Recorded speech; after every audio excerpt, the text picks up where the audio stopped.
Alright. Patch 7.3 is here. The promise of tomorrow. Finally got my hands on a neoregulator, and then came this close to crashing into a hover cargo. The day I become endless can't come soon enough. I only hope I live that long. People are getting crazy over the neoregulators.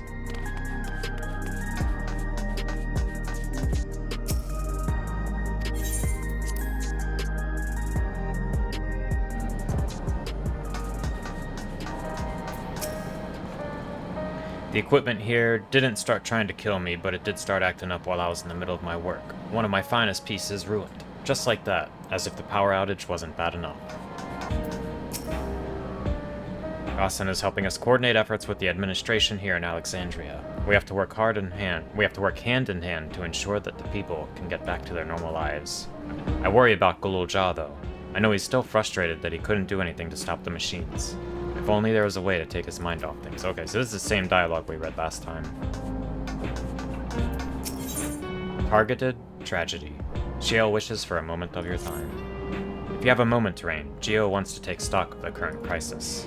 Oblivion may be lacking the finer details in certain areas, so we'd like you to lend your perspective to the conversation.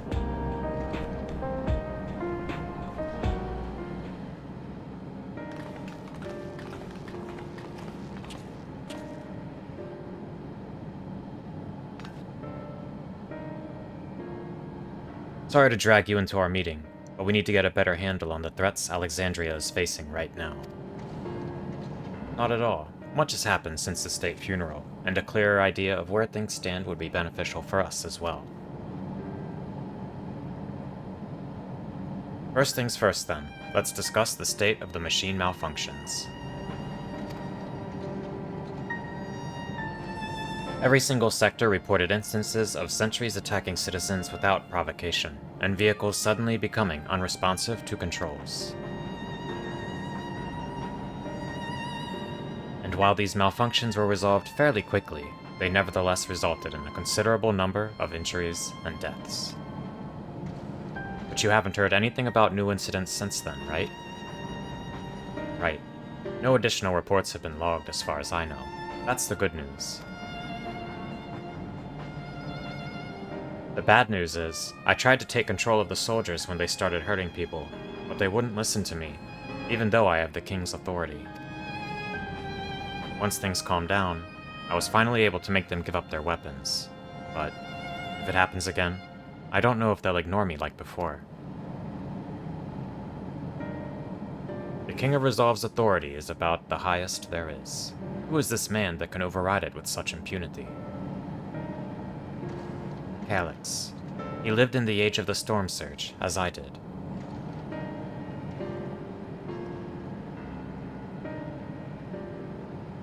Lest you forget, he was known for his advancements in electrope technology, and it was he who established preservation for the purpose of furthering his research.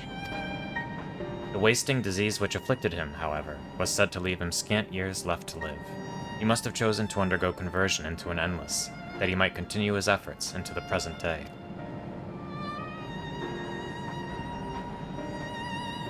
Preservation's early goals seemed noble enough. Exploring treatments for Levin sickness, designing Everkeep's core system, that sort of thing. Why harm the people he was ostensibly trying to help?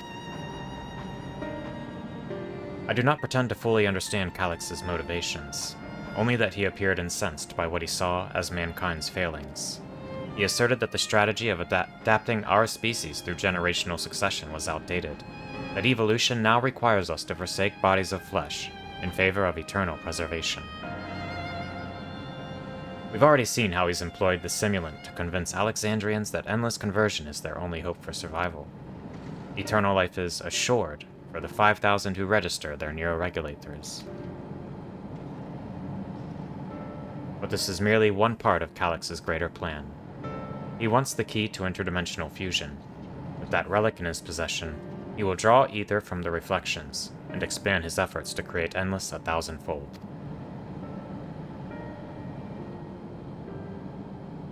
If we mean to foil Calyx's schemes, then our only option is to determine where he's hiding and put him down. Which, unfortunately, is easier said than done. I've been scouring the terminal we found in the depths of Everkeep, but I've failed to uncover even the slightest trace of his activities. Give me a little more time, though, and I'm sure I can sniff him out. I'll help you. While Galulja and Shale are working on that, I think I'm going to take a look around town. I want to make sure no new problems have cropped up, as well as search for any information that might lead us to Calyx. You're welcome to come along. Another malfunction could happen at any time, and I'd be glad to have some brawlers at my back.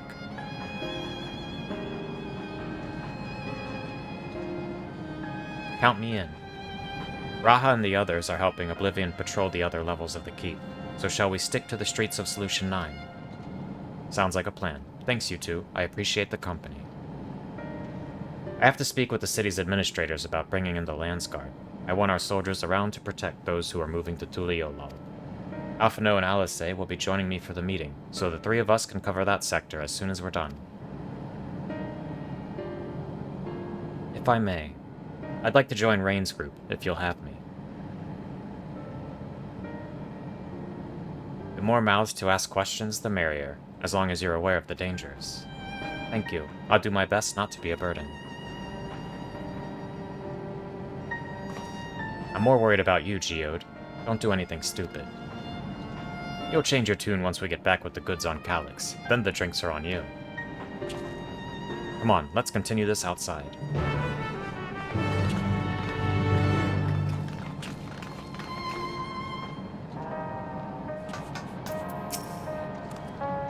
I wish I could grow up faster.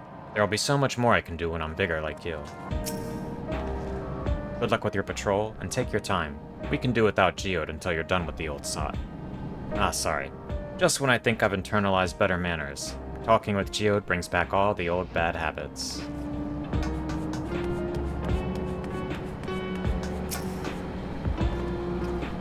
Seems the machines have gone quiet again, so I can get back to maintaining the weapons around here.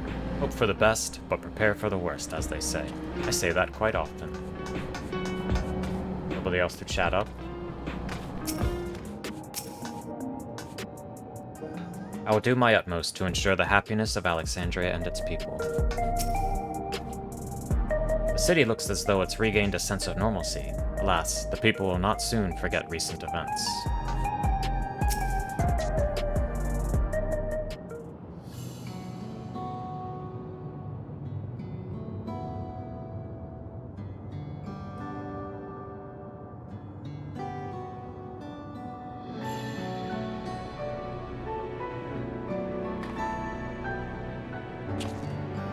Sorry, I was off in my own little world. Shall we get started? The people seem uneasy. Are you alright, Geode? Let's see what there is to see. Are you alright, Geode? Spacing out on me? Me? I'm well enough, given the circumstances. It was the Queen's fondest wish that her subjects remain shielded from the horrors of death, and so they were for the longest time.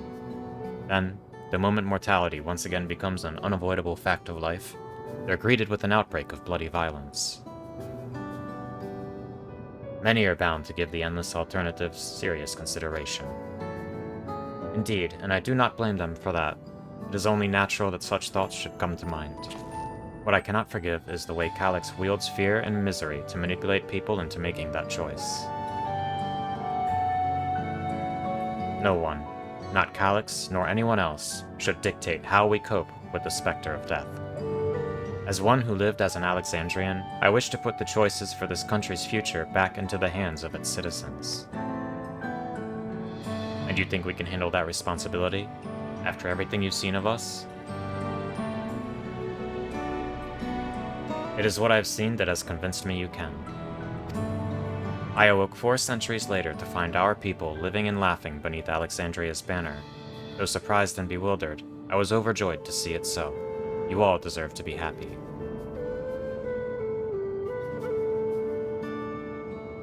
Well then. We'd best not let you down. Now, I suggest we move as a group. We don't know if or when a battle might find us. Oh. I believe someone came prepared for just such an eventuality. She's a scholar now. Is that the grimoire you retrieved from the old castle? Or maybe she's a summoner. I think she's a scholar. Yes, my parents gifted it to me when I was a child. They were adamant that I should learn to protect the things important to me. I was fortunate enough to have a tutor in the arcane arts, so I lay claim to some small measure of skill. If that's the case, it might be better if we split into 2 groups after all. It would certainly be more efficient for information gathering. I guess that makes sense. The 2 of you can take the west side of the recreation zone then. Rain and I will take the east. Very well. We shall end our patrol in the plaza just past True View, and await you there.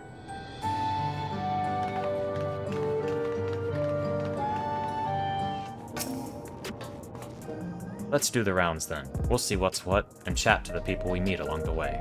Pay special attention to anyone who looks overwhelmed or overly excited.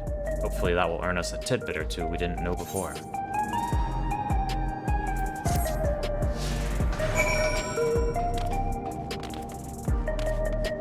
I'm here for the tidbits. I'll keep my eyes and ears open. Any information could be helpful, no matter how seemingly insignificant. My grimoire is inlaid with electrope in a manner which augments arcane power. It should prove a useful tool.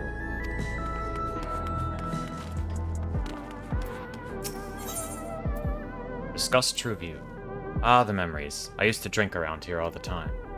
I made sure not to overdo it when I had to work the next day, but once we were past the busy season, or when the ladies weren't amenable to my company, well, you'd have to scrape me off the street outside in the morning, or afternoon. The worst I ever got was on what should have been the worst day of my life. If only I could remember it. I was still wearing a regulator back then. It was also the day I first met Shale, although I guarantee she's forgotten it completely. I wouldn't be so sure about that, Geode. You want to hear my story? While I appreciate you offering a sympathetic ear, there's not much to tell. If you must know, a good friend of mine died when those machines went crazy. His air-wheeler dropped right out of the sky, and he didn't survive the crash. Damn fool wasn't wearing a regulator. I know that's not so strange these days, but he never bothered with one. He was at peace with the idea of dying someday, and I thought I understood what that meant. Until it happened.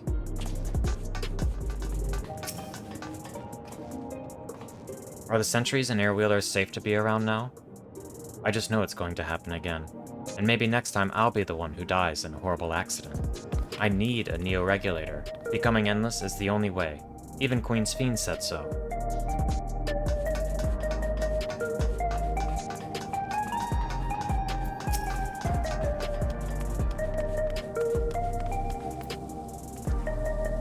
What has me in such a fine mood, you ask?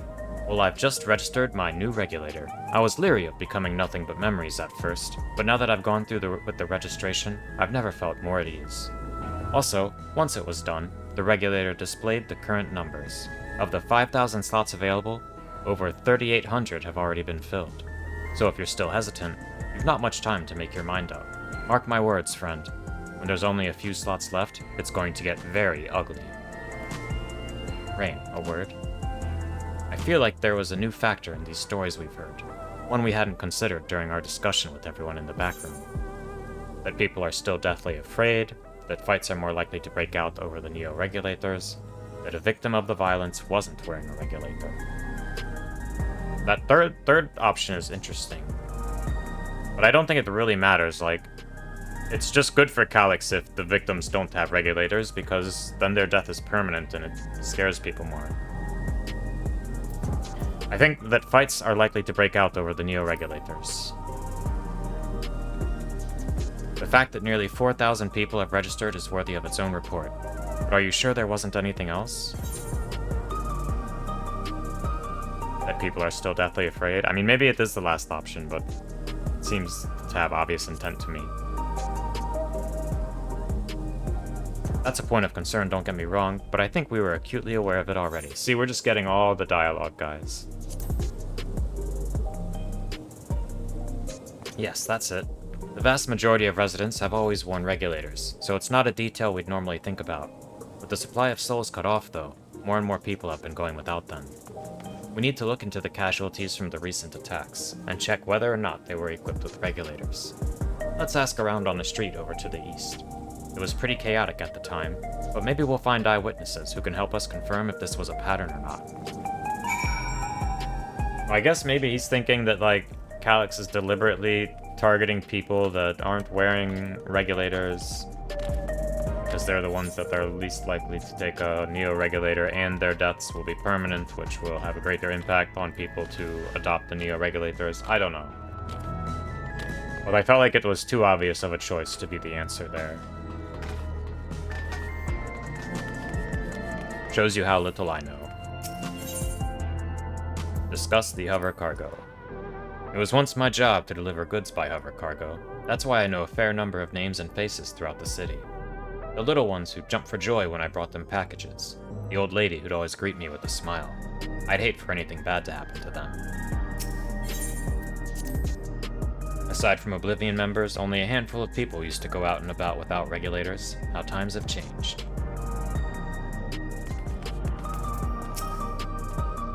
Hello, how are you today? Please let me know if I may be of service.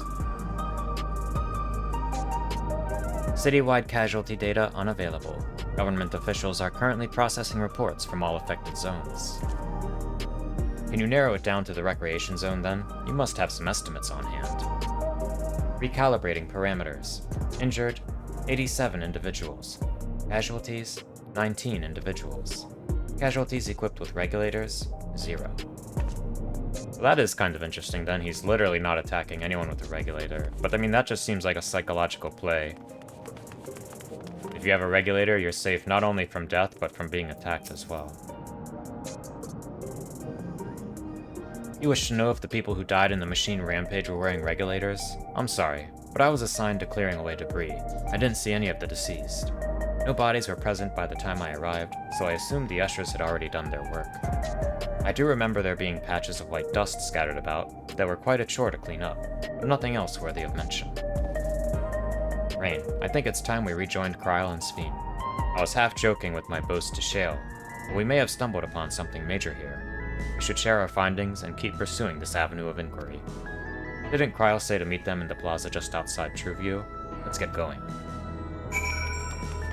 Plaza just outside of Trueview.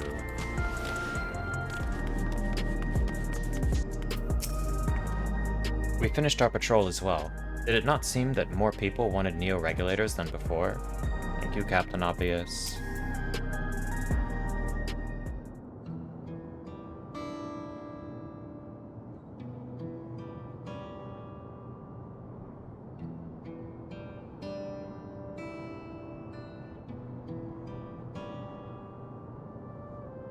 So essentially, you're saying that the people who were killed by malfunctioning machines weren't wearing regulators?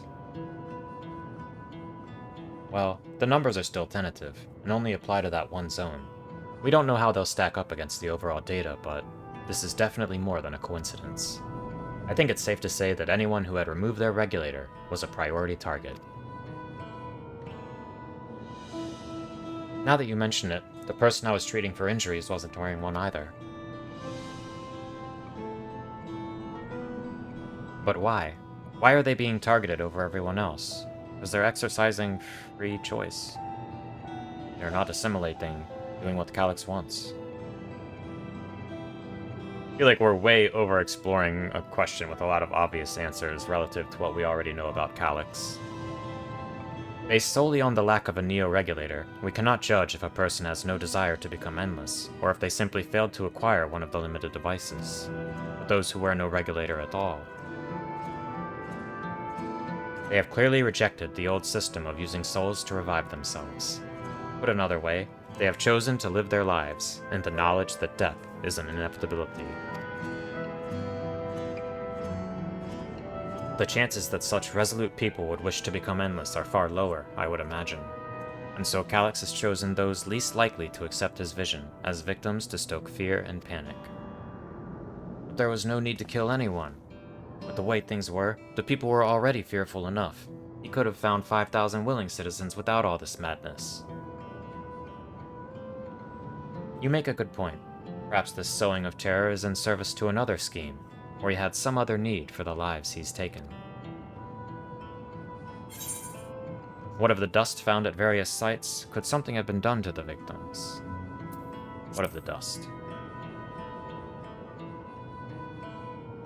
Is Calyx a cokehead? Is that what's going on? Right, the sanitation worker's story. She saw no bodies, but mentioned piles of white dust.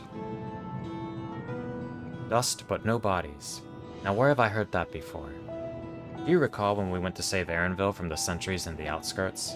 That Usher Malachite told us much the same thing. I don't remember Malachite mentioning dust. I would have to go back and check. I definitely read all of his dialogue. I remember Malachite. When I arrived, I found no body, only a pile of dust, which the wind quickly scattered. Okay, maybe if it was presented like that, then I probably just don't remember it. Confused, I questioned the residents, but none knew what had become of it.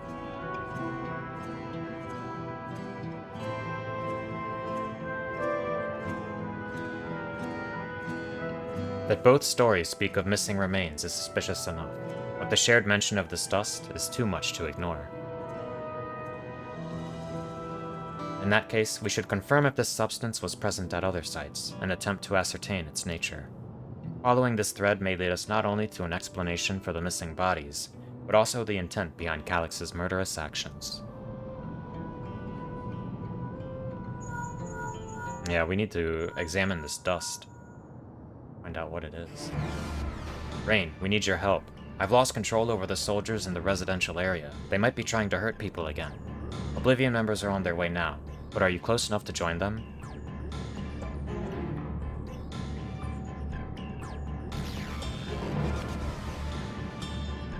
Damn it, our new investigation will have to wait. Let's go. Intense music.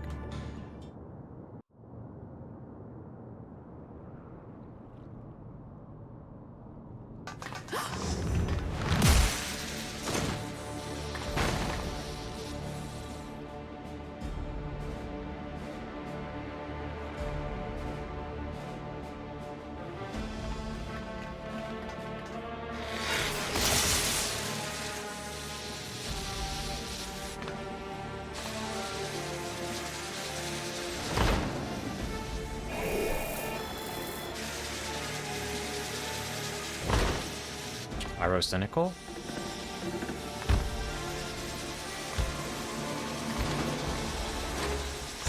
Stay back! Stay away from me!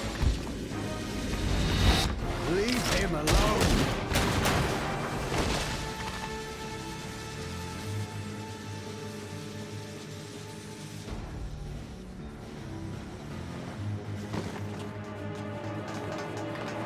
Are you all right?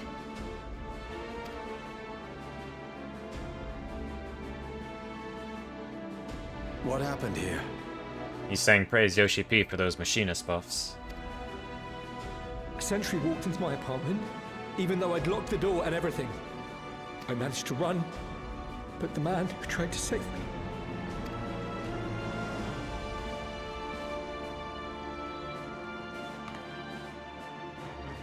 No weapons, which is to be expected, considering all the sentries were meant to be disarmed. That sentry was pretty close to getting him if they didn't buff machinist. We might be watching a different cutscene, I'm just saying. Yet it was ordered to attack all the same, even if that meant using its bare hands.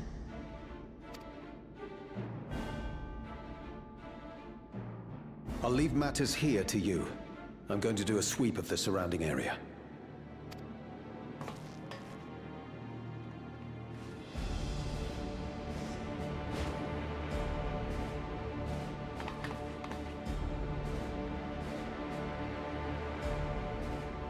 Do you know anyone else in this sector who no longer wears a regulator? Oh, I don't think I've seen Isadora and her boy with theirs recently. Uh-oh.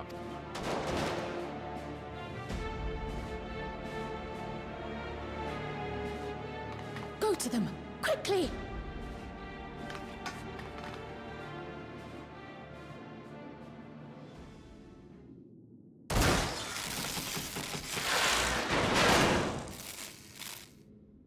Look, Machine is just one-tapping everything. Nerf this job already. Wyaquay! I'll be fine. But Isadora's in bad shape.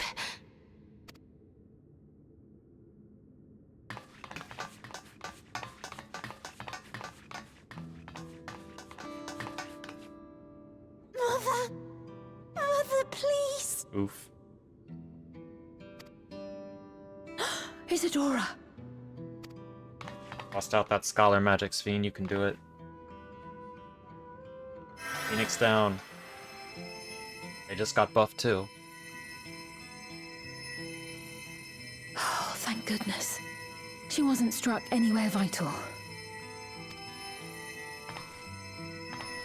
I'm sorry. If only I'd gotten here sooner.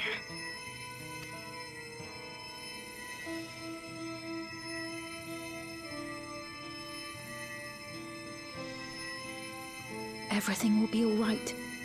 I promise to make your mother better.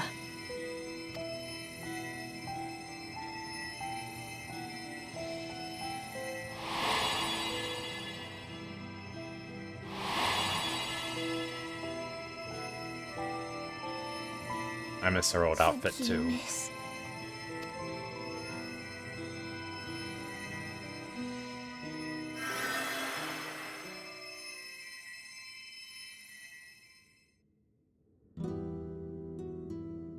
She was in bed, come on.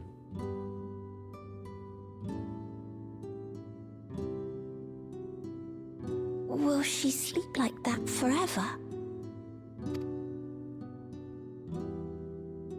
No, not forever.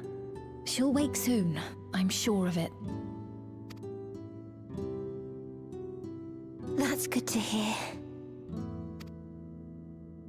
Thank you for saving her.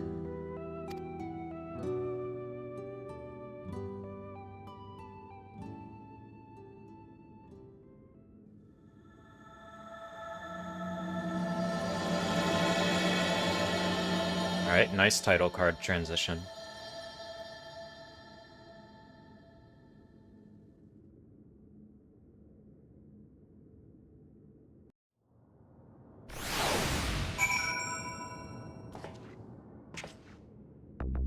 Sphene will get her big character development arc now.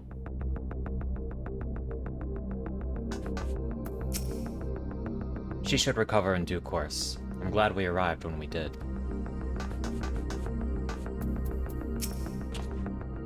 When I was sick and couldn't move, my mother was always at my side, always keeping me company. And I'm going to do the same for her. A very sweet boy, Milos. Forgive me, I was reckless. You shouldn't have had to waste time tending my wounds as well.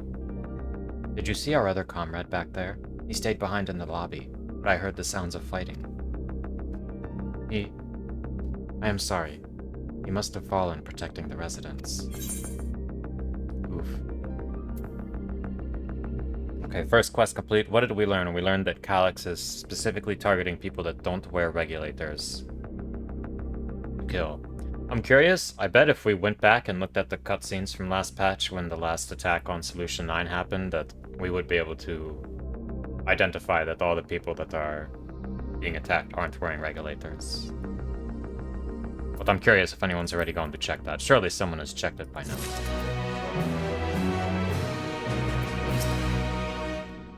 For their sakes, I have to remain calm.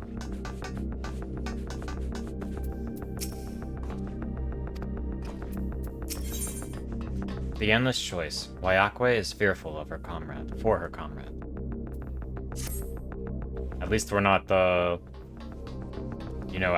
hurting Ranix with Kona. Our comrade, you think he may have been struck down? If he is wounded or worse, I should go to him. Wait, please. It isn't safe, and you still need rest. Would you stay with Milos and watch over Isadora for me? We will tend to your friend. Thank you. Please be careful yourself.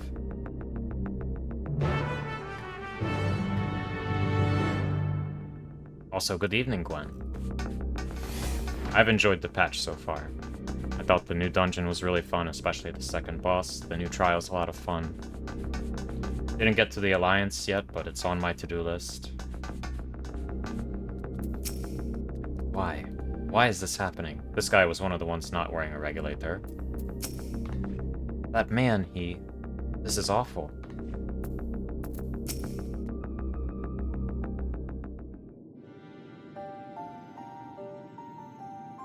Isadora is going to be alright then. I'm so glad.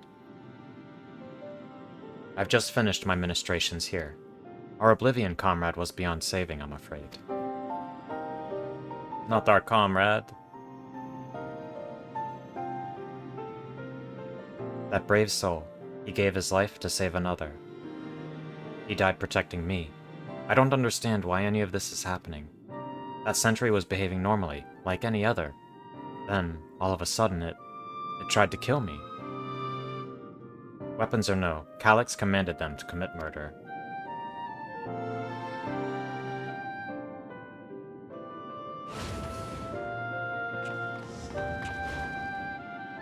Is it over?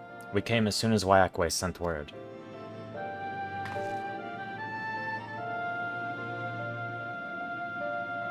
I'm sorry. By the time we arrived, it was already too late. Then Geode could be in trouble too. Once we have this radius locked down, we need to find him. But why? Has something happened? Possibly. We're not sure what, but he stopped responding to our communications.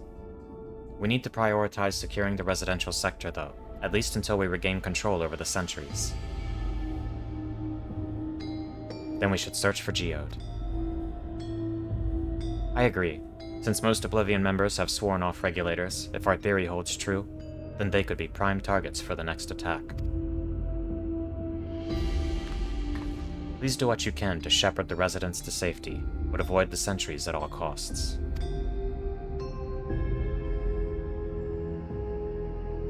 Our thanks. Here, take these communicators.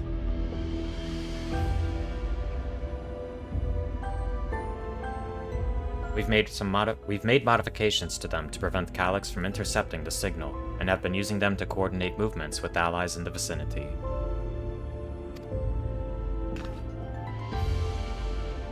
Wyakwe has one too, so I'll ask her to keep hailing Geode. Good luck, and stay safe. Geode said he would sweep the surrounding area, so he shouldn't have ventured too far. Let's get going.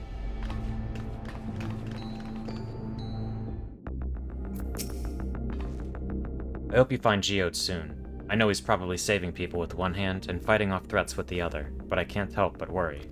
Well, I do think he would be responding if he was able to respond. So either his device broke, or he's super occupied. Pray thank your Malala friend for me. I would still be a helpless mess if not for her encouragement. Leave matters here to us. We'll see to our fallen comrade, and make sure no one else comes to harm. Please, Geode. Please be safe. You see no sign of Geode. Perhaps you should search further to the east. Let's search around the apartments first. You see no sign of Geode. Wyakwe's voice crackles forth from the communicator. Geode! Geode, answer me! There is no response. Perhaps you should continue your search further to the east.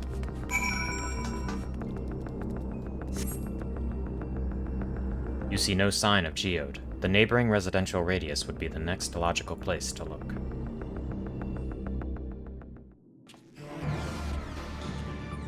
Hey, there he is. He's out here gaming. Putting those machinist buffs to good use. This is the only place left. Let them be safe. Geode, are you there? Answer me, please! I'm here. Sorry for the long silence. I've been busy. Oh, you're alive! Thank the gods! Where are you now? The radius next door. The lobby is secure. I'll scout the second floor. Then I'll join it.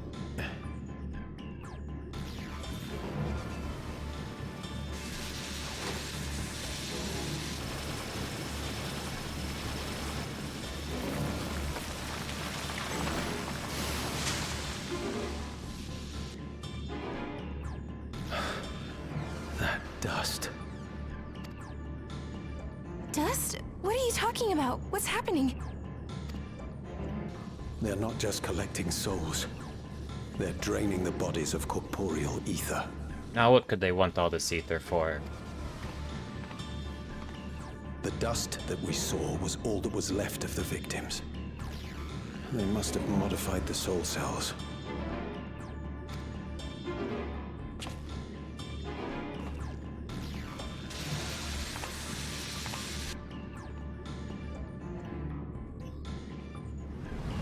Uh-oh. That guy looks like me. Shit. Ancient.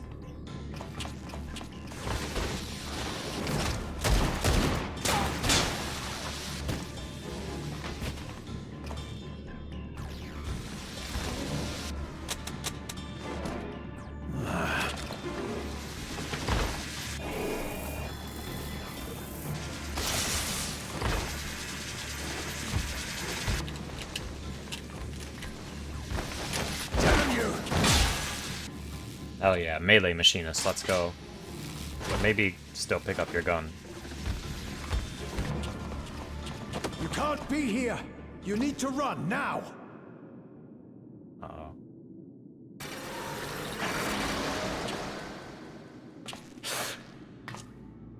A trap! No, don't kill Geode.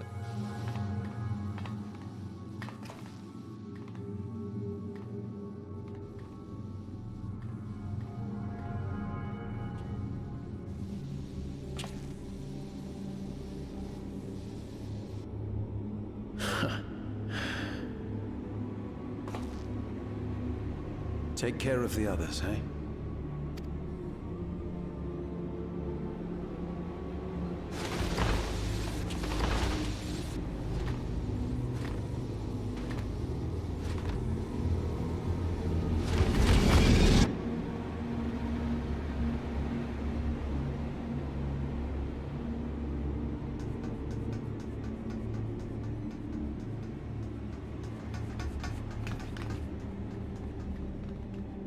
No sign of him so far. This way, maybe?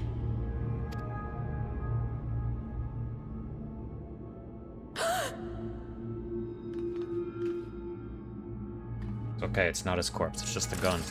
There's still hope. Geode!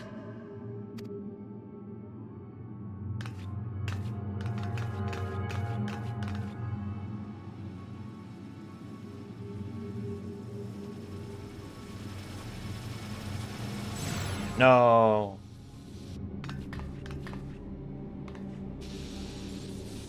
We got the bad ending, guys.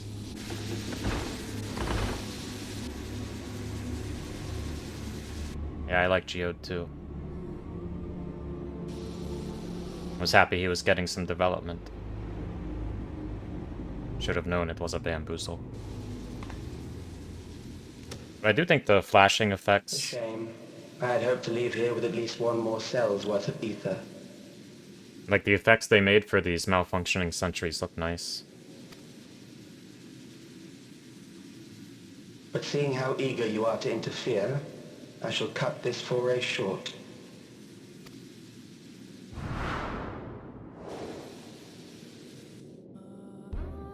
Calyx. What could you possibly stand to gain from these atrocities?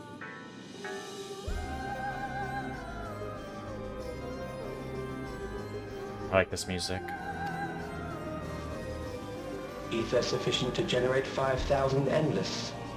How would you acquire it? How would I? Until I have the key, the reflections are closed to me. Thus do I make do with the sources at hand. 7% of Alexandria's current population will yield the energy to convert 5,000 into endless. With 11%, operations could continue unabated for 800 years. Our bodies are fated to decay sooner or later. These ones refuse the gift of eternal life, so what difference does it make if I return to ether now?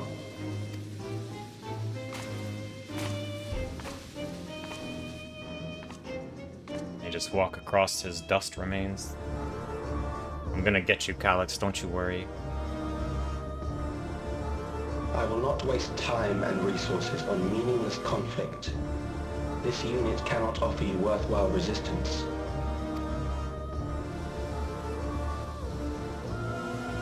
Instead, I pose a question. Would you hand over the key if I promised to halt my harvest? I don't think so. You would only seek other victims. I will halt your harvest by defeating you.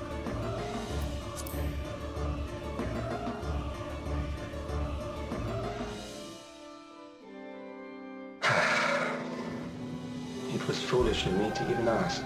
Yep. At least we're on the same page. I return to my work then. There is much to do if I must take the key by force.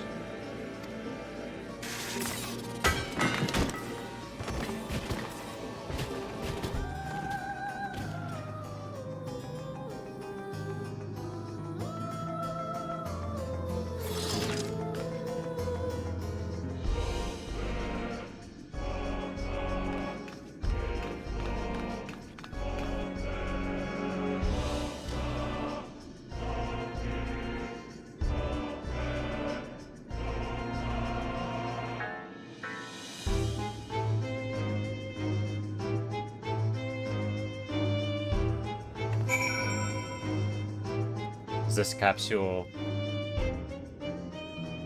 recording from Geode? I can't. There are no words.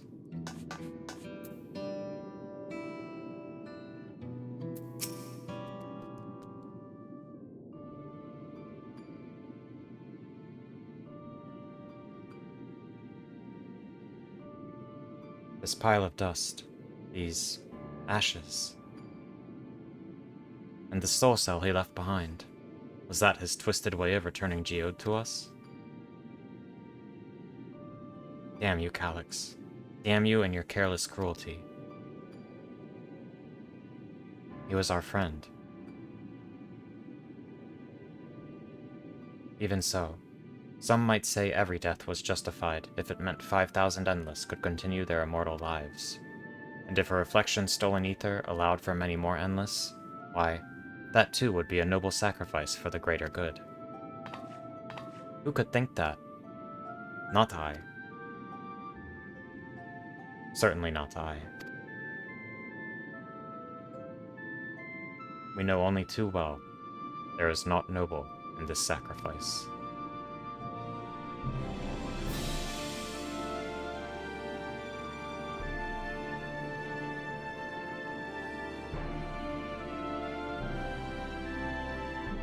We have to stop him. We have to find Calyx, and put an end to this madness as soon as possible. And under no circumstances can we let the key fall into his possession ring. It falls to us. We will thwart his plans here in Alexandria before he can terrorize innocents and reflections elsewhere.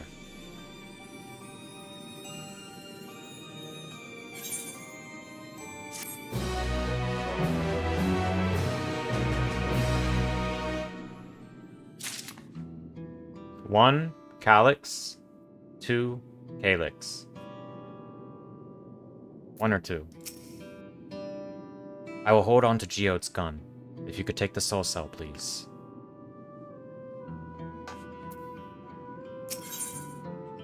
My memories and yours.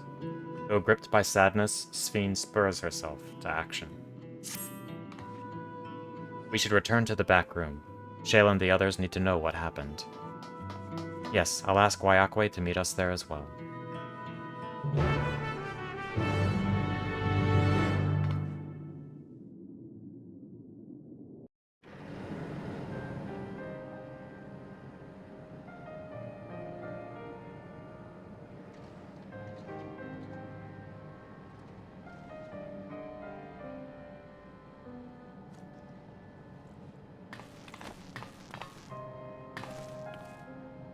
Hey, goof.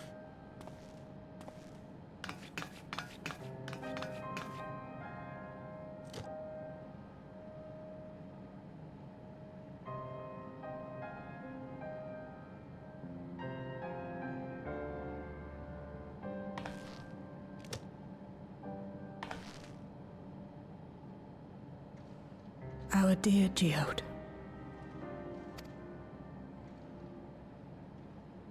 The soldiers. If only I'd been able to control them.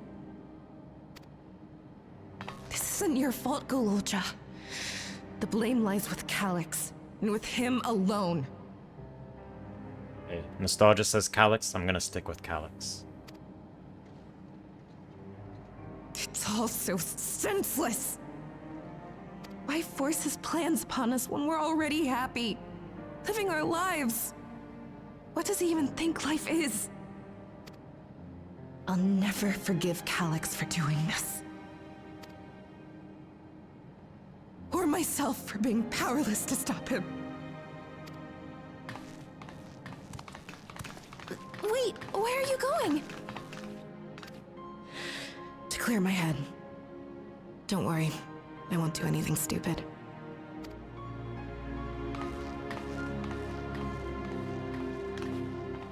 Stay here and get some rest. I'll make sure Nostalgia stays out of trouble. Thank you.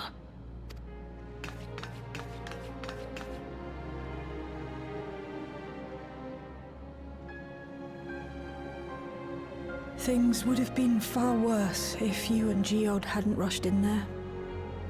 Many people are still alive because of you. And after adding what you discovered to the leads we've dug up, I'm hopeful we can determine where Calyx is hiding.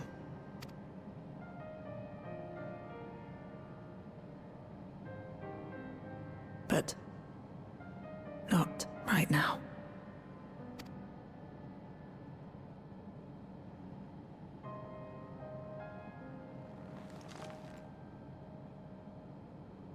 We need time before we can move on. Just a little time.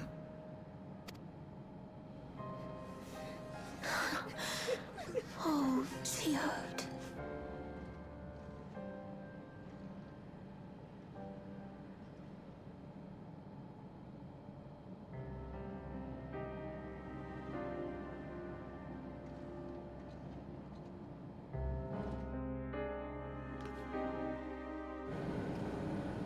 Rip Geode.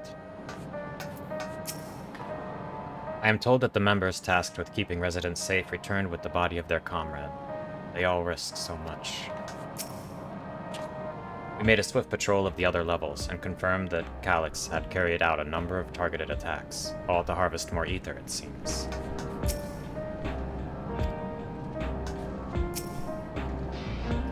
I got back control of the sentries, probably around the same time Calyx left. I'm sorry, I couldn't stop him. I've spoken with Wuklamat. They've cut their meeting short to deal with the aftermath of this latest violence. I assume you know better by now, but I hope you're not planning to try anything alone. We're all here with you. They brought back Geode's gun.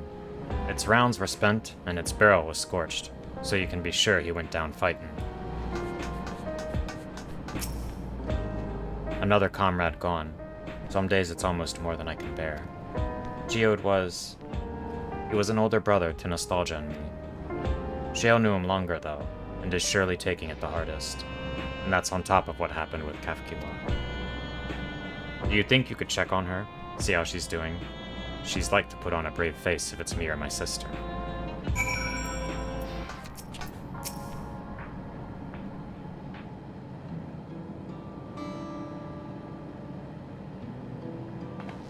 Apologies, my mind was elsewhere. We need to press on with the hunt for Calyx, but I can't seem to focus. I should be better than this, I know. Is there anything I can do? As you said, you need time to work through it.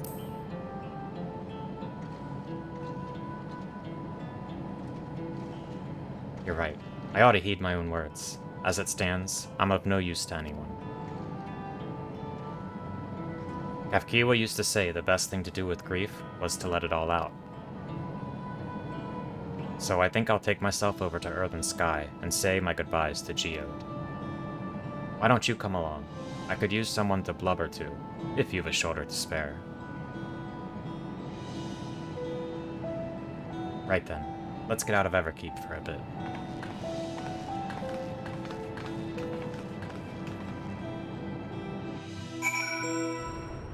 Oh, you know what they say, Gwen, great minds think alike.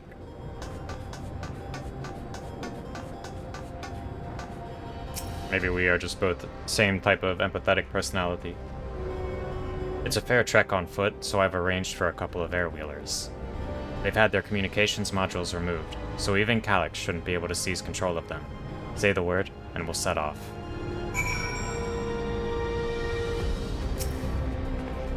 Ready? We'll be flying close to the pylons, so follow my lead. Mount the air-wheeler.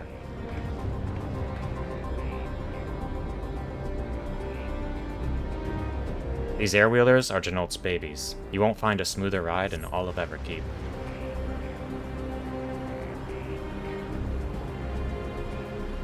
For years now, I've been taking one out for a turn whenever I needed to lighten my mood.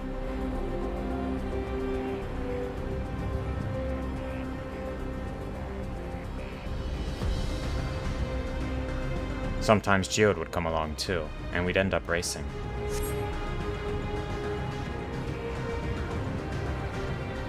Does that surprise you? Our friendship always had a competitive edge.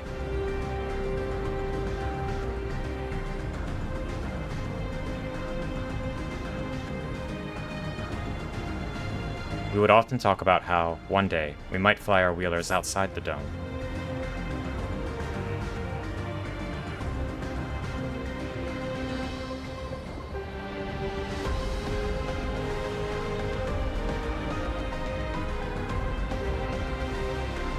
I like the farms.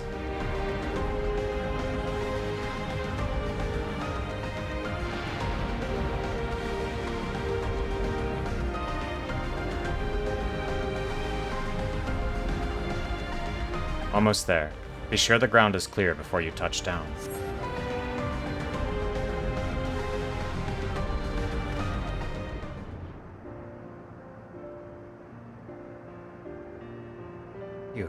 That's helped clear my head a touch.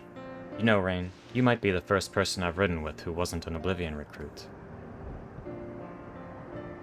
As far as I remember, at least. The memories from my regulator days aren't exactly reliable. Come on, let's head inside. Hopefully the way will be clear of pests today.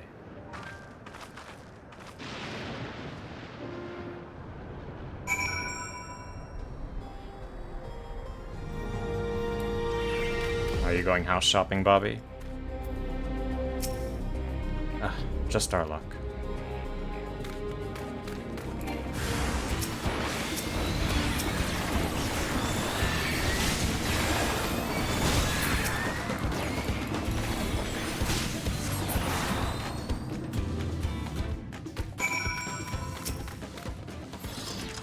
Thanks. We can usually avoid such encounters, but sometimes they wander in and block the only path. Not that it has slowed you down at all. I've never seen you fight up close before, and the surveillance feed clearly didn't do it justice. Hopefully that keeps the route clear for a while, shall we?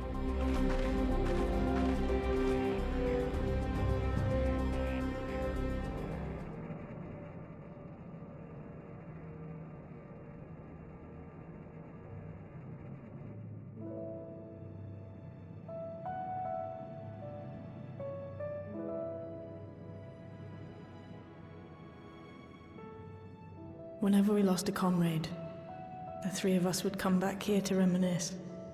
Me, Geode, and Kafkiwa. Will you raise a glass?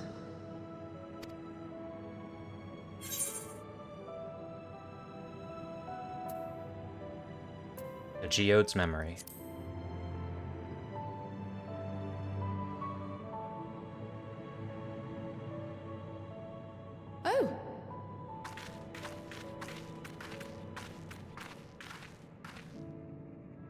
What are the two of you doing here? I had a feeling you'd show up. Would you like to join us?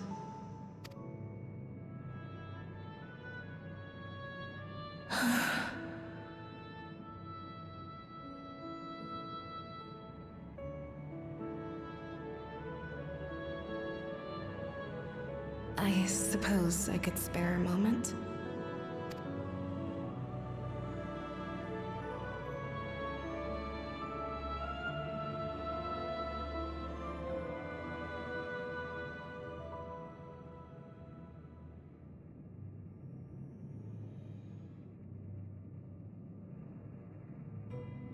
They tell us Oblivion's founders disappeared some decades ago under mysterious circumstances.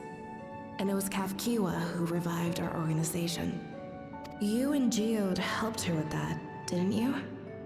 Tell us more about it. You're keen to know too, right? What they were like back then. The mad things they got up to. That sort of thing.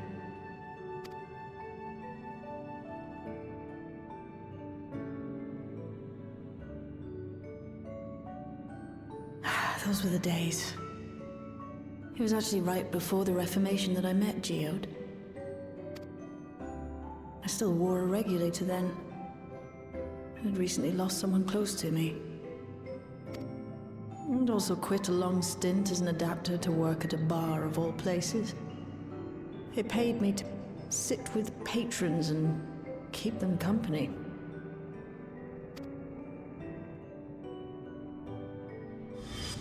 So Geode came in one night. It wasn't long before we got into an argument. First-time customer, but tempers flared. And then one of us threw a punch. You got into a fist fight? What were you even arguing about? She will not remember, I'm sure. Damned if I know. We were deep in our cups. I think we were both just frustrated and angry at everything. By the end of it, we were both sprawled out in the street. Pair of drunken fools. Then this odd machine stopped to lecture us, scolding us for obstructing the foot traffic and not taking better care of ourselves. Imagine not having feet, but still lecturing other people about maintaining good space for foot traffic. I can't imagine you ever being in such a sorry state. The odd machine. That was Kafkiwa, I take it. That it was. Once she was done upbraiding us for our unseemly behavior, she launched into a recruitment pitch. Kafkiwa explained that she wanted to protect the outside world from Zoralja's invasion, to keep him from bringing ruin to the place her beloved son lived. And if we were so intent on self-destruction, then perhaps we might consider risking our hides for a just cause. It was a lot to take in. I hadn't given much thought to what lay beyond the barrier, and learning that Kafkiwa herself was already dead was enough to make my head spin. But Geode and I were intrigued by her ideas, and wanted to see this future of hers come to pass.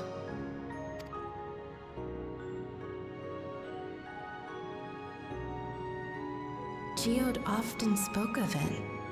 He told me that meeting Kafkiwa was what first taught him the value of remembering people. Like he was sharing a holy revelation. Yeah, I was stunned for a moment because I was like, really? Only in that moment he realized it was important to remember people? Oh, but back then you hadn't yet taken on Oblivion's name, had you? Is that so? I just assumed. It hadn't been Kafkiwa's intention to carry on Oblivion's legacy, nor adopt the cause your parents championed. Not initially, at least. She wasn't even aware such an organized resistance existed. She did, however, suspect the presence of other dissidents. Those who objected to resurrecting the memories of the dead in defiance of the natural order. In the hopes of identifying like-minded comrades, we began searching the core system for traces of unauthorized access. And that's how we found it. An anomalous sector in the back of the Neon Stein.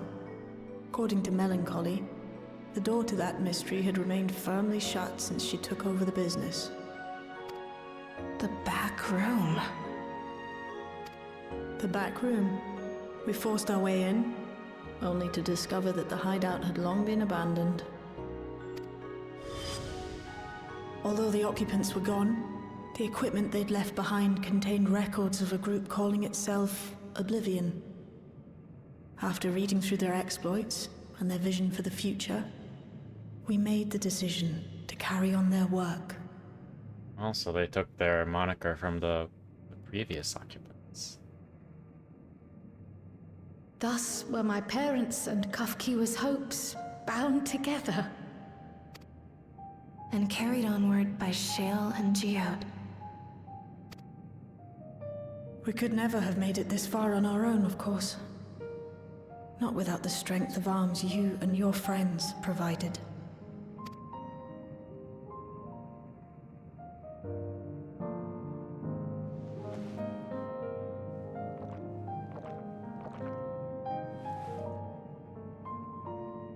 Losing comrades is a hard thing, but being here, thinking back on the moments we shared,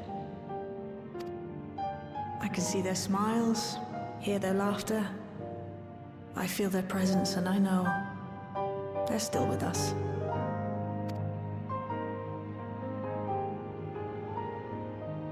But these memories of mine are for me alone. Reminders of why I chose to do this. And why I'll stay the course.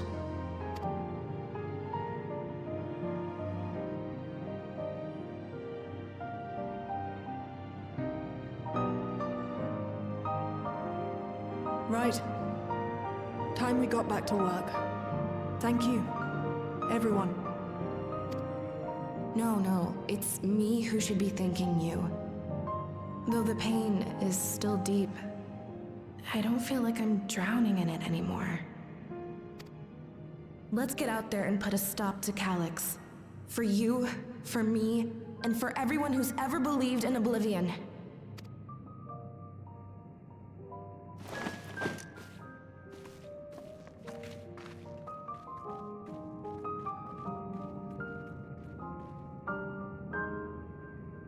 Alright, big Oblivion, bonding session, and lore dump completed. Everyone else is gone, huh? I appreciate you helping me through this. And not only the grief, you've helped me see that my comrades mean even more to me than I realized, which only fuels my determination. I'll be spending every waking moment working to bring Calyx to account for his crimes. I'll do my part, then you do yours. Oblivion needs you. Oh god, what are these quest rewards?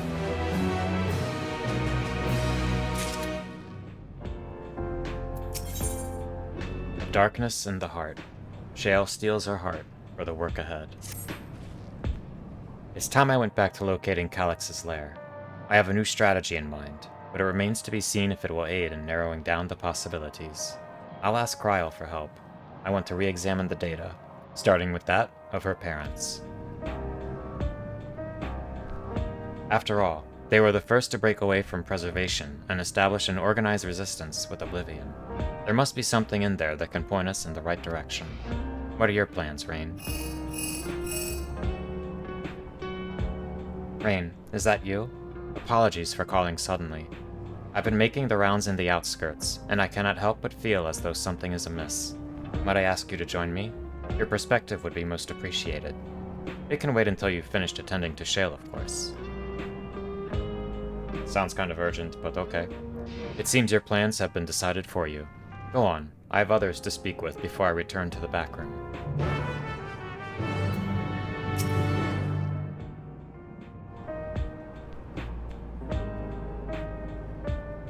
As long as the memories remain, this wound in my heart will never fully heal, but it might be better that way. To feel something, even pain, is to remember that they lived, and to know that I am still alive. Good point, good point. This pain does have its purpose, its value. Horrible as it is.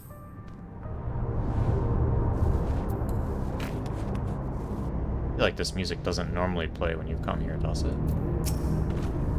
Rain, thank you for coming. As I mentioned, I would benefit from your worldly experience. Perhaps it is my imagination, but the townspeople appear to be acting oddly. That is, even considering the current state of affairs. As I am yet unfamiliar with the outskirts, I thought you might be better equipped to judge if their behavior is unusual or not. Would you speak with them and see what you think? Though I hope to be proven wrong, I fear something is not right here. It's nothing so obvious as loud wailing or acts of violence, but, well, it would be best if you saw for yourself. Well, the music is definitely weird. Trembling resident. Oh, please tell me you brought more neoregulators. Officially, they've all been handed out already, but I've heard rumors there were a few left over. Surely the government still has some, or perhaps Queen Sphene. I may not look it, but I was a hunter once. Back then, I hardly gave death a second thought. But now that I know the truth, it's all I can think about. There has to be a way to hold on. There has to. You're all getting neoregulator panic.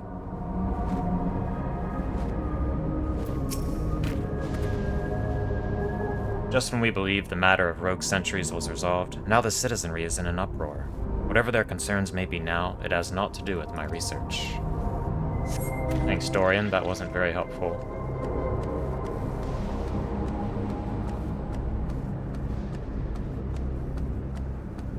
Ipoane.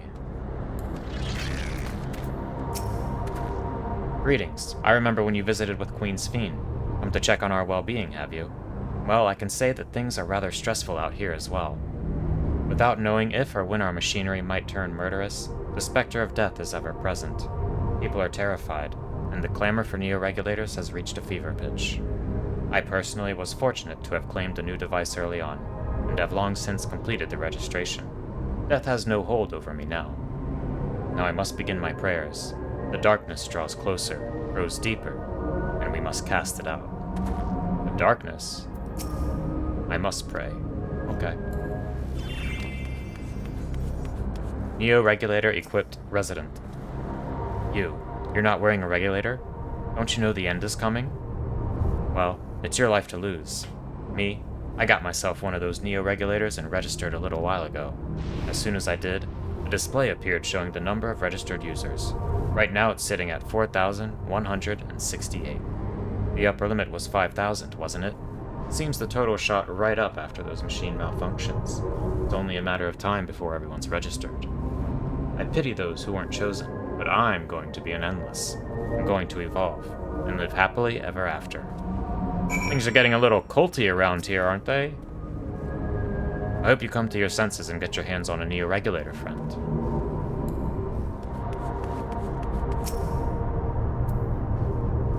So, what do you think? Was I right to worry? Tensions are running high, their fear is palpable. Yes, that's exactly it. The people are overwhelmed by uncertainty and fear, and with each new registration, that fear inside them grows more insistent. How long until it drives them into full-blown panic?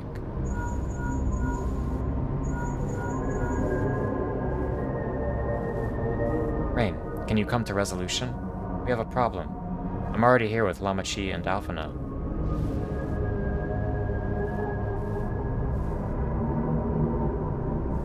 It sounds like she wants us there in a hurry. We should go.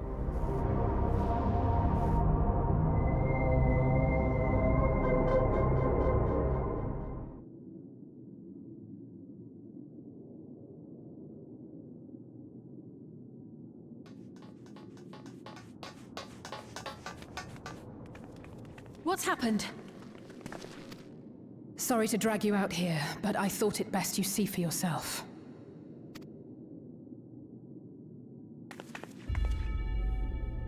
Death is your constant companion. Though you toil with diligence, death may come ere your reward is bestowed. Though your grand works be poised for completion, death may come ere you wake the following morn. Though you enjoy a life of peace and good fortune, death needs but one instant to claim you. Your bodies are weak. Your heart, your brain, every fragile organ rolls the dice from moment to moment. Sheer chance deciding if they function or fail. Alright, the psyops are coming in full force. Be you stoic or generous or righteous, no virtues tip the scales in that fatal reckoning. The choice is made without reason. The end is cloaked in terror. That is what it means to die. I'm gonna have to disagree with the public announcement here, that the end is cloaked in terror. The problem with the end is that it is cloaked in nothingness. It is just nothing. It is the seizure of everything from your perspective. And that... I suppose you could say that's terror, but I would just say it's nothingness. And that outclasses any definition of terror. The announcement began after we finished our meeting with Gossan. As for its source, well... Calyx.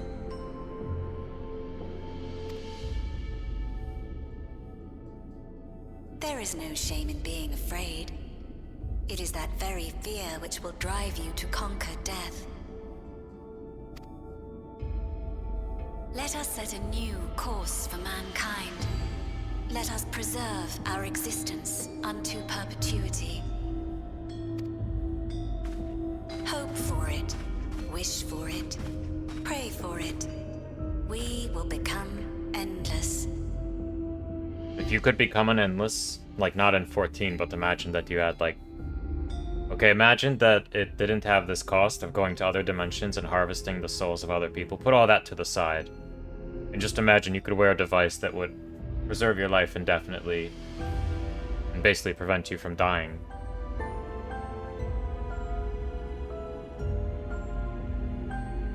I think it's something I'd have to think through to have a definitive answer on, but I feel like almost certainly the answer for me is that yes, I would want the ability to keep living in the most greediest way possible.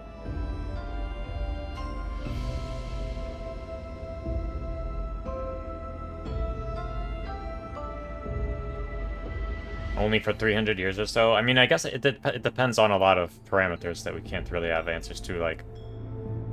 At a certain point, even if, like...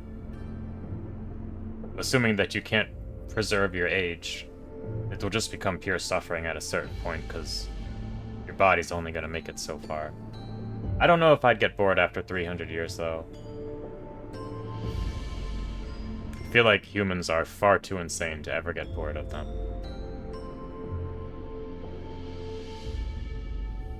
Maybe it'd get too hot after a few hundred years because of other things, assuming we didn't find another planet to ruin. With evolution's brilliance, will we banish the ever-present darkness of mortality. Change isn't easy. No one ever wants to take the first step. But this is the right path for us. What other way could there be? I'm gonna do it. I'm going to register. Wow, you couldn't have come at a better time. Please, you have to let us move to Tuliolal. It's too dangerous to stay here. Who knows when the next century will turn on us? Even if we wanted to become endless, there are no more neoregulators to be had. Fleeing is our only option. If the solution was as simple as leaving, then we'd all have left already. Did you not hear the announcement? For the living, death is a foregone conclusion. No matter where we go, or who we shelter with, we won't get another chance like this to overcome our fate. Easy for you to say when you have that regulator.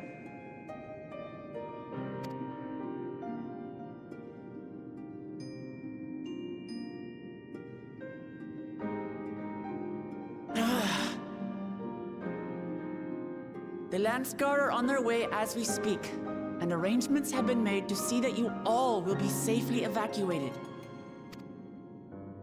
Tulichola will aid you in whatever way we can. So please, remain calm.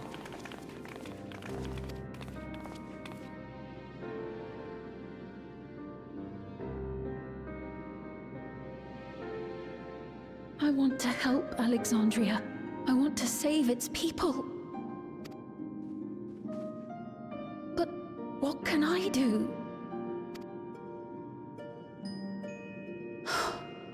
I am not their queen.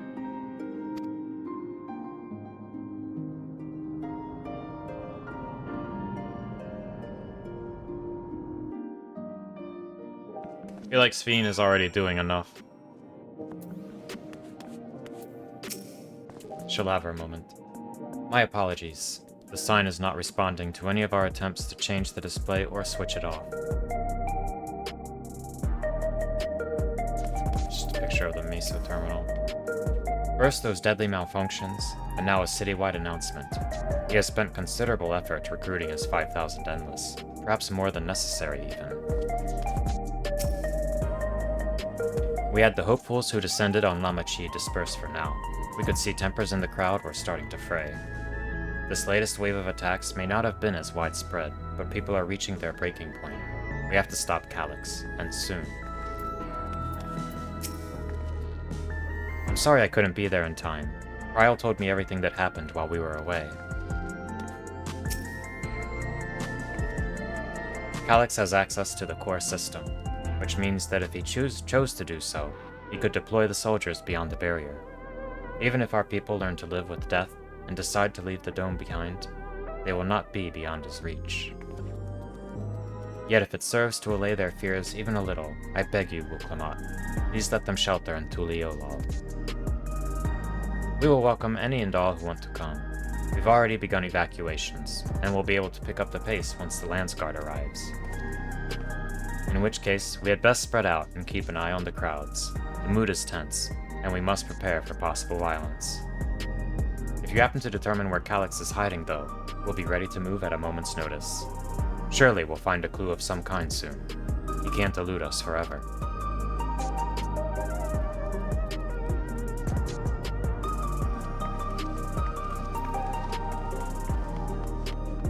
Violence and fear. This is not the future she envisioned for her nation.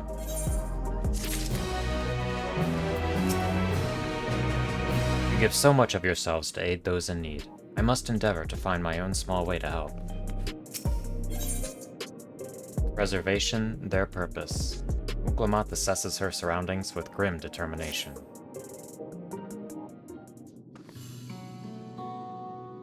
Tuliyola would gladly welcome every last Alexandrian with open arms.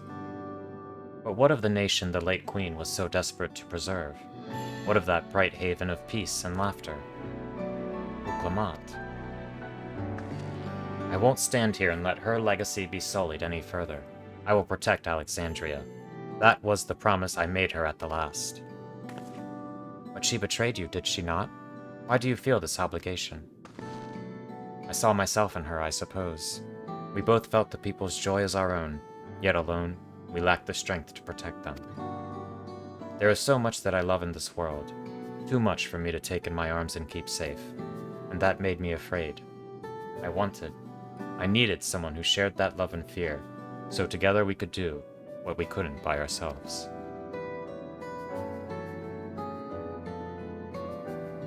Or maybe it's simpler than that. Maybe I just wished that we could have been friends. So when she turned to me in her final hour, desperate to safeguard Alexandria's future, I swore that I would see it done. In the end, I think you both found the friend you needed.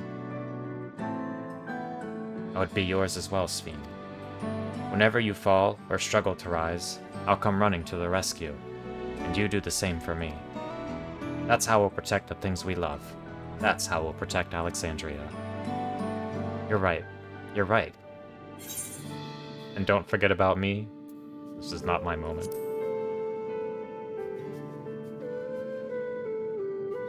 Right, we got a bit sidetracked there. We should probably be on our way. Do we patrol, or see if Shale needs a hand? There you all are. Galuja! Ah, splendid. We were afraid we'd miss you. Alice and the others said you were here. Good news, Rain. We finally found a chink in Calyx's armor. we discovered laboratories on Everkeep's 10th level that once housed a preservation initiative. Containment Complex 1029 it's called, and it's been falsely registered as a distribution center. In reality, it hasn't recorded any traffic in decades. We don't think this is where Calyx is hiding as such, but it may well contain clues that will point us in the right direction. I'm sorry it took so long just to get this far. If you're interested, what do you say we all go and check it out together? Thank you for all your hard work. This is a huge step forward. And up. We need to take the lift to get to the complex. I've cleared this expedition with the relevant authorities, and have one of our people waiting to operate said lift. Let's not keep her waiting.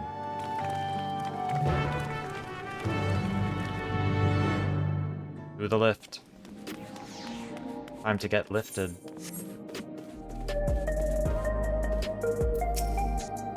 An institute on preservation scale would have had many such facilities in the city, yet I cannot help but wonder if this one is where my parents worked. Preservation laboratories. I shudder to think at what they were researching, but this is no time to be squeamish. Shale made me her assistant. She was teaching me the basics of data management. It sounds like Galulja played a big part in this breakthrough. I'll be sure to treat him to a fine feast once this is all over. I want a feast. I'll share the method we used to find the containment complex once we're inside. It wasn't actually all that different to the story of how we stumbled across the back room. Lift attendant. Ready to head on up? Next stop, the 10th level. Let's go.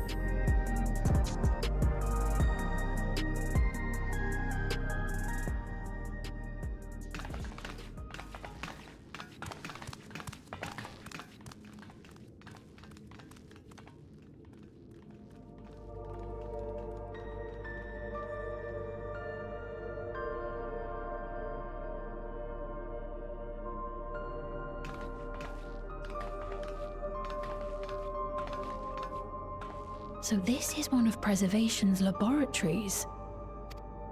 It's so dark I can barely see.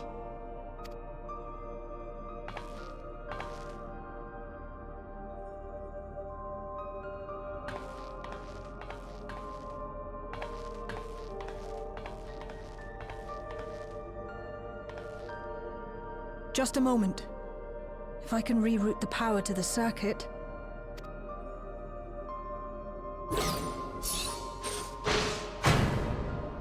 You got the lights working!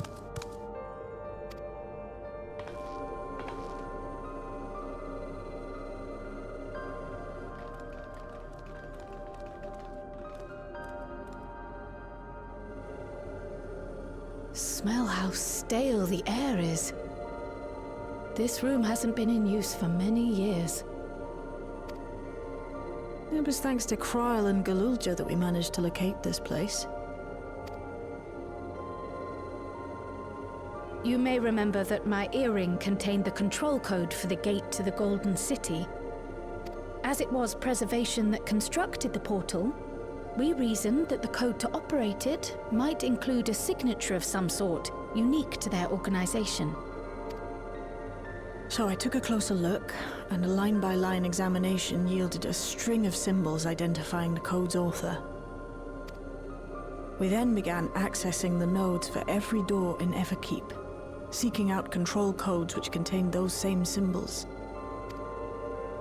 After a grueling search, we finally discovered our prize behind door number 1860, the entrance to the facility in which we now stand. I'd probably still be at it if Galulja hadn't been around to assist me. I took breaks, but Shale never stopped working. Not even once. Sounds like you need one of Genold's energy tonics, or you're a treasure shale. You're a treasure shale, we'll go with that one. I can contribute precious little else, I'm afraid, but I appreciate your kind words. In any case, this next part will require your helping hands. We need to spread out, and search for something that may lead us to Calyx. Wow, I don't think I've heard this music since Palace of the Dead. We're more than happy to help, of course. But I wonder, won't he realize we've found this place?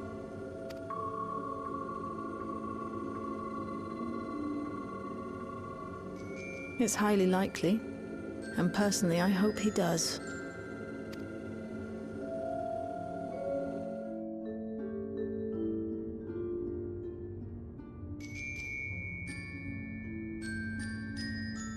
You all know our main objective. We're here to pick up Calyx's trail. And I've learned of a certain device that should help us do just that.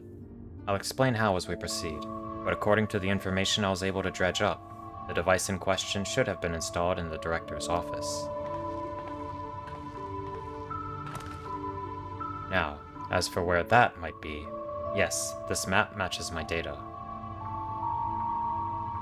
This room we're in is the Researcher's Commons, located in the western side of the complex.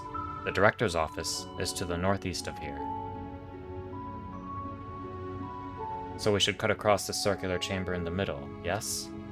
Yes, we should, but... unfortunately for us, the interior door is locked. We'll need a security key with the appropriate clearance to open it. Judging by the mechanism, it'll probably be a card of some kind. Can't you know, work some electrope magic? I'll try my best, but this type of lock is well before my time. It may take a while to crack it. And in case I can't, you might want to look around and see if anyone left a security card behind. Considering the state of the place, it does seem like they abandoned it in some haste. I shouldn't be surprised if we found one. Very well, let's get to searching, shall we?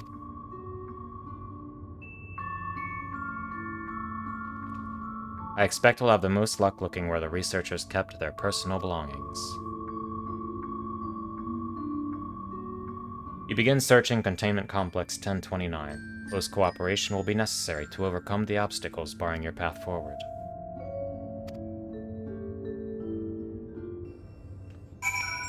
Alright, if memory serves, this is where we check last because that's where the first keycard is at. Recycling bin.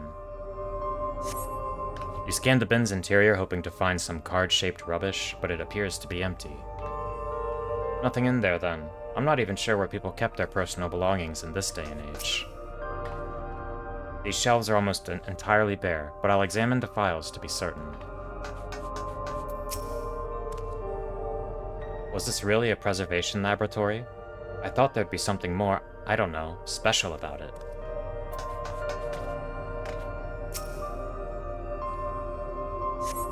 The small shelving unit holds some office supplies and little else of note.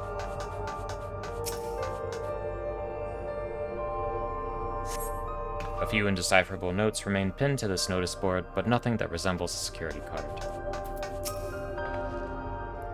The arcane circuits in use here are decades old. I'll keep at it, but a security card might be the only way we're getting past this lock anytime soon. Data Terminal. The terminal screen displays what appears to be the index page of an employee manual. Personnel protocols. For security reasons, Containment Complex 1029 has been registered as a materials distribution center. Keep this in mind and conduct yourself accordingly, both inside and outside the facility. Each employee must perform their tasks within their designated workrooms, the Researcher's Commons, the Proto-Lab, or the Deutero-Lab. Entrance into another workroom without official clearance is strictly prohibited. Carry your security card at all times. Your clearance level dictates the areas to which you have access. Equip your regulator at all times. Due to the highly confidential nature of the research materials and other data managed within this complex, preservation retains the ownership of, and the rights to modify, the memories of all registered personnel. Damn, that's a pretty overbearing personnel rules. They have the right to alter your memories. Very high security. Research objectives. Access denied. Please log in with your personnel account to view. Leadership personnel. Complex Director, Demetrius. Protolab Chief, Eosphor. Deuterolab Chief, redacted.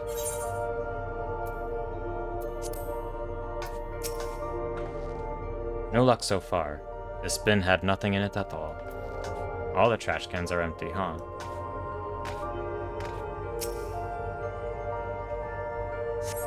A few documents sit in an untidy stack atop the desk. You find no security cards hidden among them. Alright, we chatted everybody.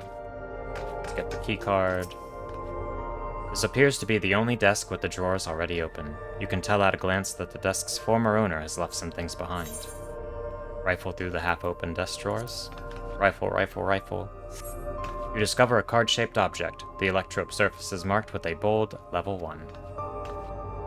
Oh, could that be what we're looking for? Try it on the door and see if it opens.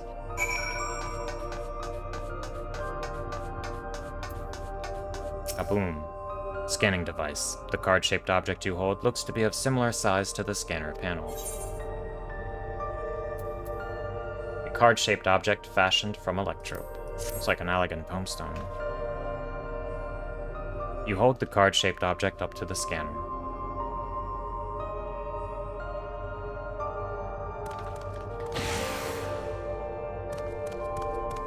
It's open. You did it, Rain. And a good thing, too. I was getting nowhere with that outdated circuit. I am curious, though. Why would they abandon a facility like this? It was run by a Director Demetrius. Or so that terminal there told me. Perhaps there are more answers to be had once we venture further inside. Then let's continue onwards. The door to the Director's office is across the central hub.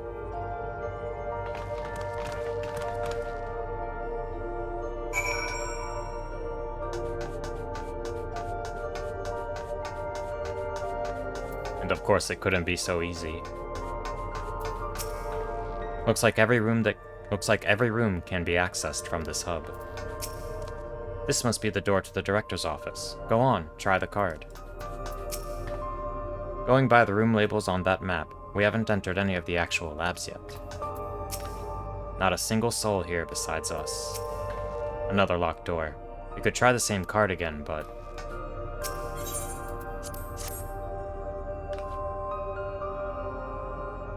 You hold the level 1 security card up, but the scanner beeps in disapproval. Beep boo. No good? Maybe we need a different card. Yes, the scanner is demanding a level 3 security clearance to open the lock. As much as the delay chafes me, we'll just have to comb through the nearby rooms and hope we stumble upon the card we need. Let's start our search in the proto-lab. That door is already open at least. We'll find a way through together, Shale, I'm sure of it.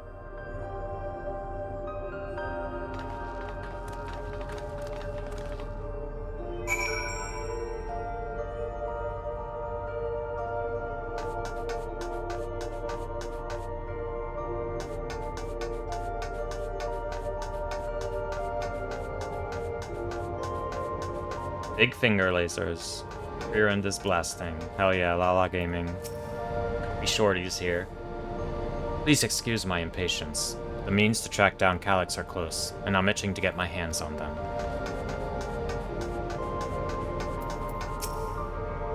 These notes seem to be about the research they did in here. Let's take a look. Experiment 148. Submitting inference candidate 201930 to be considered for efficiency procedure review. Experiment 158. Maximum value of 11509 recorded. Comparative study to be included in the report. Alright then. Oh, and one more. Experience 163. New proposal produced a result of 9834. Decreased value verified. Well, I have no idea what any of that means. Maybe it will make sense later on. Pretty sure that 11509 was the number we needed. I wrote it down just in case. I dug through this data tablet and found a journal. I'll read it to you. The results of Experiment 158 show a marked improvement in ether extraction rates. At last, we have achieved the target values set by Master Calyx. Though I will become endless as per our Ascendancy protocols, I will preserve this historic number, along with my few remaining worldly effects. Preserve the number. It appears to be a researcher's personal data tablet. Skim through the entries. Today I began my employment at Preservation.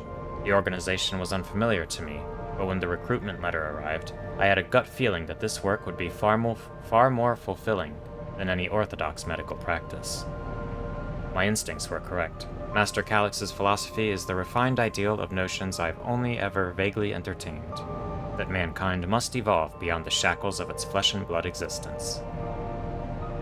I had a meeting with Director Demetrius today.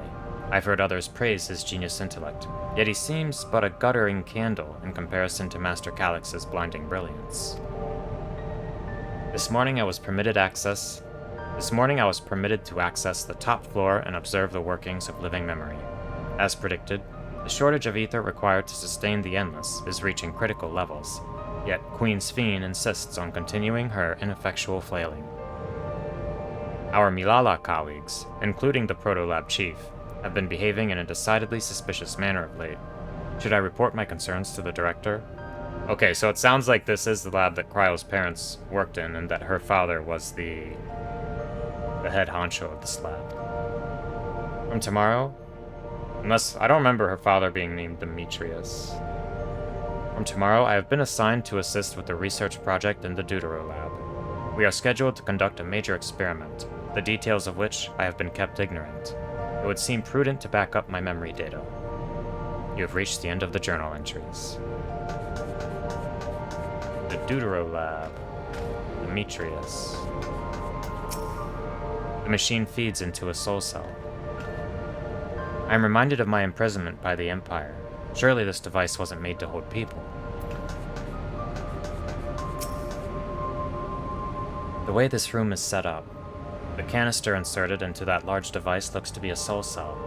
Could this be where they conducted their experiments to create Endless? Ah, but we could probably spend days investigating this complex. Finding a way into the director's office must take precedence.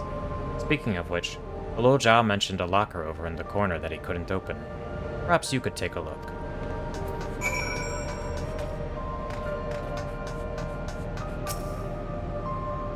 The locker door is shut tight, but the number pad suggests that inputting the correct combination will open it. We have gleaned some numerical data during your investigation. Attempt to enter the combination? Yes.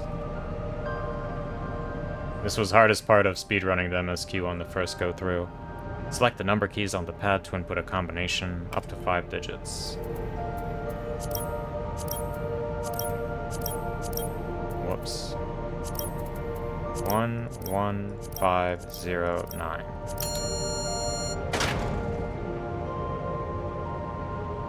The locker pops open. Inside you discover a level 2 security card. Yoink. Rain, you got the locker open. And you found another security card. Oh, but does that say level 2? We needed a level 3, didn't we? Yes, but it should still open more doors for us to explore. You did well, Rain. Though these preservation members led such surprisingly normal lives, leaving notes, losing their cards. I guess I imagined they'd be more... what's the word? Bloodless? Mechanical? My parents were once part of preservation, if you'll recall. It would seem the researchers who agreed with Calyx and his philosophy underwent the conversion to endless entities. But I assume those who could not, or would not, eventually left the organization altogether. Oh, I almost forgot. The researchers kept journals in their data tablets. The one I read doesn't explain much, but something big happened in the complex, and afterwards, it was decided that everyone would become endless. The writer was really happy about this. You can tell how much they admired Calyx and his work. The entries ended after that, but maybe you can read more in the other tablet there. Right, let's move this investigation to another room. Well, we have the Deutero lab and the maintenance facilities left to search. Both are accessed via the southeast corridor. So it's back to the hub and the locked door across the way, which will hopefully yield before our new security card. I'll take the old one if you like. I doubt we'll have any more use for it.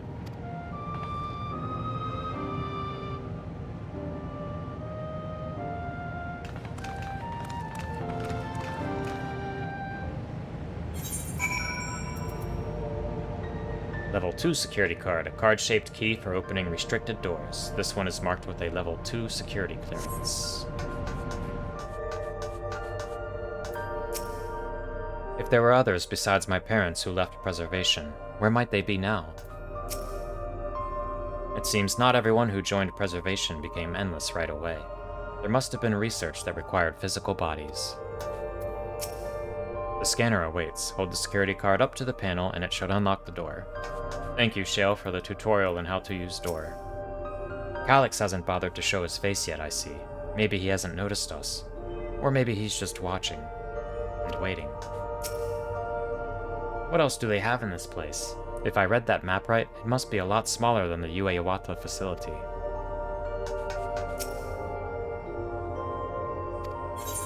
It waits silently for a scanning card of the appropriate clearance.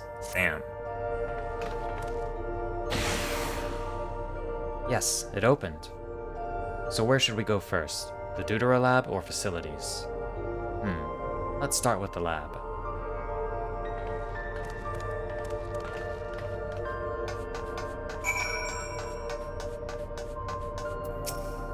What is it, Guluja? Shouldn't the security card open this door as easily as the last one? How strange. This door is not lit up like the others. What does this sign say? Shale, there doesn't seem to be any power here. No, none at all. It's possible the energy supply for this room is on a separate conduit, which means there should be a contingency for opening the door. Look here. There's a sign above the card scanner. In case of emergency, backup power can be rerouted from facilities. There's a sign. I don't see a sign. Are we just pretending there's a sign? I think we are. Oh, that one, little one right there in the top left, I guess? With lines instead of text. The facilities room is down the other branch of this corridor. Let's see about getting the power restored to the Deutera Lab, shall we?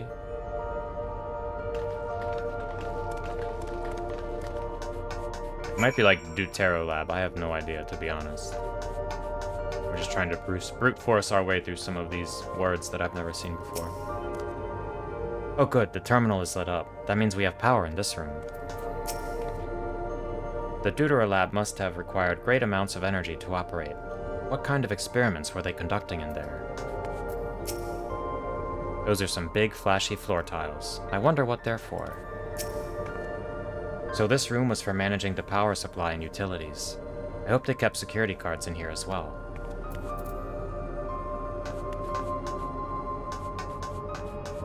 Nothing else to interact with.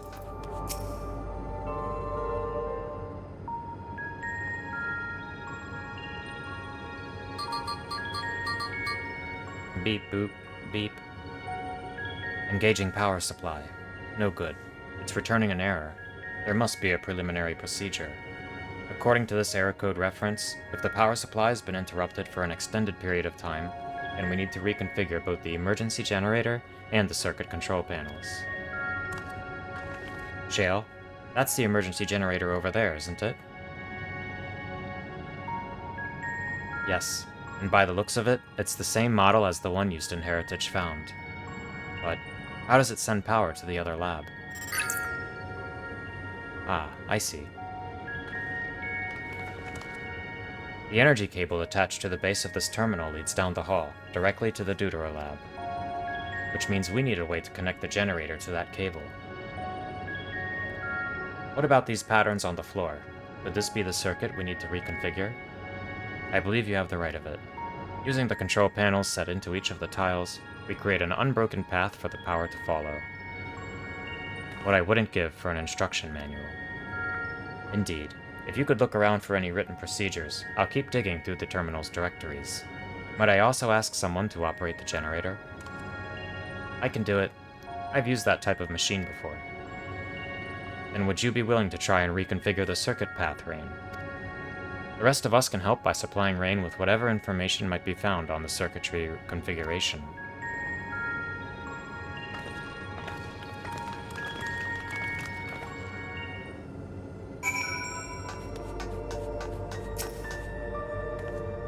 I was able to glimpse part of a warning sign behind the containers. From what I could make out, it said, "Caution, circuit will not function with duplicate patterns." I suppose that means only one of each circuitry pattern can be set at the same time. The generator doesn't seem to need any fancy settings. As long as it's running and the circuit is fixed, we should have a power supply ready to go.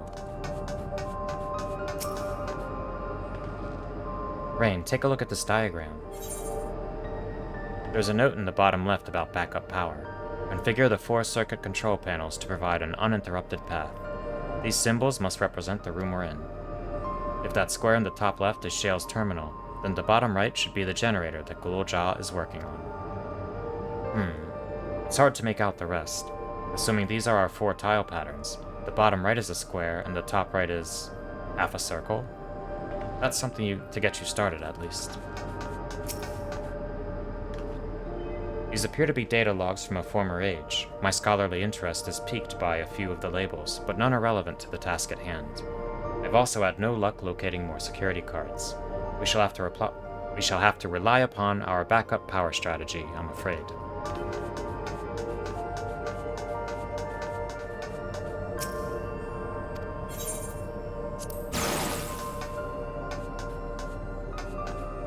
This one needs a bottom connection, but not a right connection. I think this one's the triangle.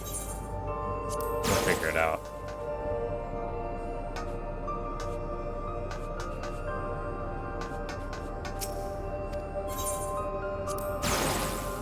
No, this would be circle, and that would be whatever the remaining shape is. Boom.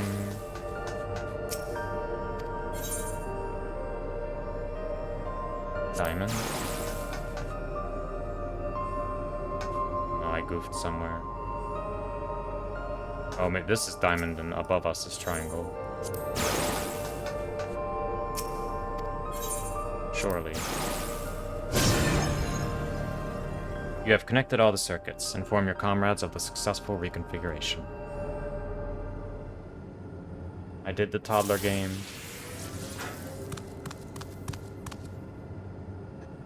It worked.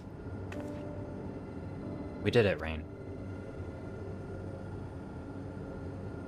The Deutera lab should now be fully powered. Well done, everyone.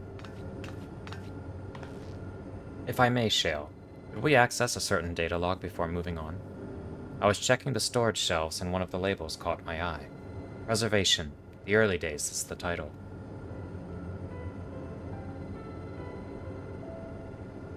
Of course. It'll only take a moment to bring up the contents.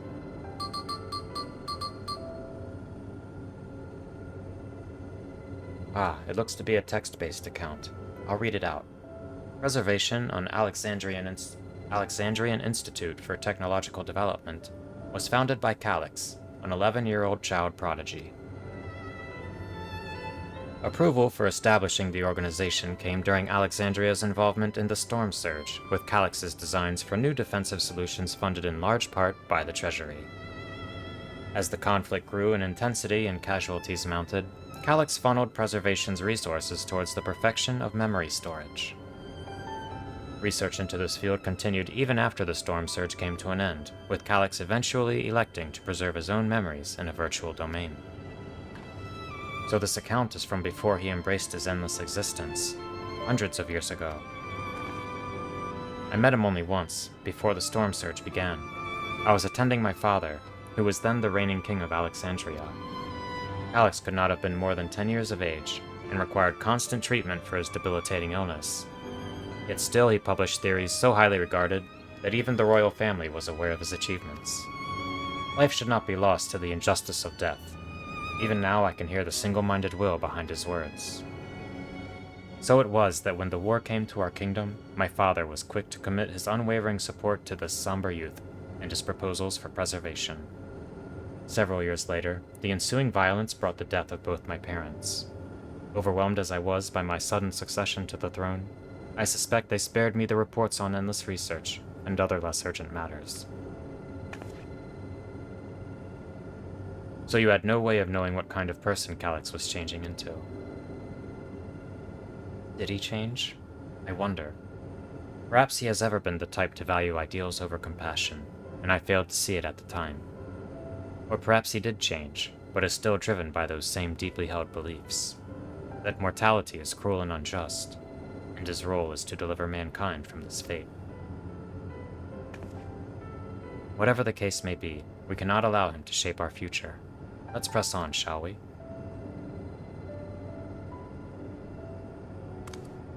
If I've done my job correctly, the door to the Deutero lab should be accessible now. I'll give everything a once over just to be sure.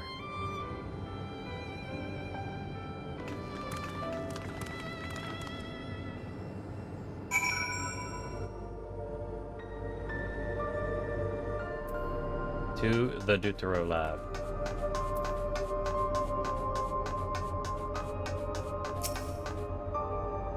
Had his own body not been fated to fail him so young, would Calyx have pursued his endless project with such fervor? Everything we read in this place sings Calyx's praises. The people who worked here must have truly idolized him. That Alexandria survived the war was in no small part thanks to the defensive measures deployed by Preservation. In that regard, I shall always be grateful. Yes, the door has power now. The energy current seems stable enough. Still, you should let me handle this one. The security card, if you please. Oh, and a quick prayer that a shorted wire doesn't burn me from the inside out.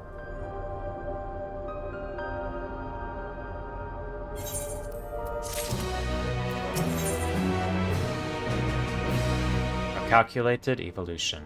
Shale is examining the card scanner. Right, I'll get this door open.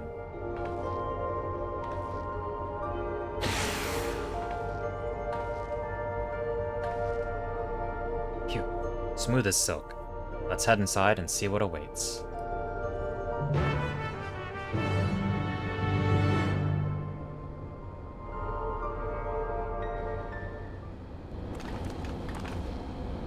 Gods above, isn't that?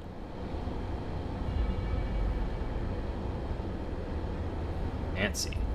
Oh, that's the interdimensional key looking thing. Goblet.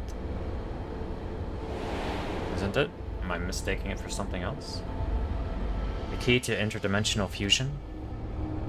That looks to be a schematic on the monitor. Maybe he's trying to make one. And they've used it to make another key, but isn't it missing the shard inside like the one Rain has? Ah, we may have been laboring under a misconception. The key was originally a Malala relic. Once this treasure came into its possession, Preservation began working to harness the power to cross dimensions. Aside from the crystal, we can see that all the vessel's components were constructed here. So what might that tell us? The crystal itself is the key, or this is just the device they made to control it?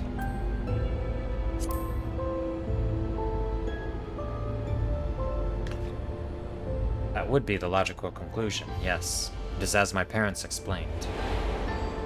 Flashbang. The key remains shrouded in mystery. Preservation augmented it with Electro, but never grasped the technology's underlying principles. To this day, not a single person understands the mechanics of interdimensional fusion. Not who imbued the key with its power, not when they did so, nor why. Now it makes sense. Calyx can track the key because its vessel was made by Preservation. I believe there is much we may learn in this room. On our next visit, I will have to enlist the Stola's assistance for a thorough investigation. I too am curious about a great many things, but pinning down Calyx's whereabouts is our priority. Hopefully there is a security card here that grants access to the director's office. The research conducted in this lab appears to have been highly confidential in nature. Some of the personnel must have belonged to the organization's upper echelons, and that means higher security clearance. We should spread out and look for any cards they left behind. Remember, anything less than a level 3 is no good to us.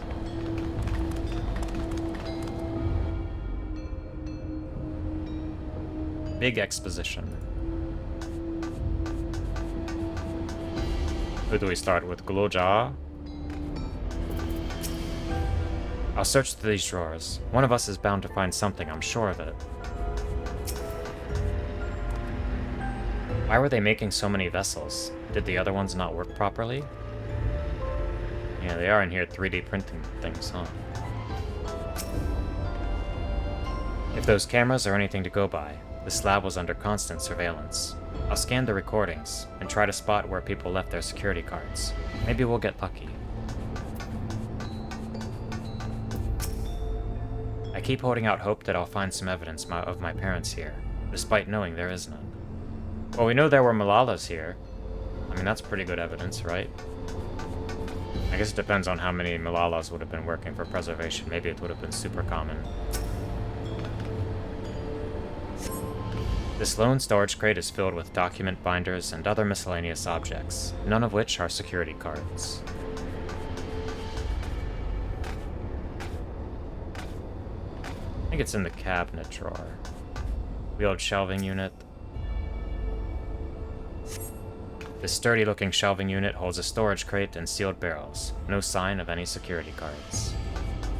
There's nothing else to examine, right?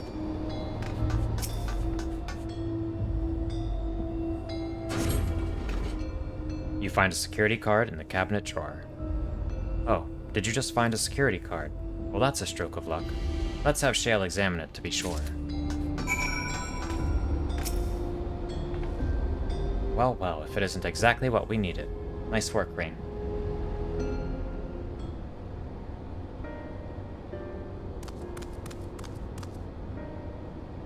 Oh, level 3. That should get us into the director's office. So, what was it you were hoping to find in there again, Shale? You were saying that a certain device was going to help us. Right. I haven't properly explained myself, have I? I'm looking for a data relay. After we discovered this ostensibly abandoned complex, I performed a cursory investigation which detected a connection to an outside network. When I traced the data's routing, I confirmed traffic from a web of Everkeep's security cameras. Considering the way Calyx is always one step ahead of us, we must assume he's quietly seized control of the city's surveillance system and has been using it to monitor our activities. To monitor what you, as the key holder, are planning. But since Calyx is the ultimate recipient of those transmissions, the flow of data is like a river that we can follow back to him. Which is why I need the data relay, if I can analyze the device and see where it's rerouting all this surveillance traffic. Then you can pinpoint Calyx's position. That said, he has done nothing to impede our progress, which makes me think I might be on entirely the wrong track. Maybe the reason he isn't stopping us is because he can't. Back in the old castle, Calyx said he was measuring Rain's strength. What can he possibly dream up that's stronger than him?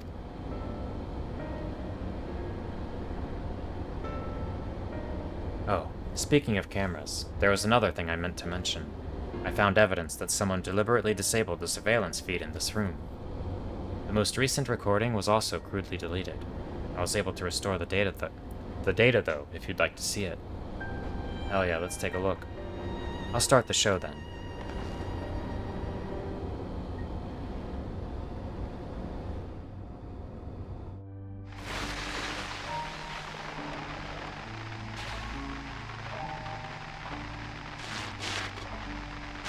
Are you really planning to leave?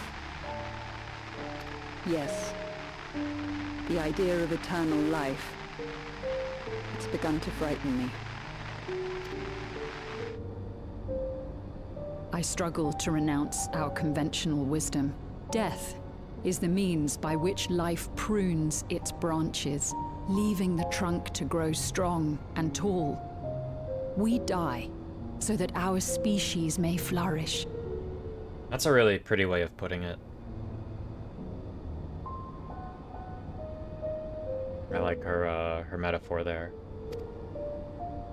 What would become of mankind were we to halt that process? If unending stagnation is the fruit of our labor, then perhaps we strive for the wrong thing.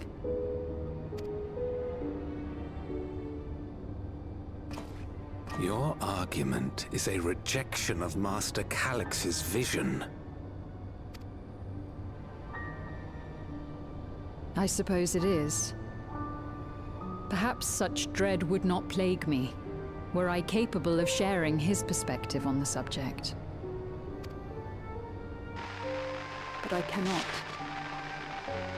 He and I are too different. In too many ways. I lack his extraordinary genius. I had no illness threatening to cut my life short, no singularity of will to cut away all distractions and focus solely upon research. I think the mistake they're making is that they view Calyx's illness explicitly as a strength to give him motivation and drive, which it surely does, but they don't consider the blinders that that also gives him. So it's as much a debuff as it is a buff, in my opinion. I have nothing but respect for his determination. The way he overcame his prognosis and seized the means to transcend death itself. But I'm not convinced that this obsession with living is the right path. That's why I've decided to leave preservation and put all my effort towards building a legacy for the next generation to come. And is she gonna go occupy the back room? No, because Oblivion came after. I don't think the two would be related. Surely you... Whoa.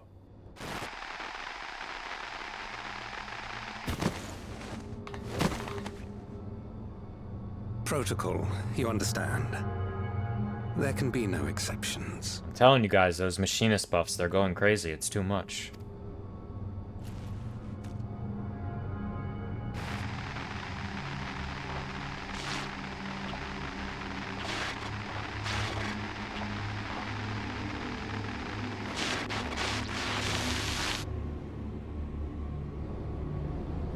They're spreading democracy too effectively. She only wanted to leave, and he executed her. I checked the images against the personnel data, and the man who pulled the trigger was Director Demetrius himself. Everything I could find on him pointed to a deep infatuation with Master Calyx. The cameras in this room have been out of operation ever since that incident. Given that the recording was erased, I can only assume he was trying to conceal his grisly deed from the other researchers. I'm not surprised, given how my parents described their defection from the Institute. They spoke of rushing me through a portal, even as Preservation's agents closed in on them. I dared not ask what became of them after that. But if it turns out they were captured by their pursuers...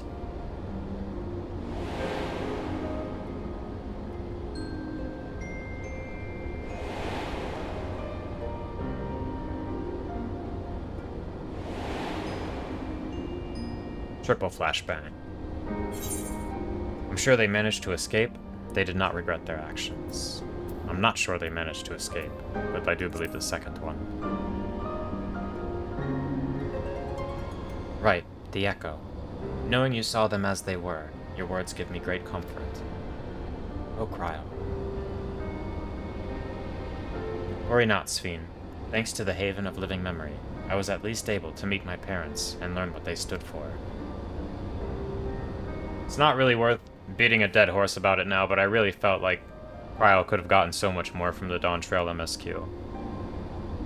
She was just kind of flipped onto the very end of the MSQ in a very, what felt like rushed way to me. She could have been so much more involved. It is enough for me to carry on. Even now, we don't know how the conflict unfolded between your parents and Preservation. But what we do know is that your mother and father cleverly expunged every last trace of their movements. They made sure no one could cross into the source or threaten their child's safety. Right, let's press on, shall we? This tale behind the key deserves a fitting conclusion. To the director's office.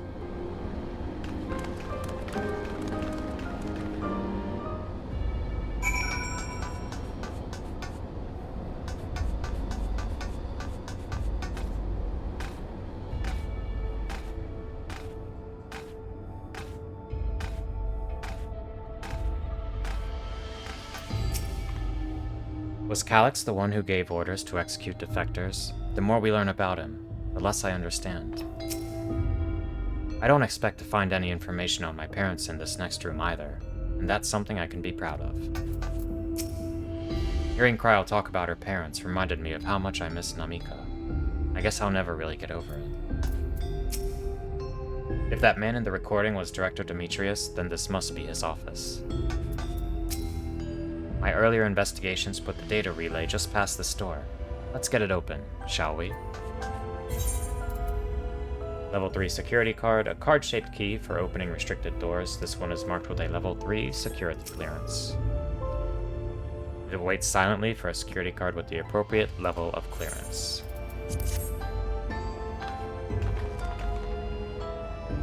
You hold the level 3 security card up to the scanner. There we go. Let's head inside. Now to find that data relay. And don't be shy, everyone. Speak up if anything odd catches your eye. Rain, come with me. I might have need of that security card.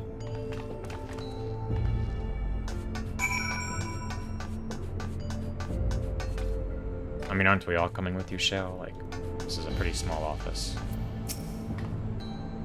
This is a report on reducing people to ether, and how much energy can be harnessed per individual. That's kind of gruesome. Oh, my apologies. I was thinking about the key.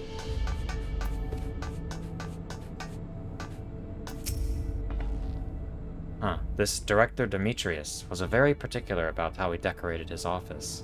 We've got incense and vases and some kind of gem display. Something odd, something odd. Damn, this terminal isn't connected to any outside networks, so it can't be the data relay I'm looking for. This office is also smaller than the map suggested. I'm positive we're in the right room. What am I missing? Sorry, Rain. Could I ask you and the others to search the office for any clues to this infuriating puzzle? I mean, surely there's like a hidden... Soul Cell Storage Case. The collection of soul cells may have once belonged to the Director. They appear to be empty. Shale says this room is too small. How could that be? Something is strange about this wall. I could have sworn it flickered for a moment there. It seems solid enough now. Does this display do anything else? These drawers have only big, heavy books in them. I would have filled them with snacks. Oh, but maybe the books are hiding something. I'll check. Beverage station. Having lain dormant for years, the now active coffee maker has already entered a self-cleaning cycle. It appears to have no other purpose beyond brewing coffee, though it remains to be seen when it will be able to do so once more. No coffee, hi-ya. Let me know if you find anything. I'll double and triple check my work for mistakes. Yeah, coffee does sound good. We'll do the side table last. Office shelves. You find a crumpled note wedged between the file binders. Secure room lift access. Requires passwords to be input simultaneously at terminals in the Proto-Lab, the Deutero-Lab, and the Director's office. Perhaps this discovery will be of interest to Shale.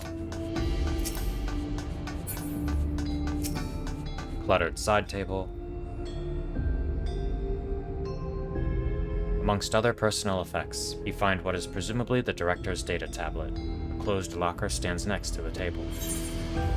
Examine the data tablet. You pick up the data tablet and begin skimming through the contents. Daily reports.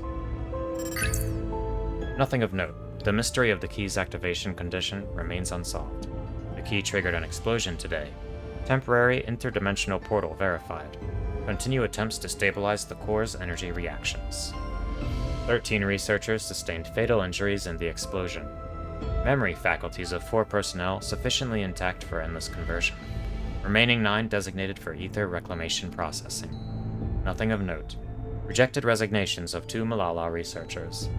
So for sure, Cryo's parents, 100%. Major incident. Details in full report. Those 2 inept Malala broke with preservation and absconded with the key. Though the fugitives have since been caught and eliminated, We were too late to recover the relic. The only reason we retained our flesh was to serve Master Calyx as physical instruments to conduct his experiments. Deprived of the object of our research, our existence serves no further purpose. I dare not imagine the depths of his disappointment in me. The complex is to be shut down.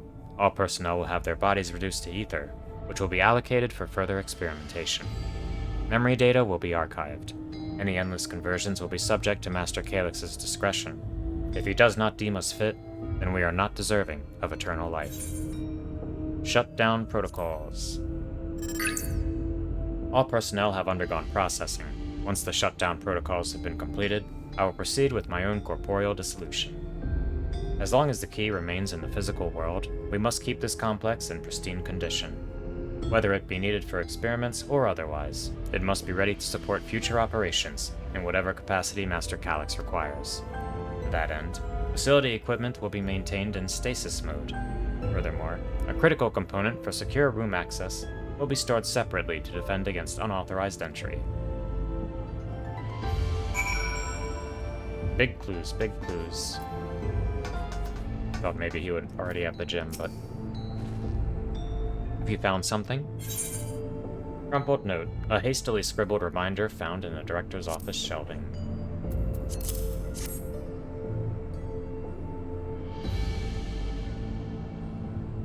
Thank you. A misplaced note, was it?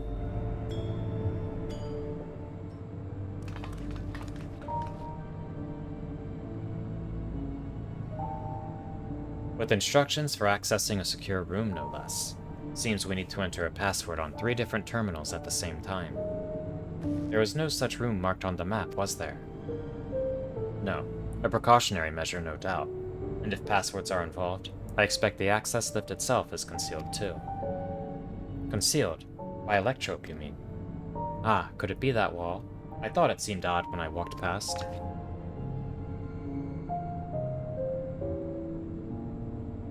Remember what Kafkiwa used to say, Shale? Never trust an Electrope surface.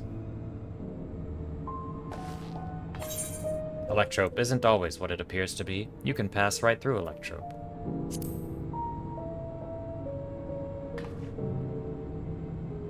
Oh, of course. Electrope is how you alter the look of all Solution 9's floors and walls, isn't it? In which case, it shouldn't be too hard to disable.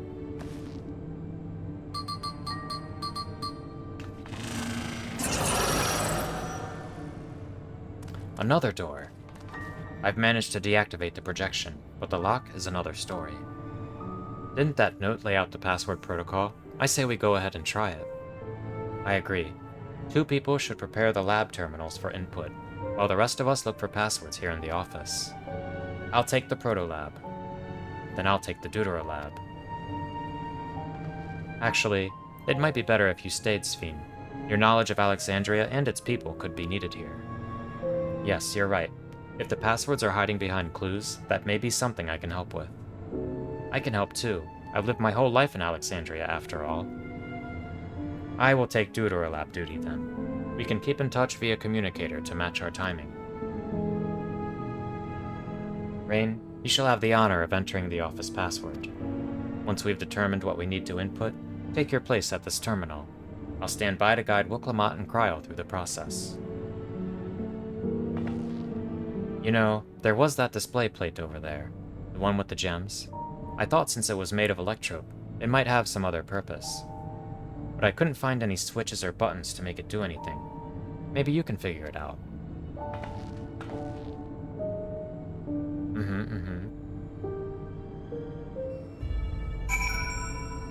Alright, I didn't do this my first playthrough, but I have to do it now. Because we're trying to be super completionist with the lore. So we have to go back to the 2 labs. Because there should be NPC to talk to in each. This is just the facilities.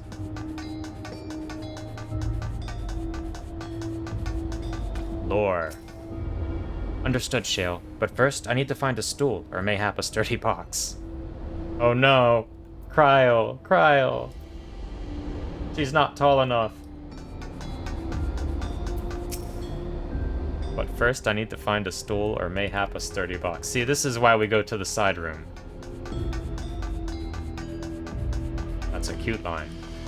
Worth the trip. Even if the other lore is boring, that was worth the trip. This is the entrance, not a lab. Okay, so it must be northwest. So, I just press this, and next is that one, right? Hey, this isn't so hard. Okay. The cryo line was the win. Worth the trip. I knew we would get bonus lore if we bothered going to those rooms. I should take a closer look at these reports. One of them might have hints to the passwords. I kept searching the drawers with the books and found a cube puzzle made of electro. It's probably just a toy, but maybe. Solve the puzzle.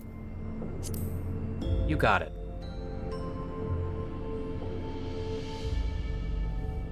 Let's see, if I move this bit, then connect this circuit to that one, there. Huh? There was something inside. Oh, it's a pretty green stone. I think it might be Alexandrite. They say these gems were so treasured in the past that they named the kingdom after them. Here, you should hold on to this one just in case.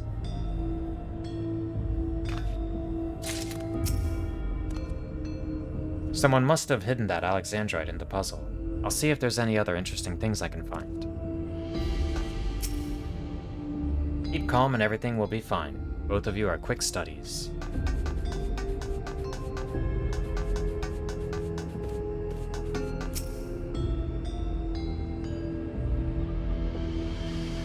Two jewels are embedded in this electrode plate. You identify the blue gem as a sapphire, and the red gem as a garnet.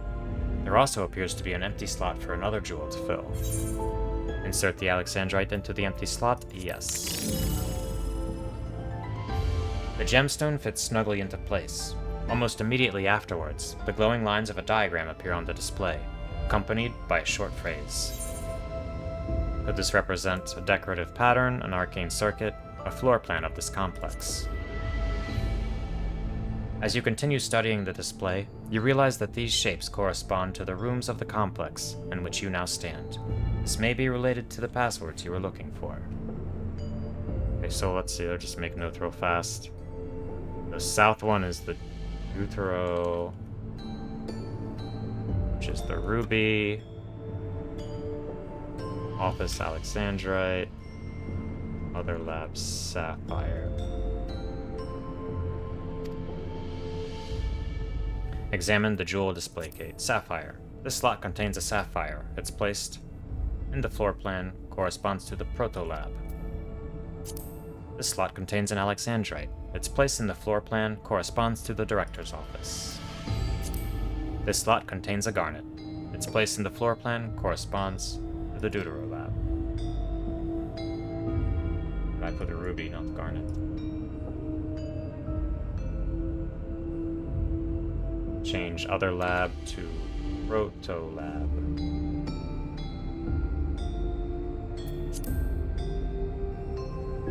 I think I need to interact with the terminal. You have gathered enough information to attempt entering the passwords. We're all set to go here. Wuklamat and Kryl are just waiting on their passwords. Let's start with Wuklamat in the proto-lab. What word should she enter? Right, we have to get it wrong first. So proto-lab sapphire. And the password for Kryl in the Deutero lab. Deutero lab garnet. And lastly, what will we input for the director's office? Alexandrite. Right, we have all three passwords ready. Now to enter them into the system at the same time. It's returning an error. We must be missing a piece of the puzzle. Maybe Sphene or Glulja has noticed something, or perhaps the display plate can give us greater insight. Oh, we need to read the text.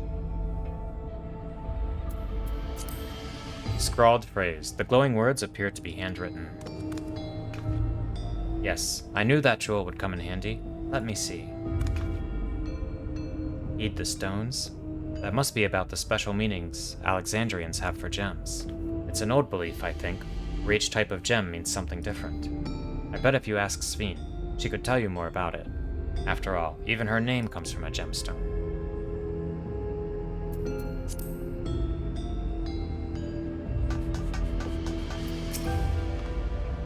Yes? If you have questions, you need only ask.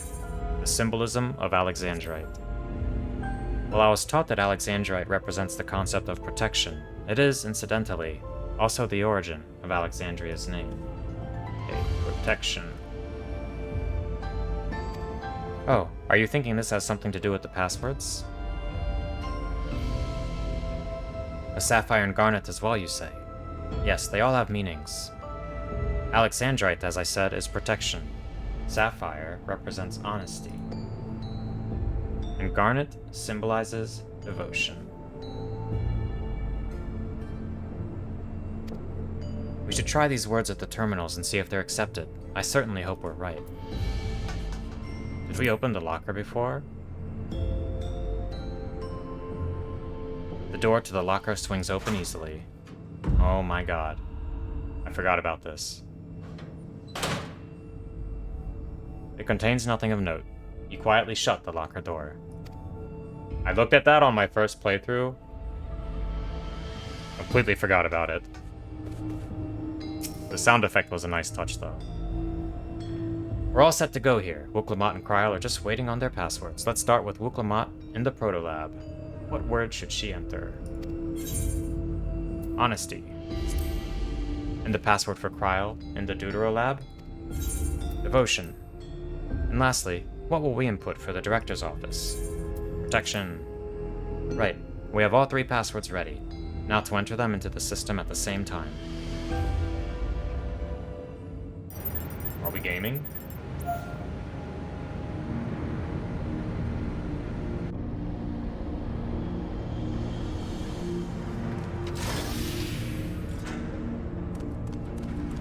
Yes, we are gaming.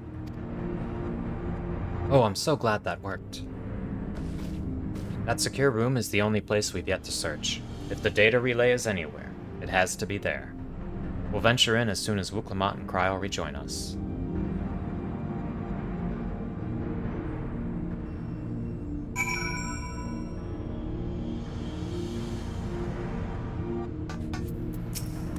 We did it, thanks to you. And a little bit thanks to me, I hope. Well, that went well. Excellent clue finding, Rain. Speaking of gemstone symbology, for Alexandrians, Sphene holds the meaning of eternal light. When my parents named me, it was their wish that I become an unwavering beacon of hope for our people. To think on it now, I have never shared that destiny with my other self. Great work, Rain. Leave it to you to divine passwords from an ornamental display. Alright everyone, time to board the lift and see what awaits us.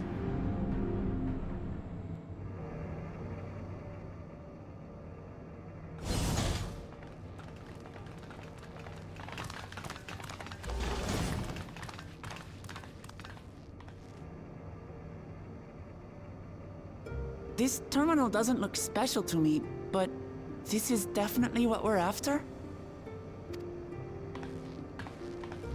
It is.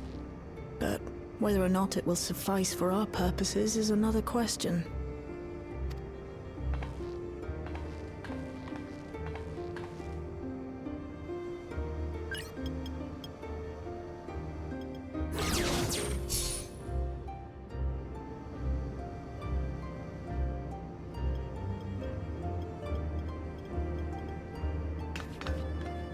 The Endless are created using the memories of the deceased. But as memories are, in essence, collections of data, the resultant entities have no physical form. These data entities, as we might call them, have only 2 methods for interacting with the material world. One of these we saw in Living Memory, where the Endless are granted temporary bodies through the use of corporeal ether. They become much like solid ghosts that one can see and touch. The other method, which Kafkiwa employed, is the remote operation of a machine. But where do you suppose the Endless are to be found when not inhabiting a physical body? The Endless are memories, and if memories are data, then... They must be stored on a hard drive somewhere. Inside Electrope somewhere, in a world formed of data.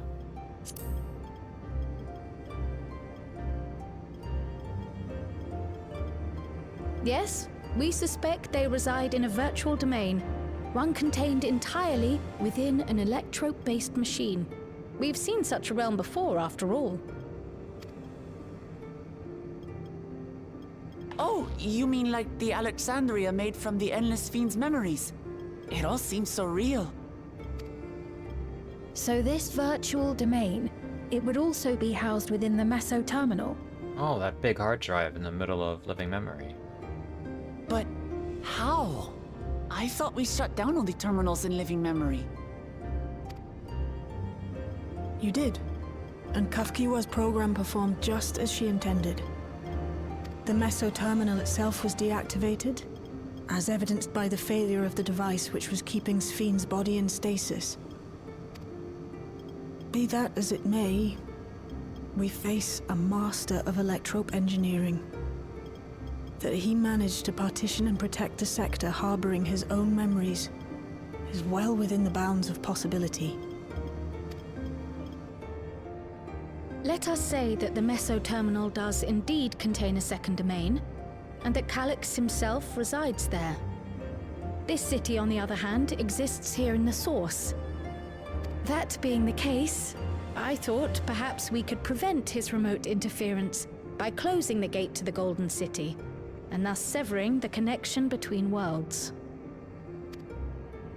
Except I tried to close it once already when I visited living memory. The process required administrative authorization, a restriction I assumed at the time had been imposed by the Queen. But now you think Calyx might be responsible.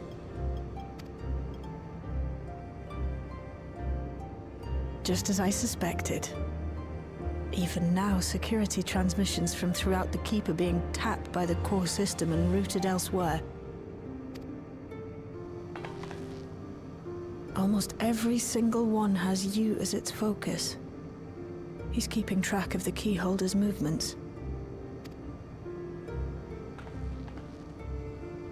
Time's up, and what a waste of time it's been. Uh-oh.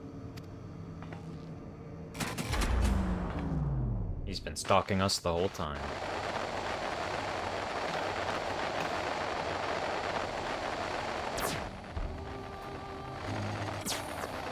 Hoping to find me by tracing security data? That will not be necessary. I mean, you say that now that we've already... Through a not inconsiderable effort, I've taken your measure and prepared a force sufficient to subdue you. Like, he says that now that we already know where to go to find him. Bit late, Mr. Calyx.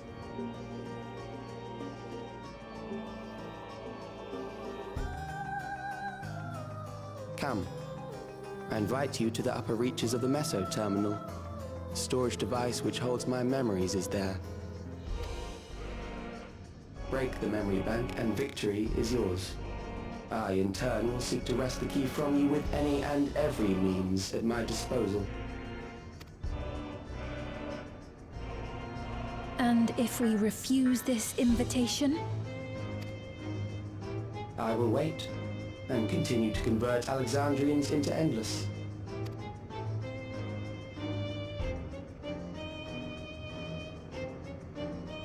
Consider the urgency of the situation and make the wiser choice.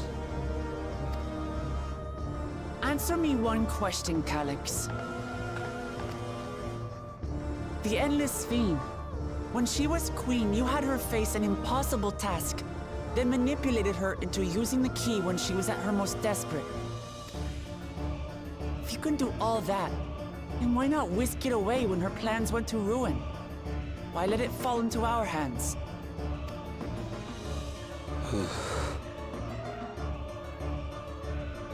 You pour salt in the wound.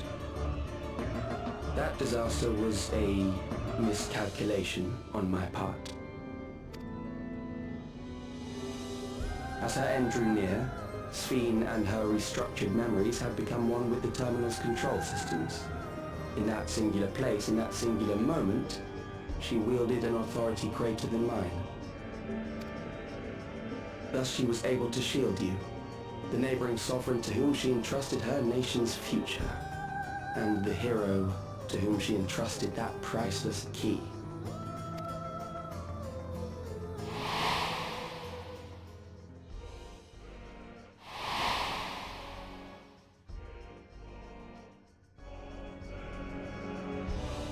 I am unsure to what degree she perceived my presence, but she knew that someone was watching. Does that satisfy your curiosity?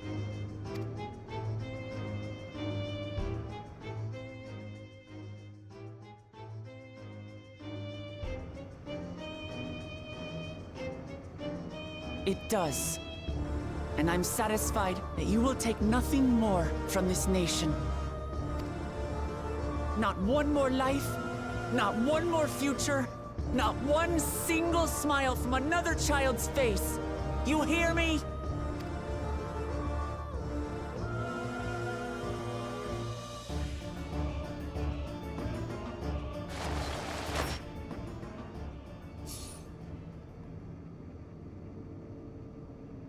I don't think he liked what she had to Sorry say. for losing my temper, but there's only one way we can deal with people like Calyx.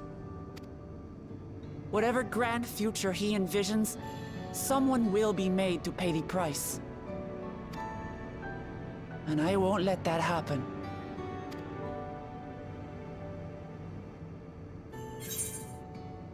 I'm with you. Let's plan our next move. He's wrong if he thinks he's taken our measure.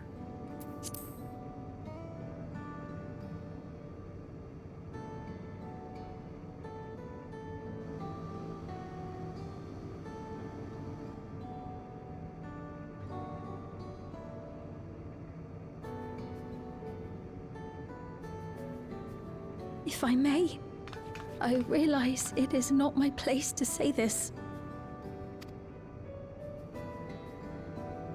Even so, I must thank you both.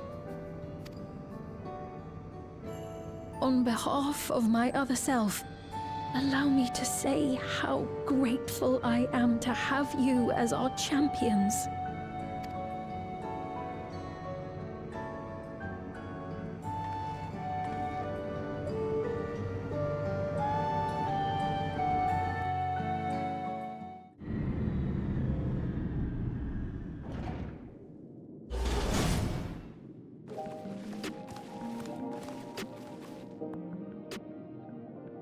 Well, that was an adventure. It may not have been by the method Shale was hoping for, but at least now we know where to find Calyx and what we need to do next. Indeed, while I remain curious about Preservation's research into the key, that is an investigation for another day. Then let's head straight to the back room. We should get everyone on the same page before we make our move.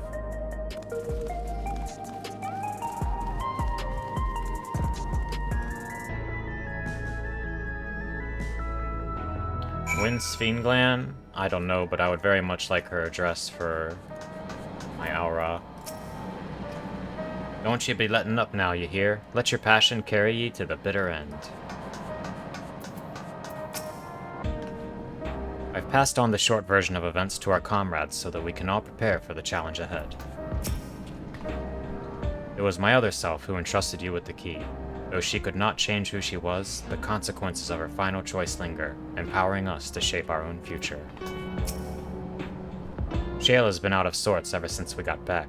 I don't think she liked what Calyx said. But don't worry, I'll do my best to cheer her up.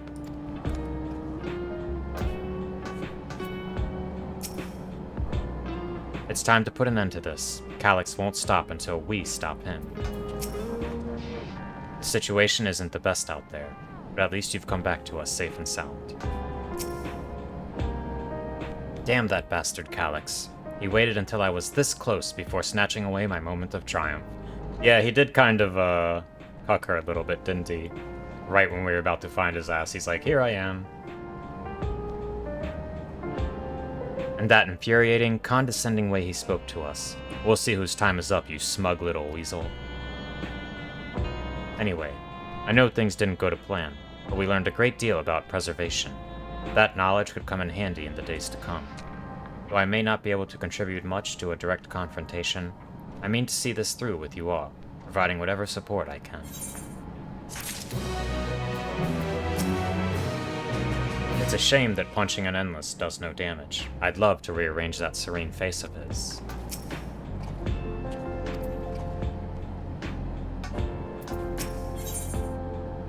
One of our own, Sphene is resolved to take part in the coming battle.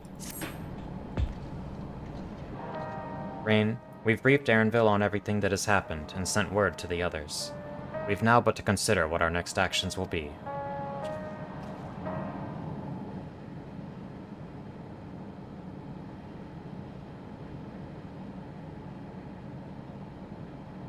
Calyx has offered you the opportunity to confront him directly. And though it feels much like striding face first into an ambush, we have little choice. If we are to destroy the memories he supposedly has stored in the upper reaches of the Meso Terminal, then that is where we must go. While I'm still upset at being deprived of my moment, I nevertheless did my due diligence. I can confirm that the relay we found was indeed transmitting surveillance data to a device somewhere in living memory.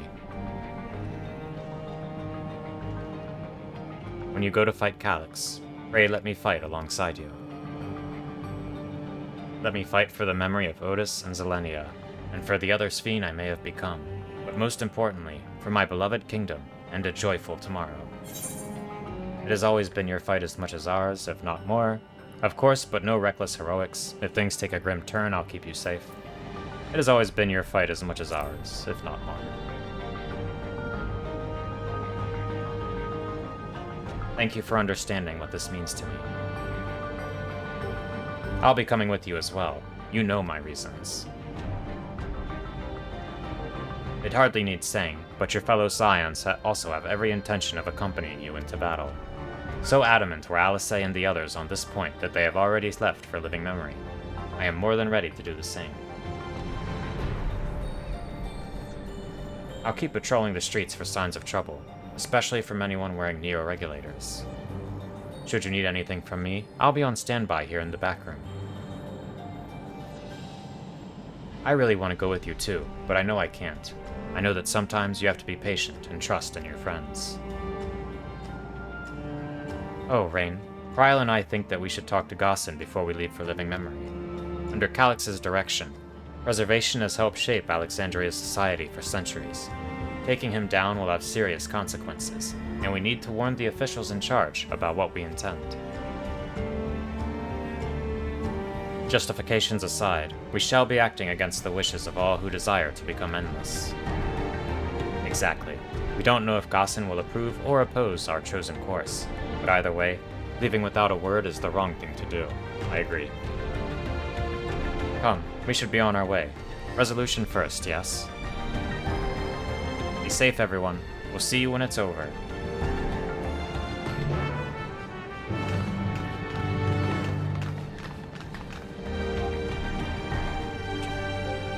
Even people from my village have taken to wearing neoregulators. I can only hope it doesn't end badly. As I said, I'll be ready and waiting if and when you have need of me. Just make sure you come back in one piece. I'll do whatever I can to help Shale and Erinville.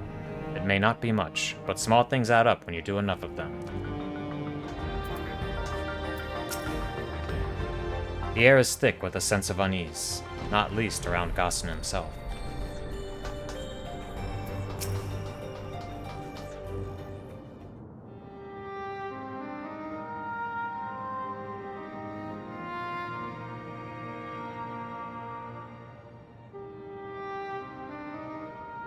I see. A difficult situation. In the absence of an official sovereign, I agree that it is not Preservation's place to dictate the future of our nation. However, I also cannot simply take a side and declare my support for your efforts to defeat Calyx.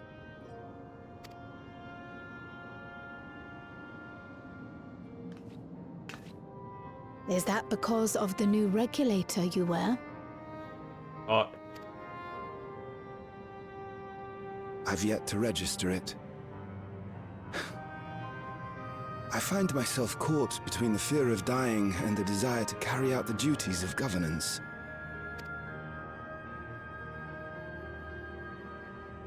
My greatest concern is how we shall stem this ever-increasing terror of mortality when becoming endless is no longer an option. And that's to say nothing of the recent slaughter committed by our own soldiers.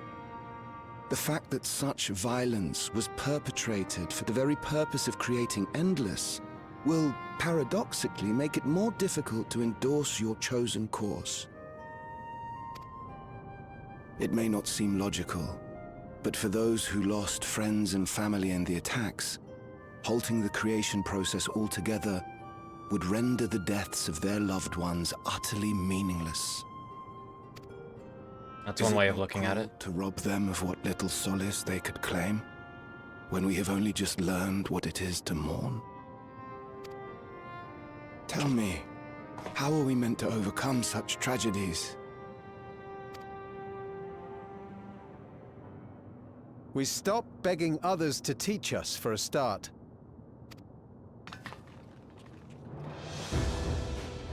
Hell yeah.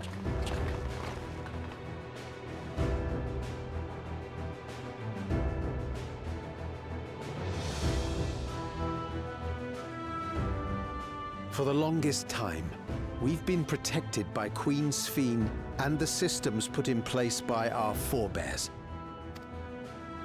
The hardships and responsibilities of life were distant things, and we felt entitled to our comforts, even as we barely noticed those who risked everything to keep us sheltered. But no more. From now on, we need to learn on our own. How to live with the promise of death. How to endure the pain of loss. We may never learn to love such things, but we may learn to survive them. The people beyond the barrier, even the Alexandrians of old, they've all had to live with these fears. There's no reason we can't do it too. Lithander? What is his name? What are you all doing here? Malachite called us in, and the Oblivion members briefed us on the current crisis. You don't stand idly by while your house burns down. We came together and thought about how we could help. Long story short, we've decided to join the fight alongside Oblivion. I say fight, but we're well aware of how little use we'd be in actual combat. A battle of ideas, on the other hand. Now that we might be qualified to do something about. We'll talk to our neighbors and do our best to quell their fears.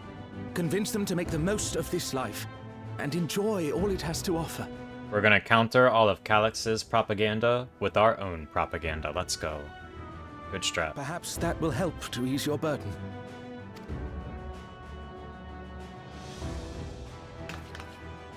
It certainly will. Even if a few are assuaged by your words, it will make things easier.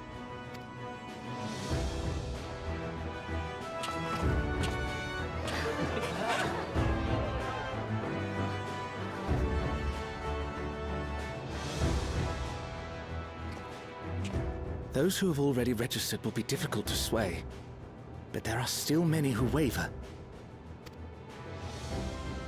Those are the ones we'll concentrate on. Gossan, if you truly care for the people of Alexandria, then now's the time to start thinking of ways to prevent more deaths. Lythander makes a good point.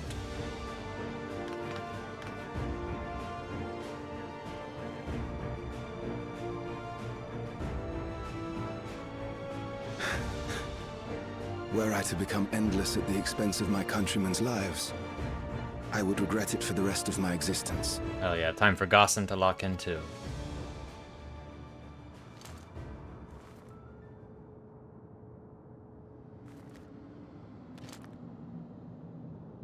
Now we're gaming.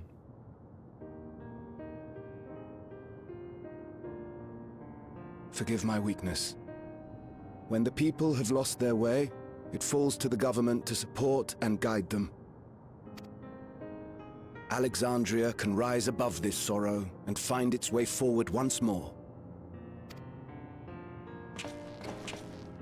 Is that not so, Your Majesty? Indeed it is.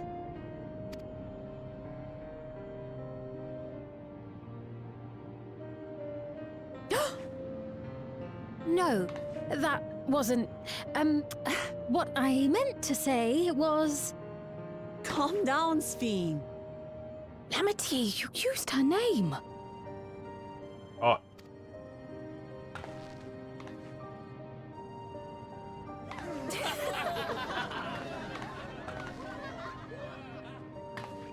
The perfect resemblance to our beloved Queen Sphene has not escaped our notice. Yet we also understand that you are not her. Having to live in secret, unable to share who you really are. That must have been hard on you. Can she go back to her regular outfit now? The one that matches her hair highlights much better? When you come back, please tell us all about yourself. I imagine yours is a rather outlandish story, but we're eager to hear it all the same. You're one of us, an Alexandrian, and we don't abandon our own.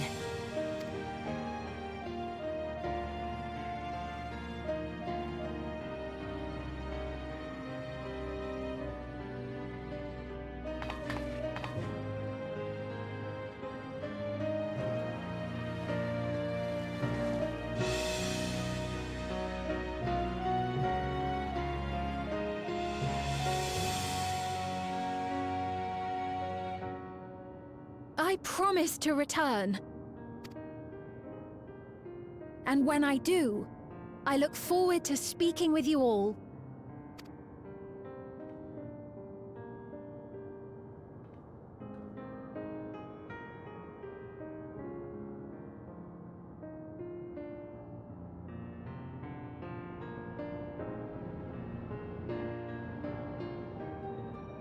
Huge.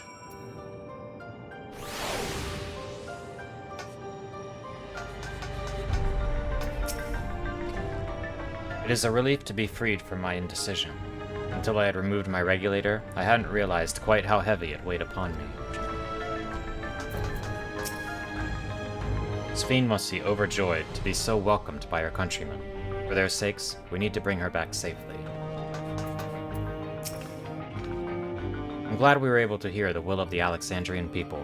Now it falls to us to see the rest of it through. Everyone was so warm and welcoming. Alexandrians are, as ever, a stalwart people. How glad I am to be home. Thank you, Gossan. That decision must have been difficult to make. If only I could claim the courage to do so came from within. The final push came from Alexandria's citizens, and their bravery in taking the first step towards change. Speaking of which, can I ask you to lock that neoregulator away, where no one can get to it? That should prevent the registrations from reaching the target number. I should be glad to do so, but I fear it would be to no avail. According to our most recent surveys, the number of neoregulators in circulation exceeds the stated 5,000. I surmise the surplus units are to account for those like myself who have had a change of heart or are otherwise hesitant to register. Ah, that does sound like something Calyx would do. Well, we'll have to face him either way, so no point in delaying the inevitable. On to living memory.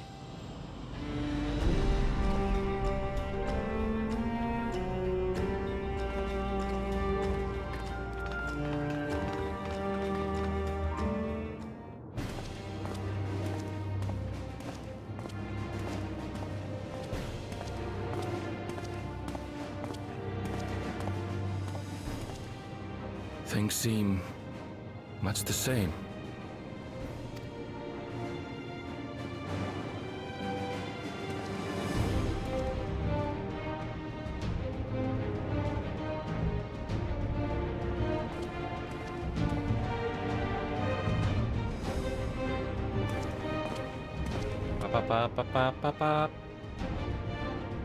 So listen, you have nothing more to fear than any other normal day. Deep breaths. We'll get through this.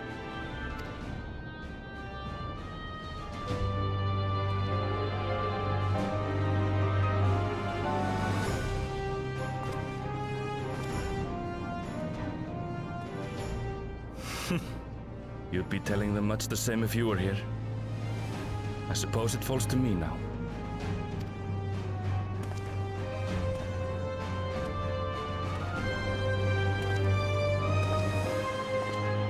Oh. He's thinking of Kafka. How cute.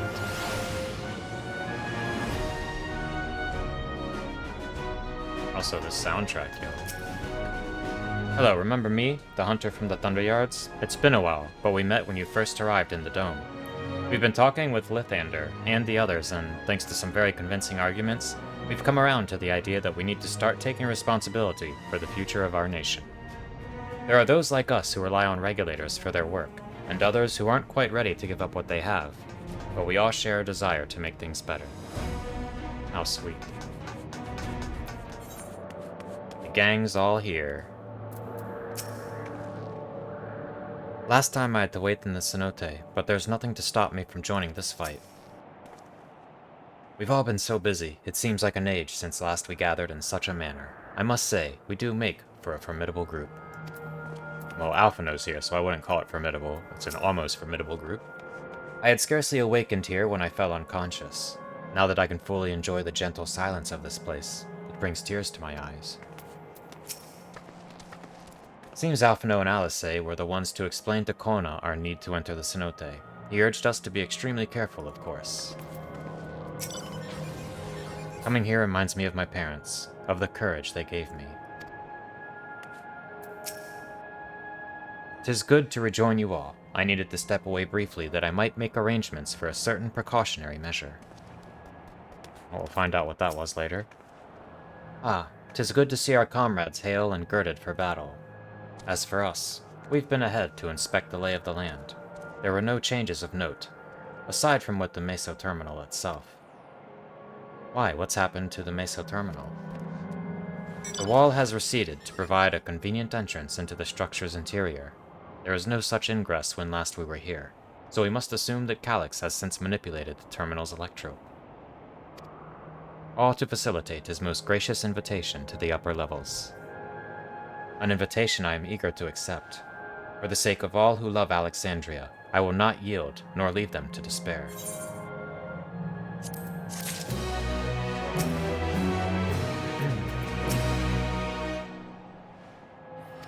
Same dialogue. Same dialogue. A terminal invitation. Ishtola would proceed to the Meso Terminal. I believe everyone determined to be here is present and accounted for. Shall we make our way to the terminal? We wouldn't wish to keep our insistent host waiting.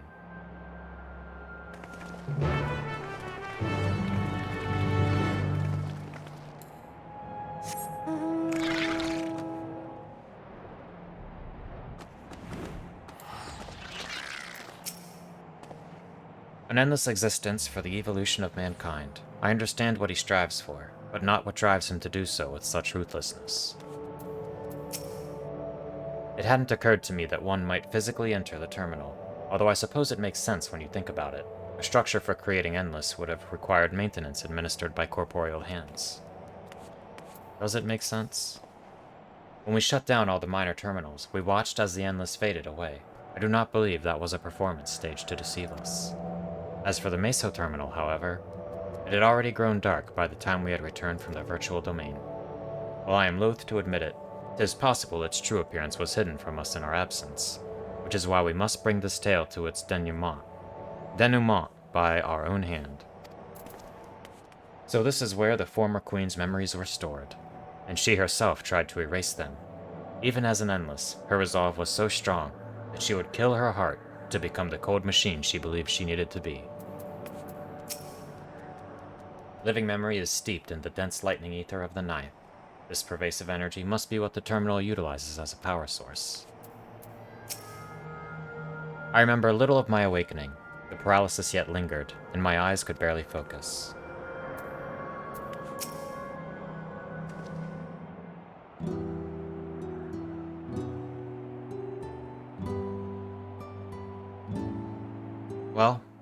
we are again, facing another battle to decide Alexandria's fate. For 4 centuries I slept here. Upon awakening, I found the world as I knew it had changed. I was so frightened at first. I couldn't recognize a single thing, and thought everything I loved had gone to dust. Yet beneath the unfamiliar surface, much remained the same. For that, I give thanks to Otis and Zelenia and their royal knights, who lay their lives on the line to defend our way of life. I thank every Alexandrian who believed in our future and passed on our legacy. I thank my other self, who so loved this kingdom of ours. And I thank you all for kindling this hope in my heart, this courage to take up arms and fight once more.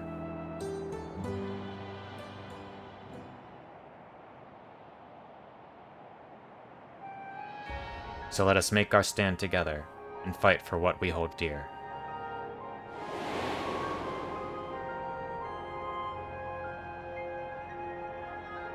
The kind and gentle Queen Sphene was way too weak to serve her people, and so she will serve them no more.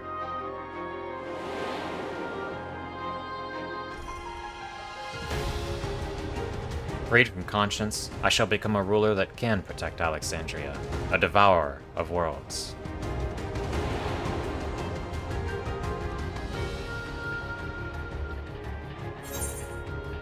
Together we stand, together we fight. We will rise to the challenge that the endless Sphene could not. Yeah, I'm glad they brought back this theme from the Alexandria dungeon. That we shall. Our wish to see Alexandria endure is one I am happy to fulfill. Let's head inside and finish this. In the upper reaches of this terminal awaits the device which holds Calyx's memories. It falls to us to make the climb and destroy it once and for all. Aye, we must bring matters to a definitive end. We'll not suffer him to cause Alexandria further harm, nor claim the key. The Queen entrusted it to Rain for good reason. And besides, 'twould be a tragedy indeed to relinquish a relic with so much research potential. Apparently, Calyx thinks he's taken your measure. I urge you to correct that misguided assumption. I wholeheartedly concur, yet would still counsel caution, that he would be so bold as to extend us an invitation bespeaks tremendous confidence in his preparations. Come, friends, we set forth into the midst of dreaming endless.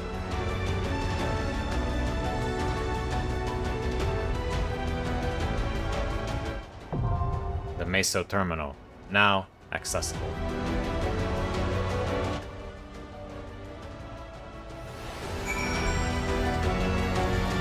Time. The Meso Terminal. The lights of living memory no longer shine, and the Meso Terminal at its center stands silent amidst the wistful echoes of lives once lived. A monument to the existence of the Alexandrian people, as well as a resting place for their memories, it is within this soaring spire that Calyx maintains his stronghold. The self-proclaimed architect of mankind's evolution has invited you to confront him in the upper reaches of the terminal, an invitation you must accept, lest his atrocities continue to escalate. Step into the structure's glowing interior, and begin your wary ascent through the midst of the dreaming endless.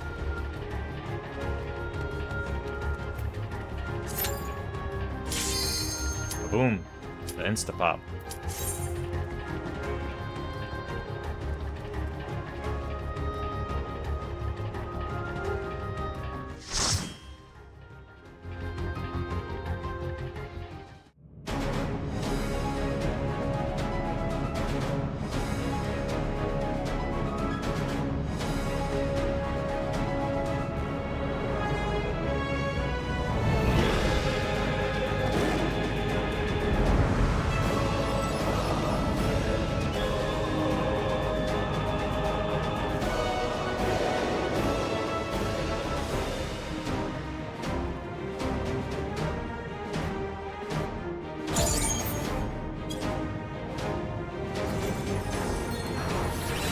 Danny Darko. Ah, you've come. I'll begin by wearing you down.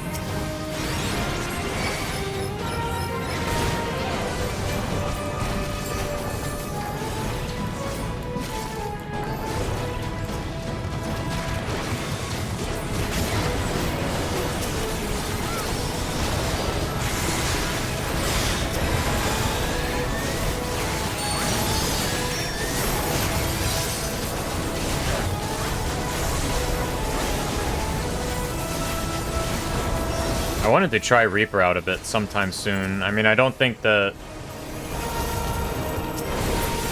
changes are enough to bring me back, but it sounds like it could be more pleasant since they reduced the Enshroud cooldown. Not all are warriors, but they will follow orders. Maybe the double Enshroud is more comfy now, I'm not sure. And so forth. Here, I shall prepare the stage for battle. Maybe there's some other implication that I haven't considered that would make you still not want to not have GCDs between the two windows.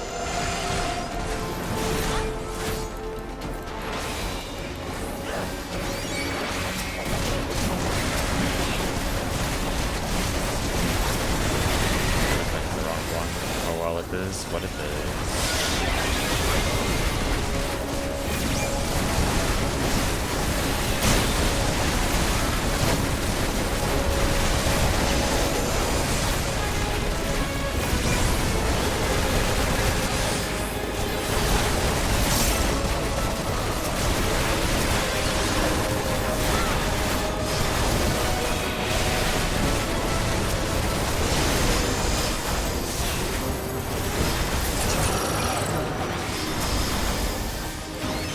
Memories of a physician, one who saves lives. Oh, this one was weird. I didn't actually figure out exactly how this guy works, but it was a cool fight.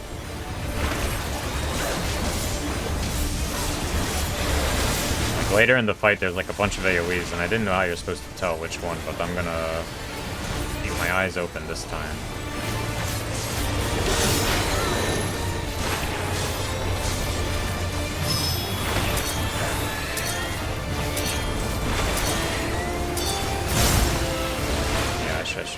That one I understood last. Okay.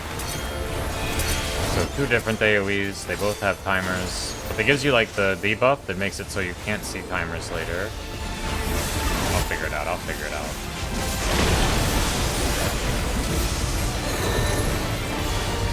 So another knockback. Sensory deprivation. Unable to correctly interpret attack indicators. But I mean, this one we saw before, so this is the real one, right? Maybe it's simpler than I thought it is.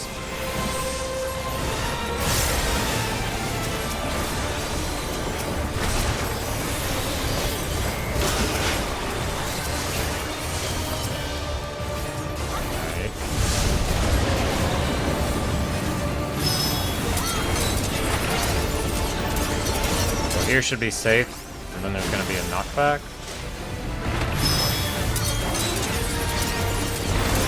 Okay, yeah, I think I get it now.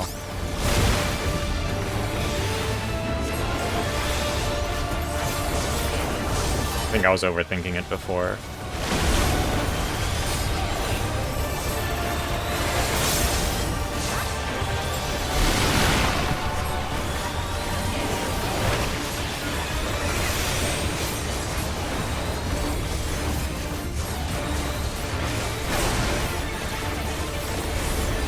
Care about the poison? Probably not. I think I just push Soteria and call it a day. So over here is a safe spot, and there's also a knockback that I'm looking at. Knockback goes off first. And over here is safe. Yeah, Bobby to help with the healing. That's a good point too. Overburdened the system. No matter. It served its purpose.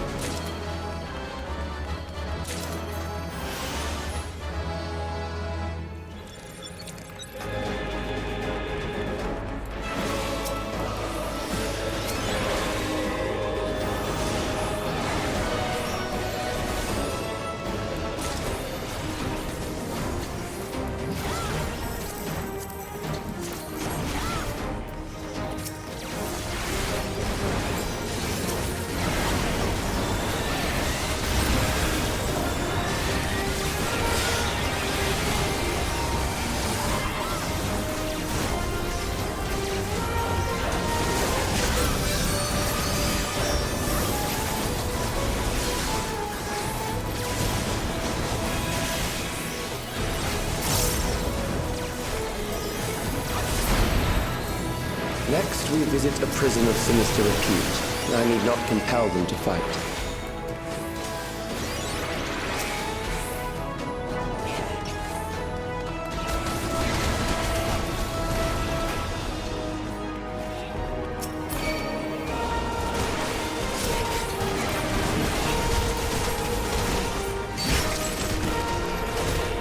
bum bum bum bum bum.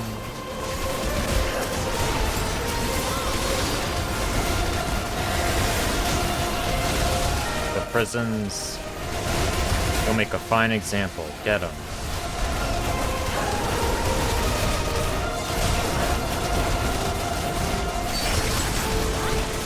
So why Calyx has prisoners in here? That's kind of weird. I don't think we talked about the prisoner thing. I guess they're just left over from the lab we went to. They have those weird flashing face effects like the sentries did. These are loyal executioners. They shall deal appropriately with criminals. Your sentence is death. How long do you defy it? Cell block A.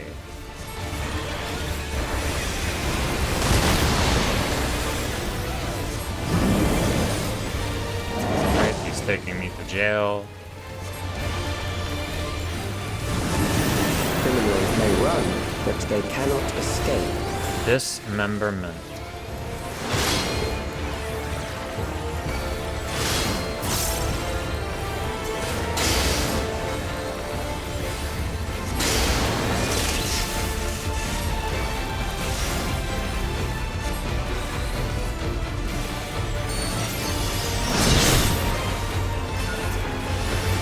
I wonder if this fight is why they buffed healing range.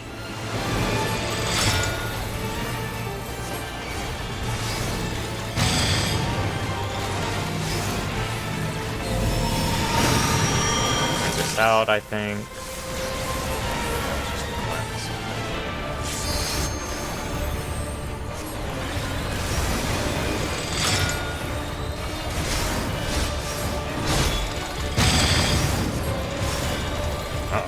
Uh-oh.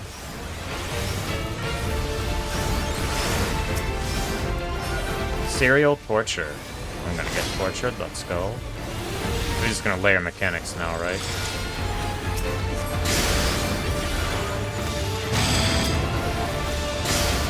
Damn it.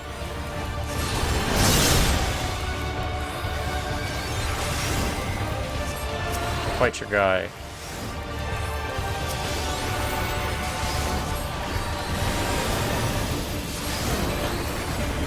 I don't even know how the dancer died. I topped them up, gave them GCD shield, and next time I looked at party list, they were dead.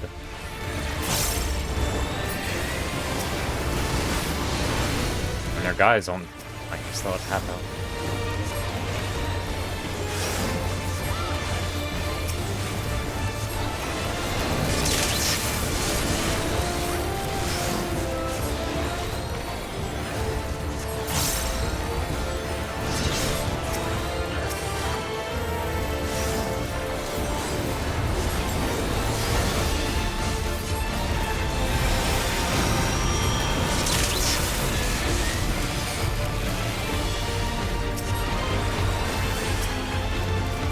Right into the other one. Thankfully it died. I want to try this as DPS and tank. See how different it feels.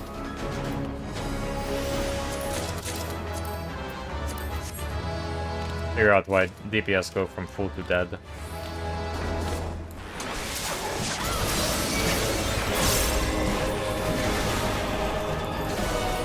Maybe it's just not knowing what order things are gonna go off in. Makes it tricky for people.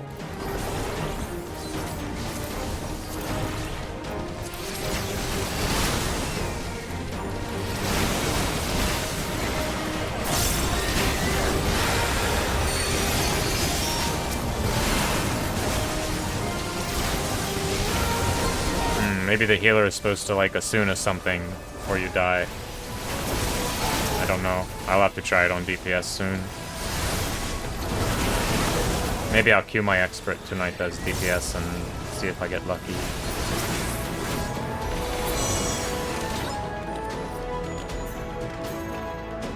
Alright, one more trash pack and final boss. After we kill final boss, I'm gonna run through and read the lore. It feels like it would be silly to not, after how thorough we've been with all the MSQ so far. From an age rife with death. The desperation will serve well. Oh, is it like a doom counter or something? The enemy is at the gate. To arms, good soldiers, protect your kingdom.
Very well.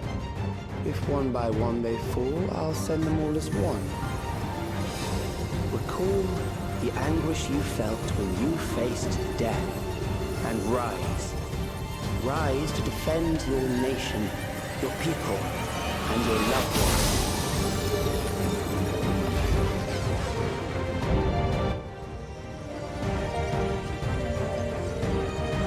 Memory meld, the immortal remains. Rise and meet the foe before you.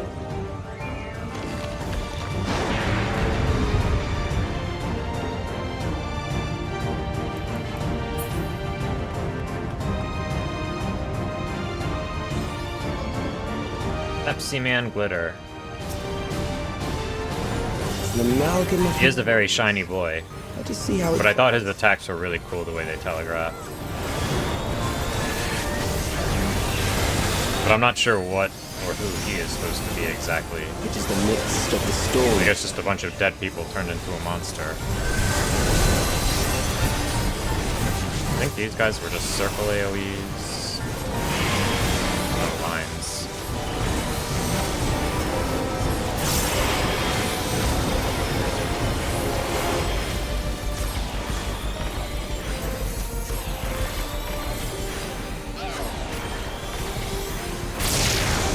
Countless lives are lost in the senseless conflict.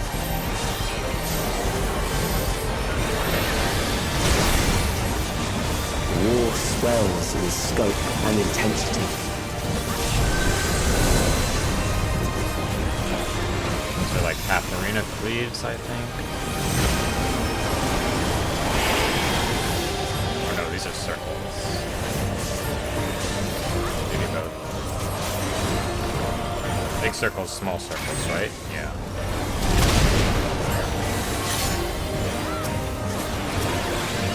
Big hand. The bombs rain down without pause or mercy.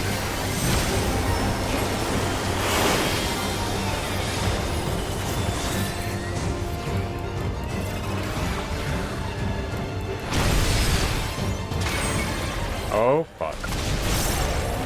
I'm gonna try not to grief. I didn't even realize that they were gonna be circles again. I was thinking another mechanic is coming. The spark of life is dimmed with every blinding flash. Fine, it's fine, it's fine. This is the one I was thinking of.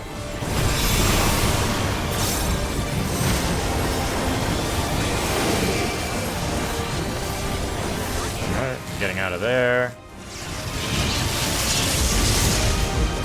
Death is everywhere, pillaging the promise of the future. Getting out of there.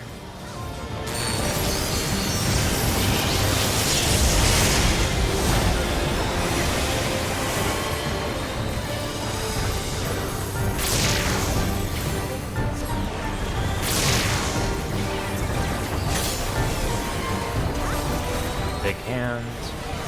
Boom.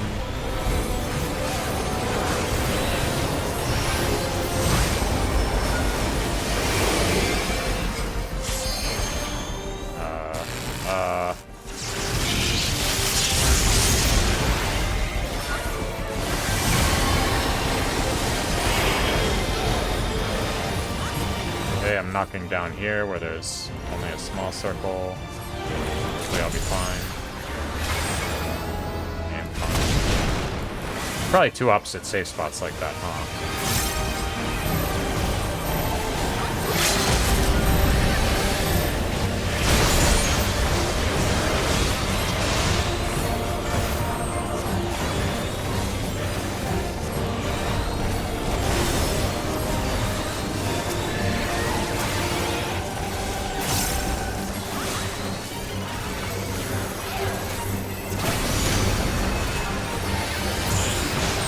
Easy peasy. Yo, nice Baron.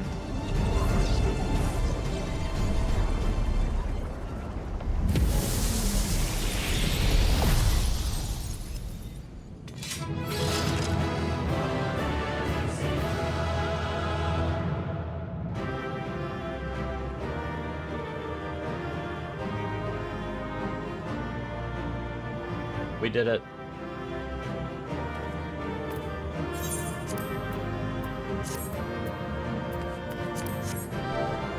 UI, oops, UIF. Oh, right, I need to run through. Door time. Thanks for running with me, Bobby. Good luck on your raid. I will have fun with, Mr. Necron. I wish I could, put the regular dungeon music back on instead of the wind dungeon, or the wind music, but it's fine.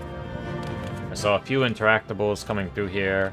We'll just see if there's any juicy lore bits. What is preservation's purpose? The answer to that question is simple: to ensure the survival of mankind. In a world beset by lightning-aspected imbalance, this means securing a place where people may live in safety, as well as establishing a treatment for the leaven sickness which plagues us. Many approaches were considered, but in the end, it was a child, a youth of undeniable genius, who discovered the most brilliant and complete solution to all the challenges we now face. Well, this looks like an infirmary, right? I'm guessing this is where Calyx spent much of his young life before he managed to become Data. And there's lots of other sick people who also have this face of, like, possession that Calyx was inflicting on them. And then maybe this doctor was one of the doctors that treated Calyx, or maybe it's unrelated. I don't know why he sent his doctor after us. This light thing here looks really cool. According to Master Calyx, it is not the body which provides life to a living being, but the soul. Furthermore, it is the memories etched upon that ephemeral giver of existence which encapsulate one's true self. Based upon these principles, he has proposed a methodology for preserving souls, using electrope technology. As souls are composed entirely of ether, he asserts that storage via contemporary means should be eminently possible. Experiments conducted on criminal subjects and volunteers have, in fact, already proven successful in capturing the ether released at the moment of death. Mankind as we know it has taken a great leap forward. Kinda messed up they were experimenting on prisoners. I mean, it's not the only messed up thing that was happening in Alexandria, but they were playing it a little fast and loose with some of the war crimes, you know? Just a little bit. Okay, now we have the prison. These are surely prisoners that Calyx was using to further his scientific ambitions. One of those cells is open, but there's an invisible wall here, so I guess we're not gonna go see what's inside of it. Maybe that's where the enemies came from earlier. Alright, then looks like no other interactables so far. More of these cool lights all around. The, like, the textures and everything in this dungeon all look really nice. I think the graphics team did a great job on it. We have succeeded in transferring a soul stored within a specialized electrope device into a mechanical soldier, resulting in full control and function. No longer need we fear the erosion which lightning energies inflict upon flesh and blood bodies. Yet despite this crucial breakthrough, Master Calyx remains unsatisfied. You would divorce memory from soul, siphoning the soul's ether reserves, whilst granting eternal life to the individual's memories. When fettered to a soul, memories can not only be stored, but also backed up as data. The Endless will be beings of pure information. His foreshortened lifespan was, perhaps, the very perspective needed to conceive of such a unique evolutionary path. Big learning, big learning. And then this looks like devastated Alexandria, so some of the consequences of Calyx's actions. Right, this has to be Alexandria. The building, the streets, it's all so distinct. Those Lindblum bastards. It is Alexandria. I feel like this is an area from Final Fantasy IX for sure.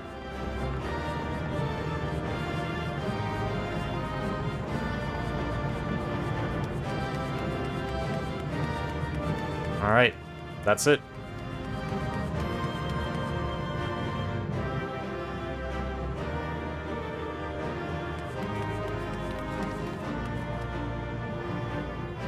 He's using the Endless like pawns. I wish they didn't all text bubble at the same time. An unconscionable act, we see this to the end. Memories of fear and terror. My countrymen, your members will carry me onward. Damn you, Calyx. As hard as this is, we must press on.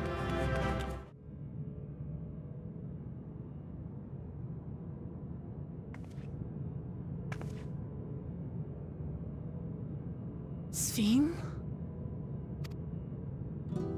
The Endless he sent against us. They were from the time of the storm surge, before I was placed into stasis.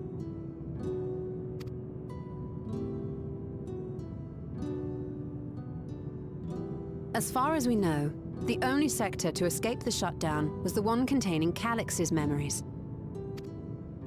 Assuming a chronological system, every other memory stored in that sector would belong to people who lived around the same period in history as he did.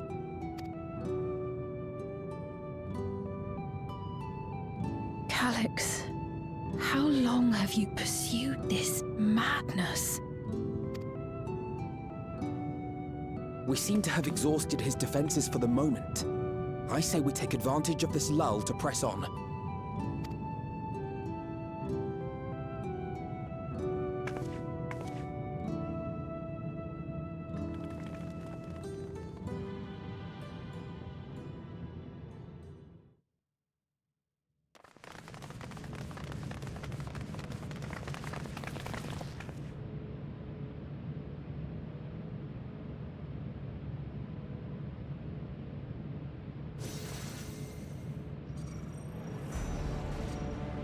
Calyx!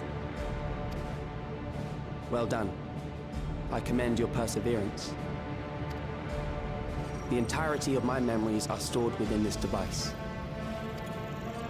In the early stages of Endless creation, we established several core tenets. One is a prohibition on memory duplication. Despite the inherent risks, I agree and abide by this. Memories are the essence of the self, and should not be diluted. We each have our goals. You seek to destroy your target. I seek to reclaim the key. Shall we forego the posturing and begin?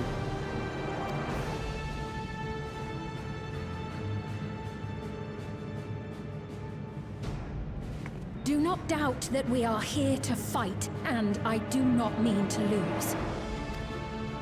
Yet, as one born of the same era, I must ask, why do you pursue your evolution with such fervor? What do you hope to achieve with this eternal existence? Your question is meaningless.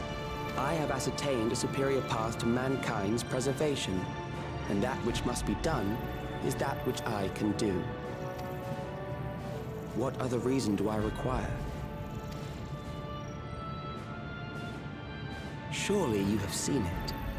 Traditional survival strategies are at odds with an increasingly complex society, leading to a breakdown of order.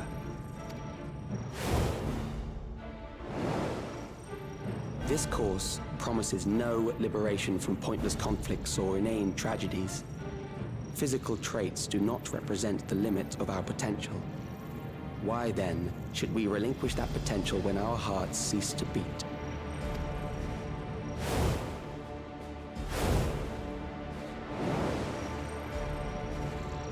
I realized it was past time that we corrected our heading.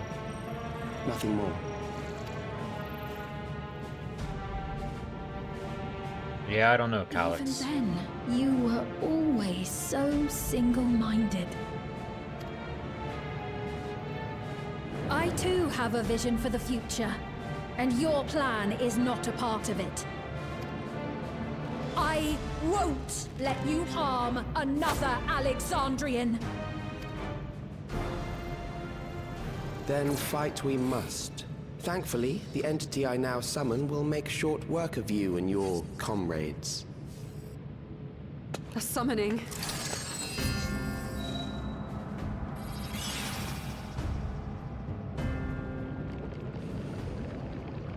What now? Oh, hell yeah. What was that? High contrast, let's go. A chill. No, something else. I feel so cold. So weak.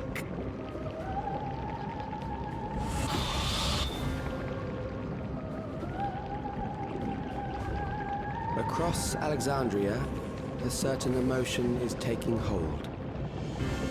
The fear of death. Terror for the eternal darkness that will, without fail, engulf the lives of every living thing. Allow me to introduce it to you.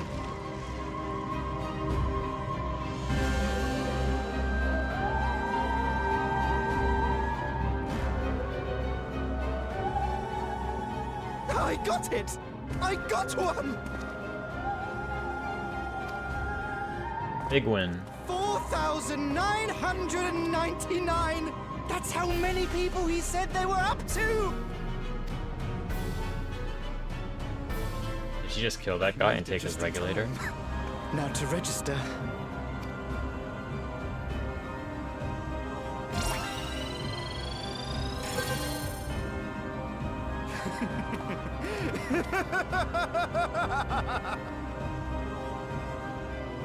Death can't touch me now. I'm free of all that crushing fear. Forever. I have to say, one thing that I've noticed this patch that they didn't really do before is they're actually doing like hand animations. Like earlier in a cutscene we actually held something and like they showed us holding it instead of just cutting away while we held the thing. And then here they actually animated this guy like covering his face with his fingers and stuff. Congratulations to all who have acquired a neoregulator. We have reached our total of 5,000 registered users. The day of deliverance you were promised will soon be upon us. Give it back! I don't want to die. I don't want to die. Now is he gonna harvest all of their souls for the summoning? No, he doesn't want to kill the neoregulator wearers, right? You think that's what I want? He was robbed, that's fucked up.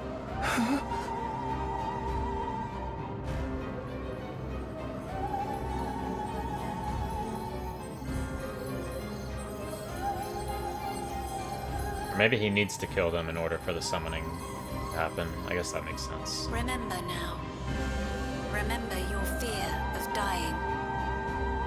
That terror will carry you across the threshold. Make of you an endless. Your prayers will birth a miracle which commands death itself. But if Calyx is going to kill all the people that insist on sticking with regulators, he's going to make it a lot easier for us.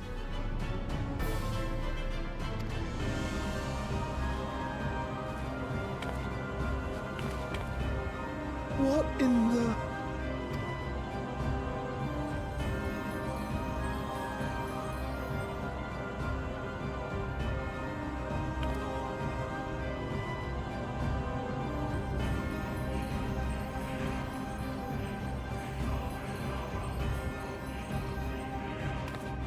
What's going on?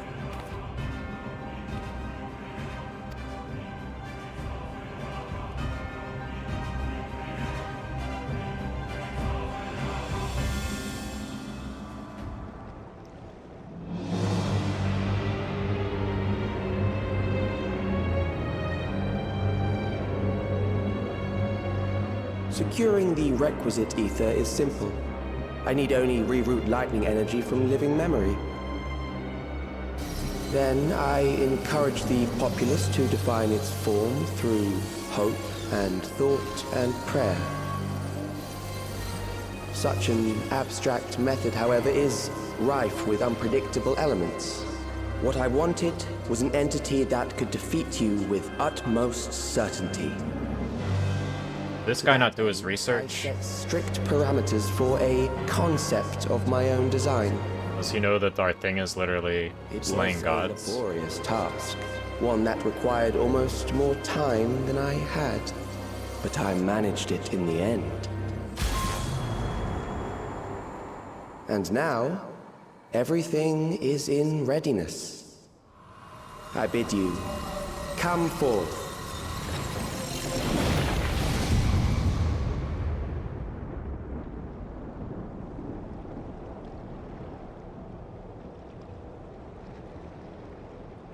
Seems like maybe he did no research on who he was up against, if this is his big plan.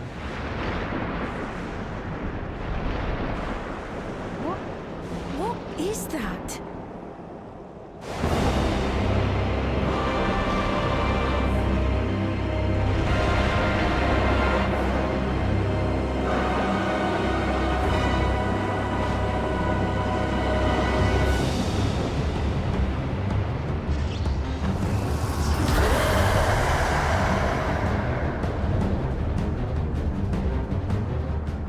Primal summoning, and one defined by a concept, no less.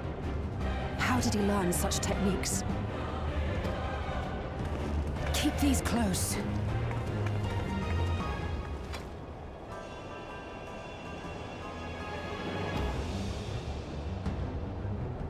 That is a false deity, brought into being through the prayers of the desperate and the hopeful.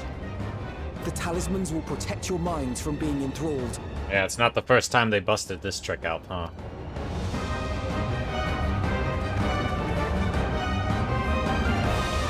Was it the Amoja first, or the Kobolds? One of those two.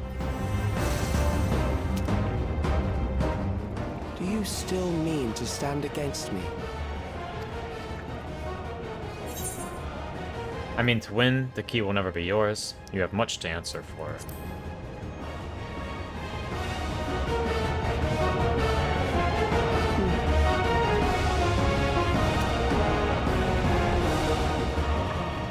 Assuming you win, the defeated ask no questions.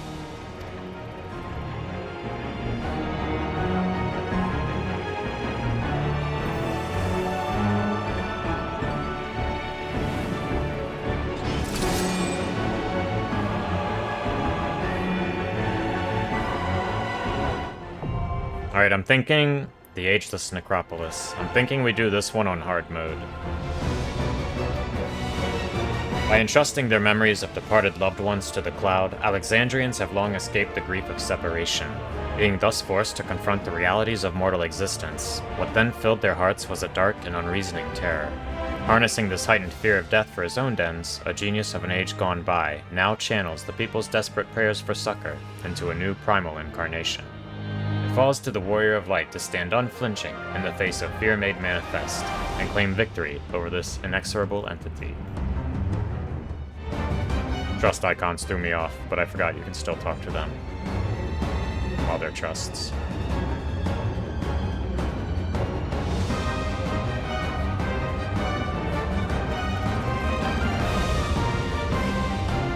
Grasping Eternity, Necron.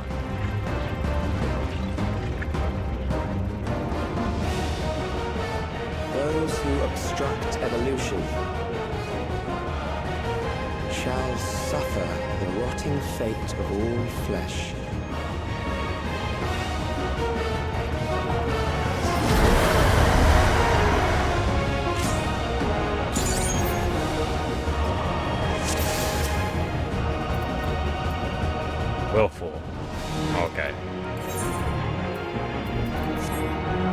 These guys won't react to countdown, will they?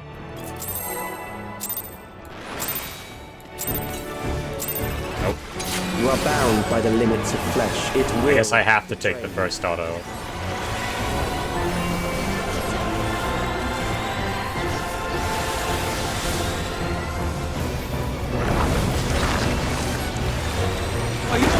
Drag them to their graves. Oh, right. You don't even bait them in this mode. They just hit where they want to hit. This is Panheima. Alphino, come on.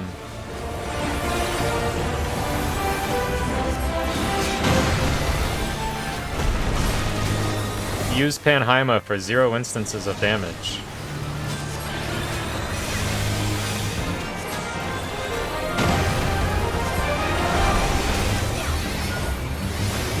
At least our shield stack.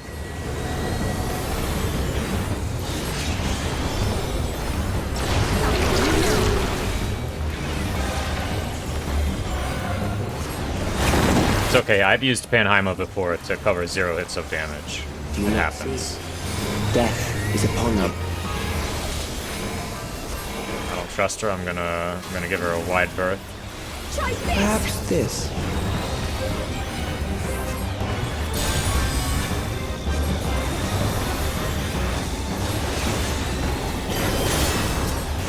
Alright, you know what? I forgot cardio, so who's the real amateur here?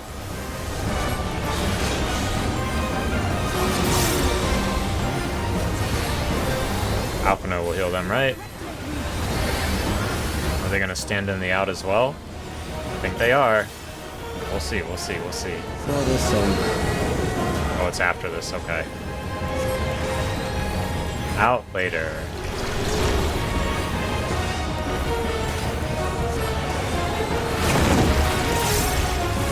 Kill them. Yep, they're standing in it.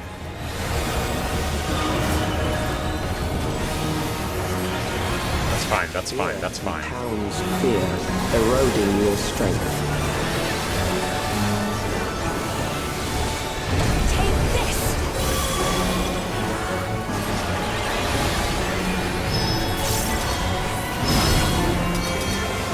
Oh, they're so much slower in this difficulty, aren't they?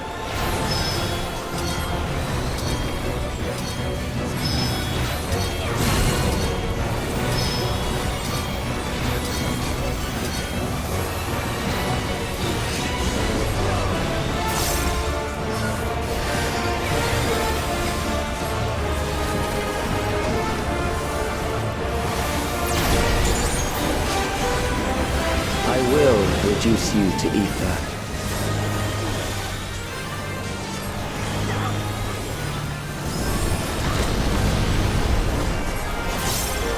Are you all right?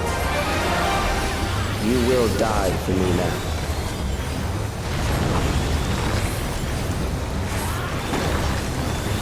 Ads.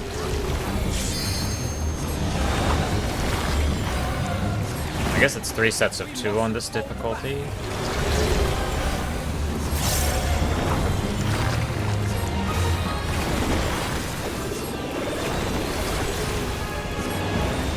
I will not hold back.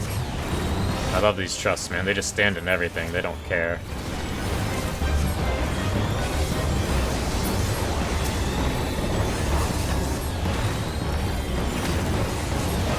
Accepting death is the greatest sin a life can commit.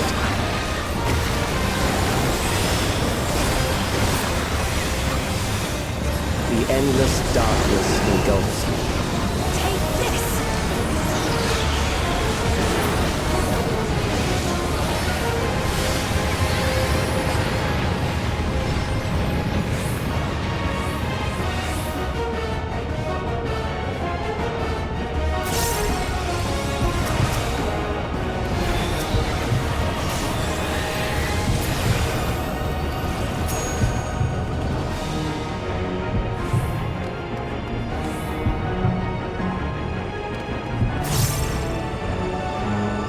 I feel like the ads on Extreme are ridiculously hard for healer, and then normal was ridiculously easy. Still alive. But there are ways to change that. Alright. We're almost halfway there. There.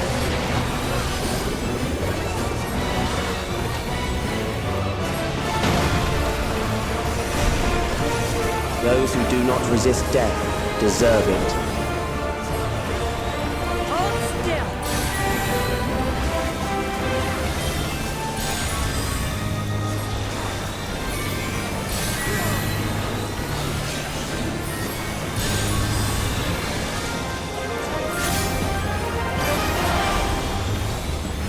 I am prepared for you.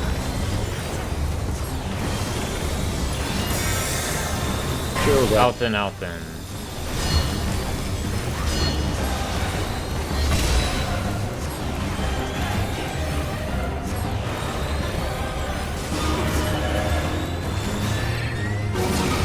Oh, scanned. Come on. That was 1 pixel too far out.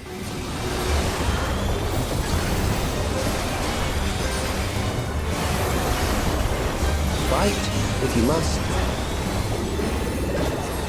I'm gonna glue to these guys and just go wherever they go.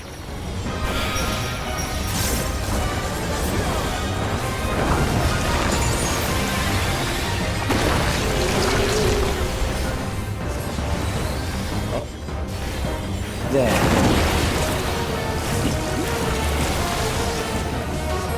That I just saw. Is that why he was casting he gets that buff? Because of the shadow? I never noticed that. You struggle in vain. Something special for you.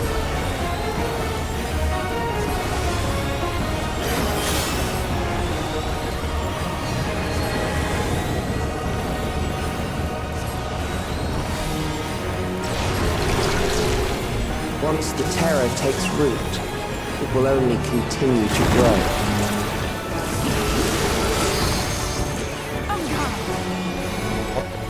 Why does Wuklamot chase me with this tank buster?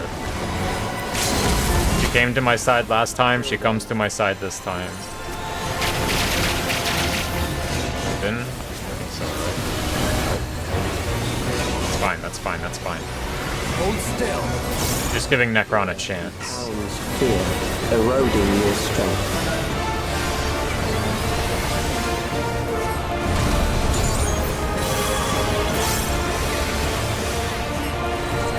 Thunder of Ranik, okay. It's a Wuklamot ability. Her reprisal, basically.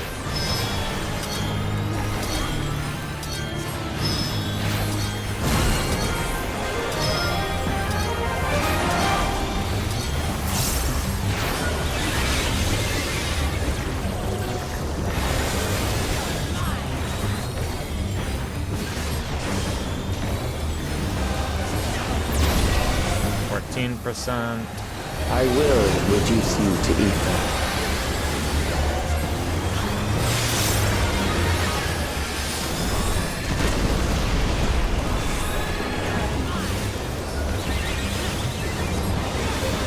Those who do not resist death deserve it.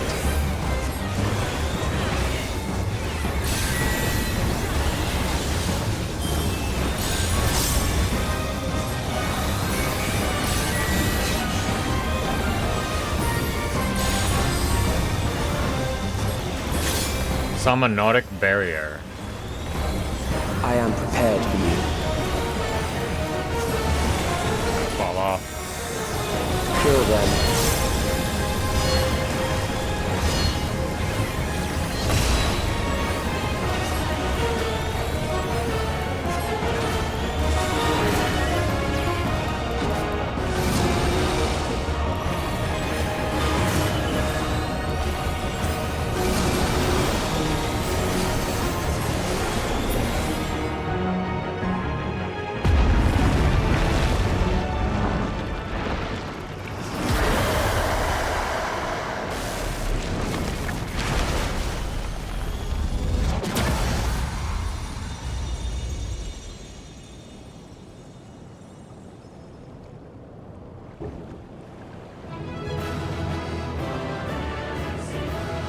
We did it. Now now's our chance. Calyx has nothing left to throw at us. A primal of all things. Something doesn't feel right. Is that truly the end of it? We did it. We've beaten you, Calyx.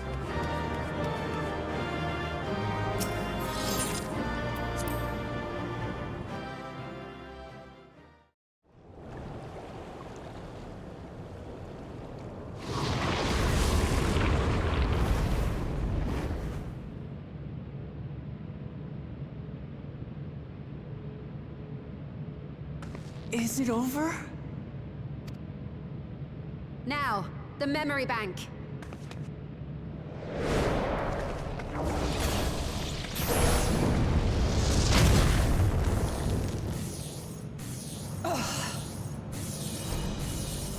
It's shielded. I invited you to destroy it. I did not say I would let you. Bamboozled.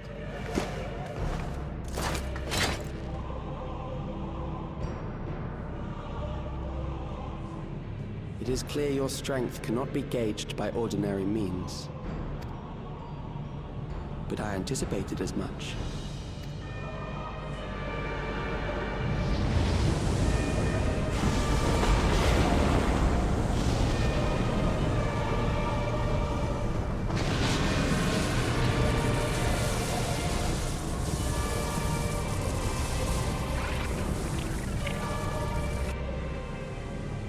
What did you do to it? The ignorance is almost laughable. You do not understand that you yourselves are to blame. You brought death to my creation.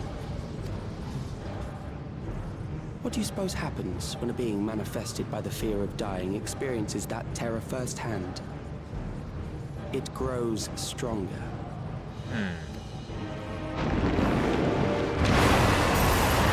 Got the Giga feedback loop.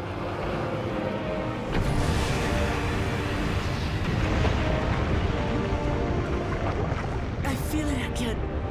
That same weakness.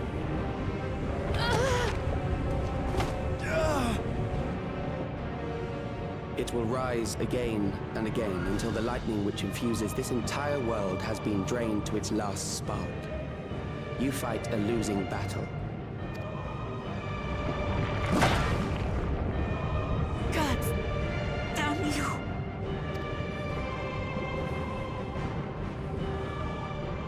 Harnessed in this manner, does it not demonstrate just how powerful mankind's aversion to death truly is? You will not prevail against this foe. I, meanwhile, will continue my crusade against mortality. So long as our memories endure, we may live on. That is the promise I offer.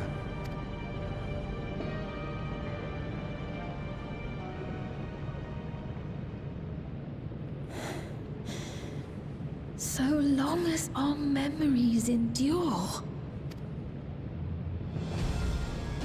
This is wrong, Calyx. You twist the meaning of those words. They are not meant to teach the living that physical death is nothing to fear. They are meant to offer comfort to those we leave behind. I know that litany all too well. I heard it time and time again over the course of the war. Help me, Shale. I must speak to Alexandria. Make my voice heard.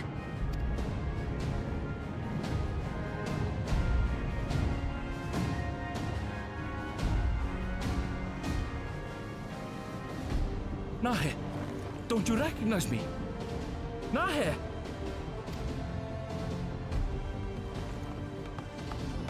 What's happening? What's wrong with them? I guess you will try to break them out of the trance with her public service announcement. You unsummon the bad guy? Just guessing.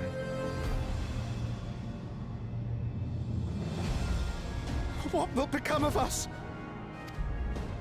Fellow Alexandrians, please, heed my words. What now? Another broadcast? I know that voice.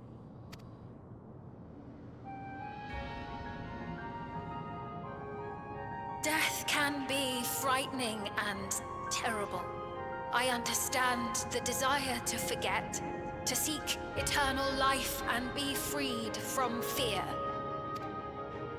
Yet, we live in this world in the here and now, the bearers of memories varied and rich. Our worries can weigh heavy, and there may be nights when the darkness feels like more than we can bear. But if we can endure those dark hours, the world will always brighten come the dawn. And in the chill of that new morning, will the memories of loved ones be there to warm us and carry us forward? So do not forget their passing. Let them be our courage. Fear not a life well lived. For one day, the memories we leave behind will be the warmth another needs when their morning finds them.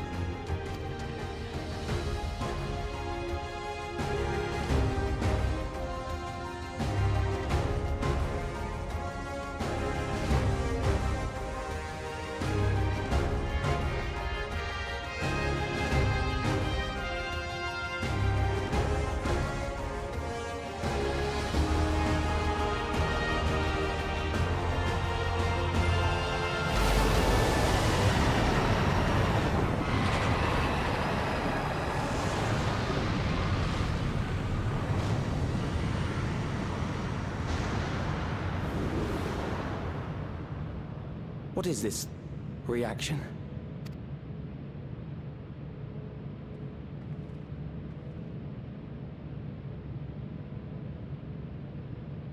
An irregular factor in the equation. Eliminate her.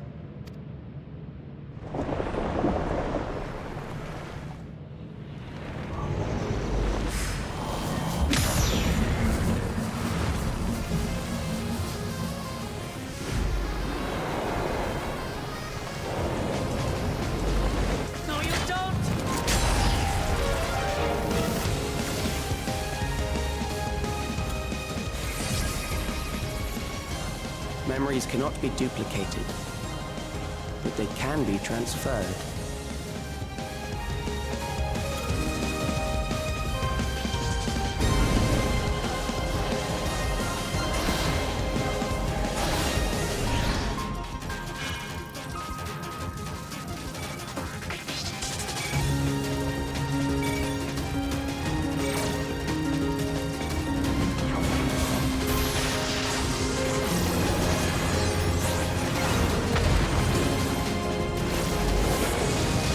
Oh, they get phase 2, but I don't get to fight in phase 2.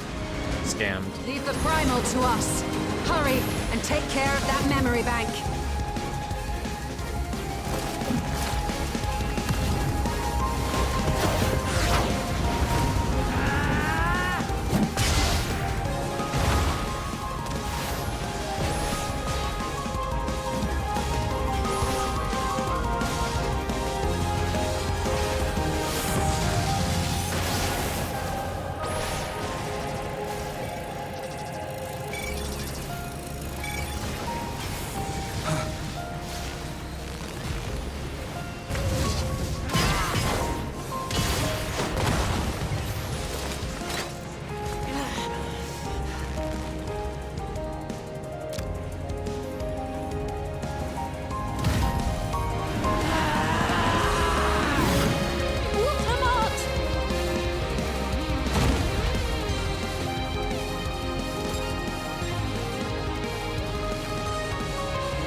gave her my word!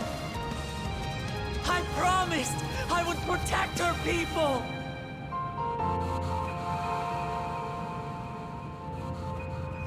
And we will protect them! Together!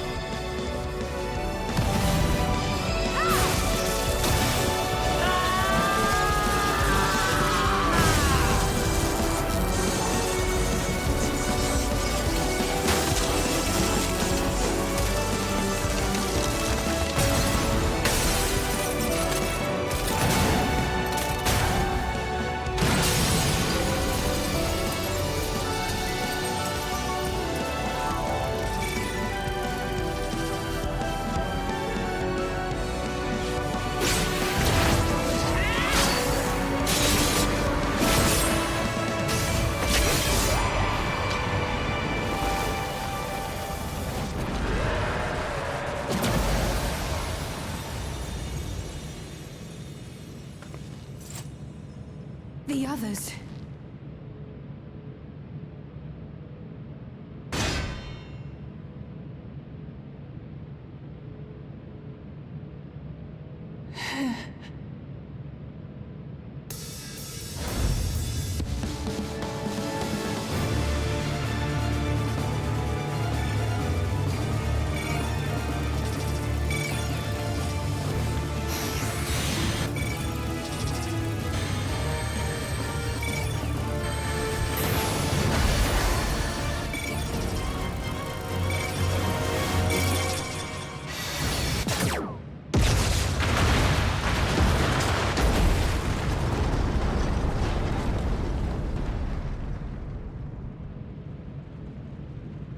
Lamont gets so much hate, but I think she was easily the best part of this entire cutscene. Like, not even close to the other characters. Not nearly as impactful.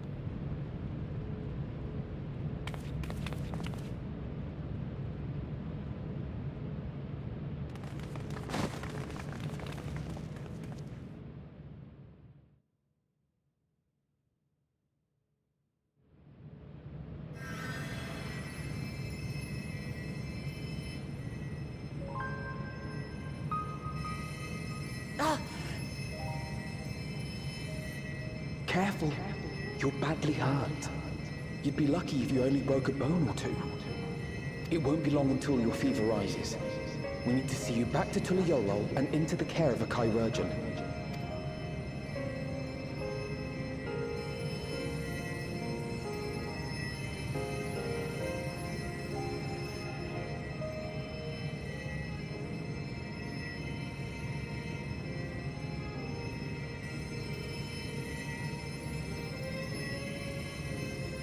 I kept my promise.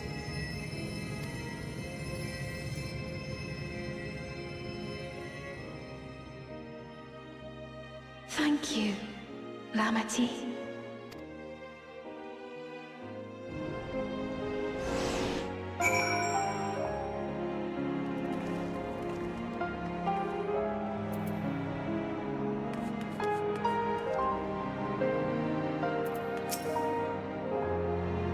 Let us bask in the victory a moment, shall we?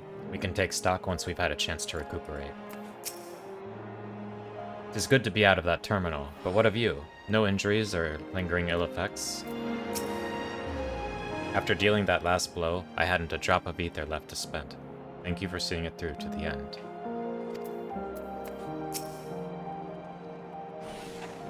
I believe Calyx was working to transfer his memories at the end there, but he vanished at the exact moment the device exploded. We must have stopped him just in time. It's finally over.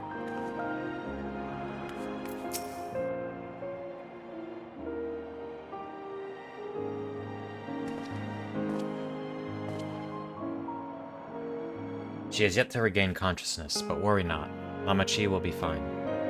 I've been in touch with Valkona, and he has made arrangements to convey her home. By which he means to come and fetch Lamachi himself, apparently.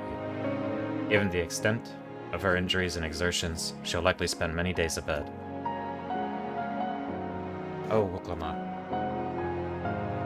You just can't help yourself, can you? Like a certain someone. That said, we couldn't have done it without you. And once she had the barrier down, you saw to it that Calyx's stored memories were destroyed, along with the memory bank. Which means preservation is no more, I pray.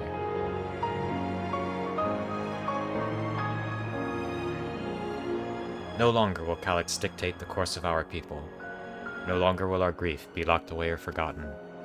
The freedom to feel joy and sadness, to feel all that we are meant to experience, is in the hands of Alexandrians once more. I can never thank you enough. When we are rested and ready, we shall have to conduct a thorough investigation into how Calyx came to know that summoning ritual. Aye, for where there are primals, the Ascians are ne'er far. Ascians, come on. And we must consider that those who offered up prayers during the summoning may very well have fallen under the entity's sway. I shall wait here with our patient until Valkona arrives. Feel free to go on ahead, and attend to Alexandria's needs in the meantime. Yes, we should get going. I'll contact Shale en route and ask for an update on the situation in the city. Shall we make for the outskirts first, then? We can check on things there before heading into Everkeep.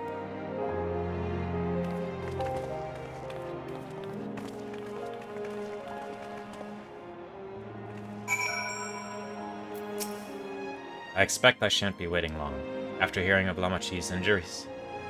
Kona sounded fit to launch himself here by siege engine.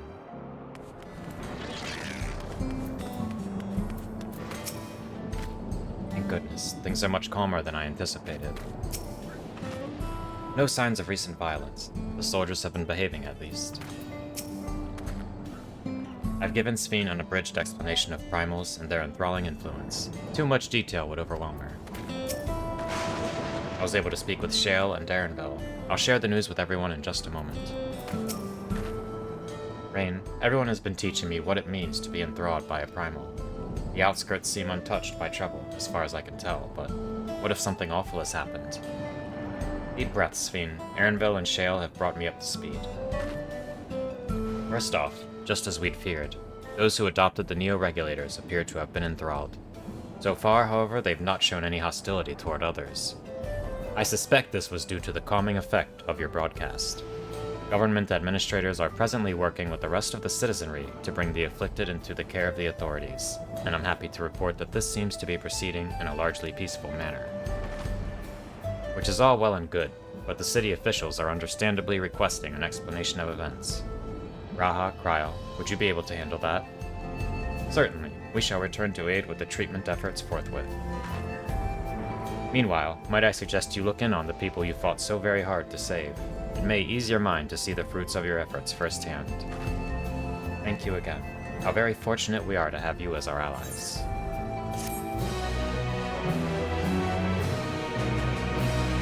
Alright, surely that was the penultimate quest.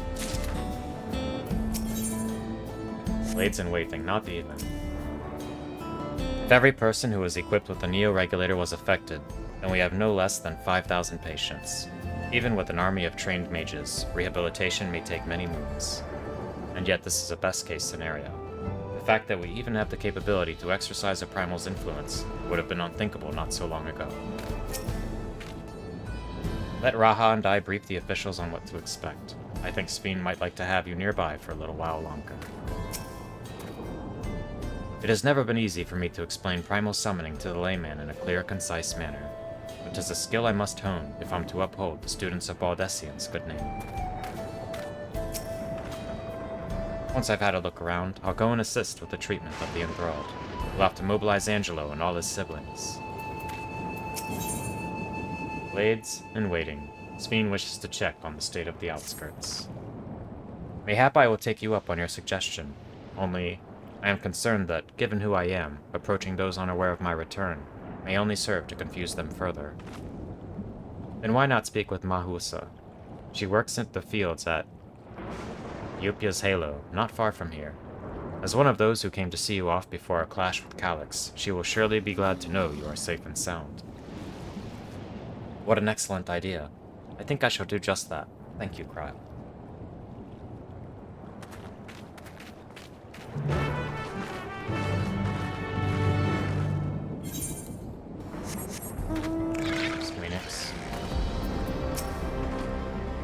Erinville and Shale were both relieved to learn of our victory. I could practically hear the tension drain out of their voices, especially Shale's. She was quite worried for us. Sphene's identity will not remain a secret much longer. Her message touched the hearts of people throughout the kingdom. Ah, so this is the place where Mahusa works. Back in Resolution, she seemed most interested to learn about me, yet I would be glad to learn much more of them as well.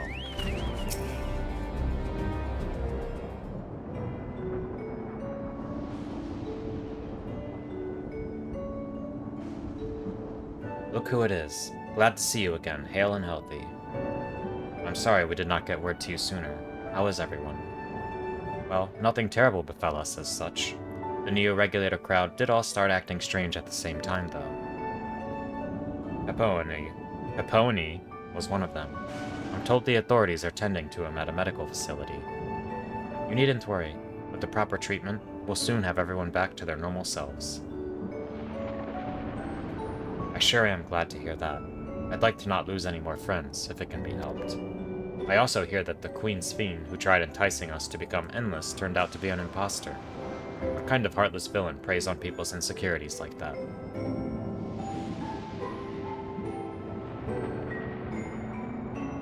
Yet despite the danger to yourselves, you and yours made sure to put a stop to it, if I understand things correctly.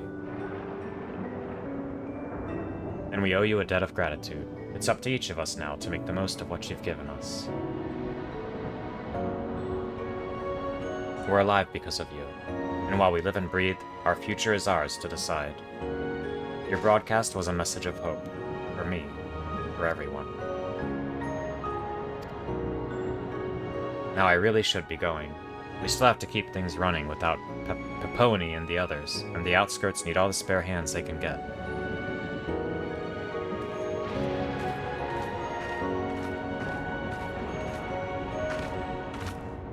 Is there anything I might do to help heal the enthralled?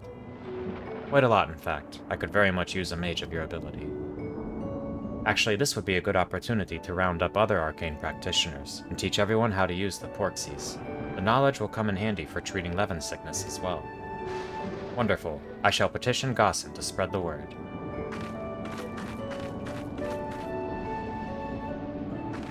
Our outskirts tour is cancelled, 'twould seem.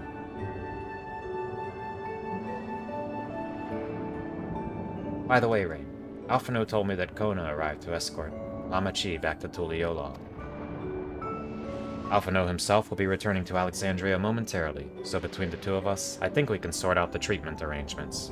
Given all that, I had a mind to ask you a different favor. Would you mind looking in on Gulujah? According to Shale, he's been running around the kingdom, determined to personally solve every problem. Last she heard, he was pitching in over at the Drift Downs with Aaronville. If you ask Apu, I believe her name was, she should be able to point you in their general direction.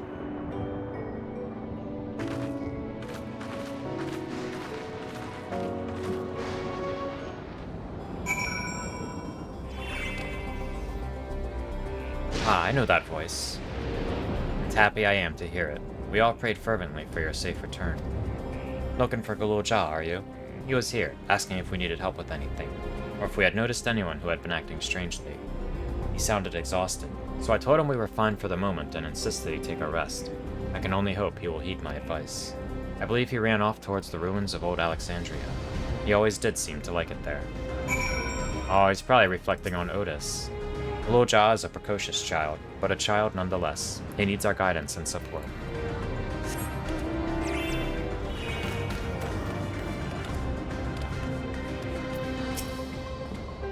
Rain, how? Ah, came in search of us, did you? You needn't have trekked all the way out here, but it is good to see you. Alice gave us the broad strokes, and Kona had some choice words as well.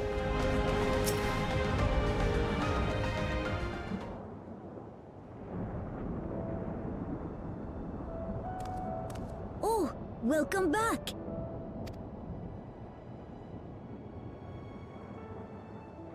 It's been a trial, hasn't it? We heard from Kona. He said that Lamachi is in no immediate danger and should make a full recovery.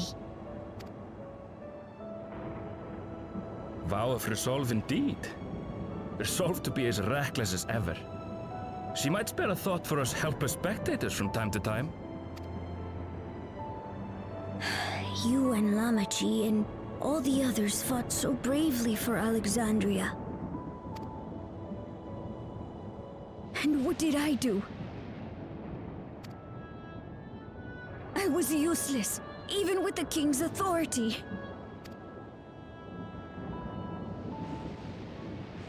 If I were strong, more people might still be alive.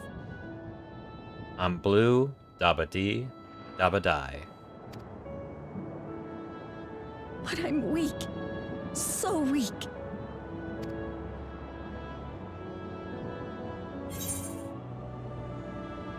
You'll grow into your strength. Those who know weakness first often become the strongest.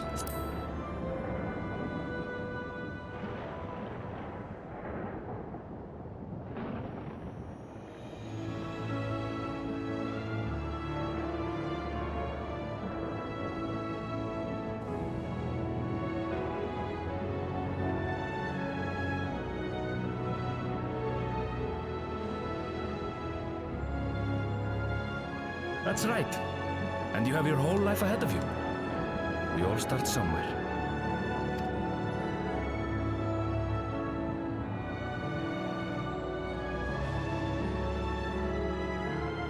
Actually, there's something I'd like you to see.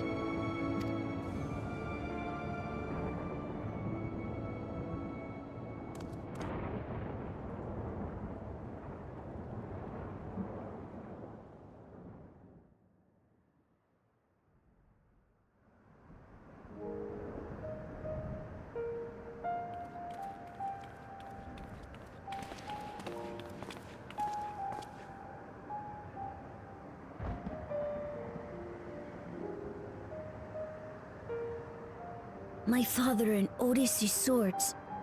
I asked Lamachi to bring them here.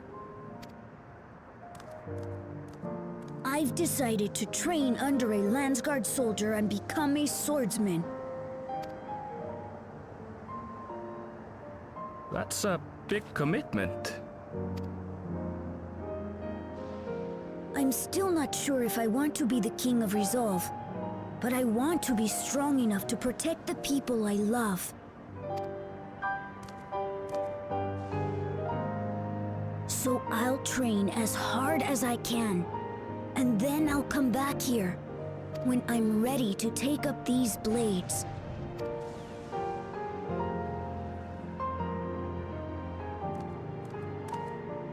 That's the path I've decided on.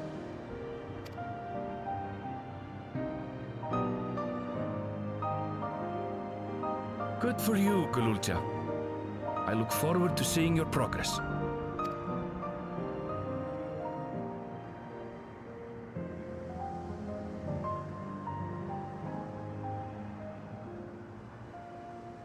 When I'm bigger and stronger, you'll spar with me, won't you?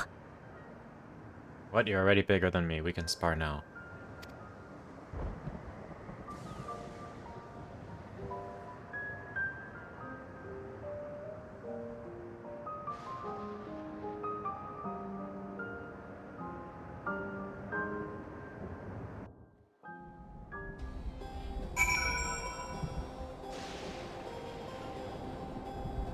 When you're bigger, you have to go spar with Gwen. She's tall. Yet to lift a blade, and he wants to spar already. He is Glujaja's grandson, alright. Thank you both for listening. I'll take it one step at a time, and stick with what I know for now. Like cooking the meals that Otis taught me, keeping everyone's bellies full. How does that sound? Sounds like a fine idea. Everyone's been working hard, so I'm sure a good meal would be much appreciated. Well, I think we've passed a milestone here. What about the back room? If you haven't already, I'd expect Shale and the others would appreciate you stopping by to say hello. Otis's sword has seen better days. I'll ask Chenault to fix it when I'm big enough to wield it. As for my father's weapons, they were found in the Skydeep cenote. I wonder if he ever intended for me to have them. I have no plans to move on just yet. One of the afflicted is an old friend, and I want to stay close while the treatments are ongoing. Oh, we had the same idea, I see. I thought it might be nice to catch up with our Oblivion friends before we delve into more serious matters with the city officials. Well, all our Oblivion friends are not here. Made it back with all your bits intact, eh? I knew you was one to watch the moment I set eyes on ye. You had a second? As for me, there's all sorts of restoration work coming in. Won't be getting a proper snooze in for the foreseeable future, I reckon. Rain. Oh, thank the stars you're safe. I heard the reports, of course, but there's no substitute for actually seeing it. Welcome back. We have so much to thank you for.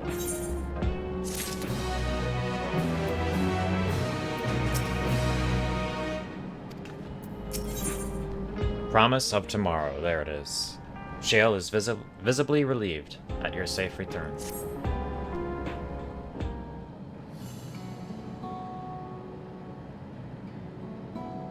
Now that everyone's back, I say we pause a moment to savor what we've accomplished. We've been through much in these past days, haven't we? That's an understatement. We've seen the end of a years-long struggle for Oblivion and for myself. Kafkiwa and Geode would be happy for us. Oddly enough, fulfilling our purpose has somehow left me with even more work to do. The government has tasked me with conducting a more complete survey of the Containment Complex. Ah, the preservation facility. That lab where they studied the key certainly demands further investigation. I can understand how those experiences may have led to the discovery of reflections, yet they failed to explain Calyx's knowledge of primal summoning. I fear that he and his hunger for interdimensional travel were only one facet of a greater puzzle. There is still someone or something out there that may pose a threat to us. Of course there has to be a bigger bad. And that nerd. In any case, I think it prudent we secure ourselves a spot in Shale's next expedition to the 10th level.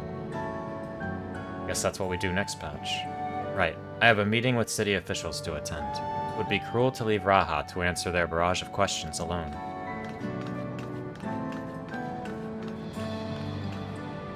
I should return to my work as well.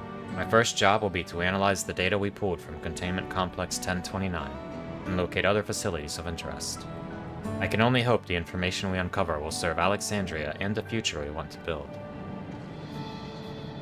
Whatever we end up finding, however, it's like to take some weeks to put the city back to rights. All these ambitious plans aside, I think you've earned a rest, don't you? Our break room is yours to bunk in for as long as you like. Say the word and I'll help you settle in.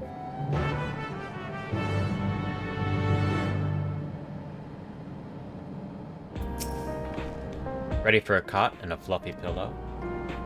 It will likely be some time before the city returns to normal. You may choose to remain in the back room and watch over the proceedings. While away the days in the back room? I mean, I guess so.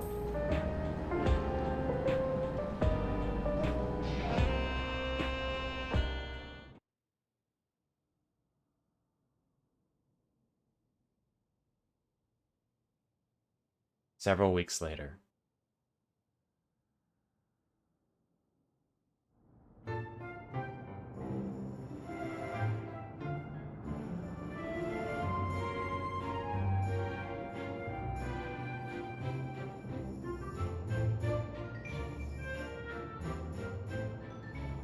Ah, what an absurdly long report. Even working together, it took us an age to finish. Well, to be fair, it was a rather absurd series of events. The mystery behind Grandfather's letter took us further than we could have ever imagined. Truly. It feels like a lifetime ago that it all began. Right then, one last bit of proofreading.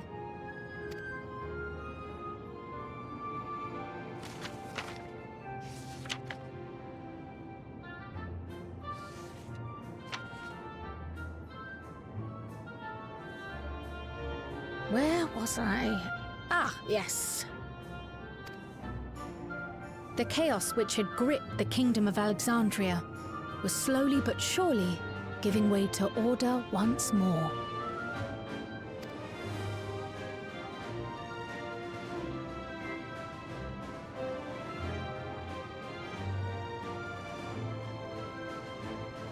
The thorough investigation conducted by Oblivion was one of the primary factors contributing to this recovery. Its members uncovered multiple preservation research facilities, allowing for a comprehensive study of regulator design and function. Thus have we come to understand that memories pertaining to the deceased were not erased from the minds of the living, but in truth, merely locked away. Permanent gaps in one's memory were to be avoided, as inconsistencies would arise during endless conversion and cause instability.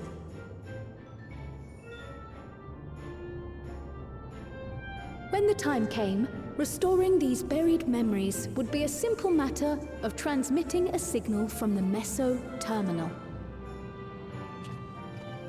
Acting on this discovery, the Alexandrian government announced plans for a memory restoration initiative, open to willing participants. This reignited the discussion surrounding mortality, as people continued to debate how best to face the inevitability of death. No matter the answer at which they arrive, it is certain to herald a major shift in the nation's philosophy.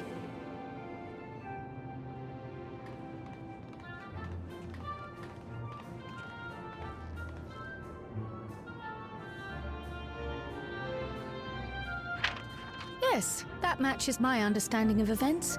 Excellent work, Raha.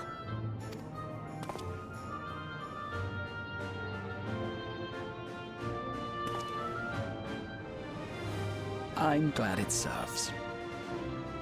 Shall we make our way over then?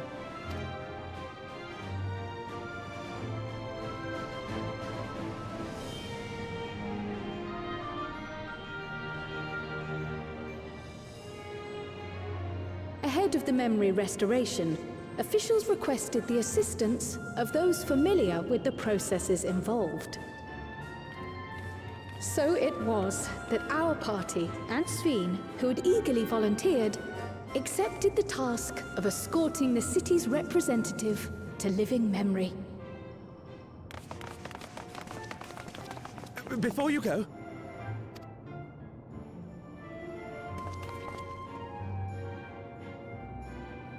we just wanted to say that we haven't made this decision lightly. No matter how frightening or painful they may be, we need to face our memories. Not only to honor those who are gone, but to make whole those who are still here. So no second thoughts. We'll be waiting.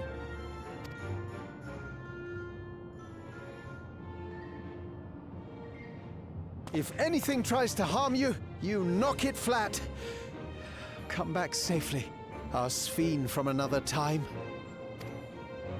Yes! Be safe! I'll see you soon! So sweet of you, but you needn't worry. I'm in very good company.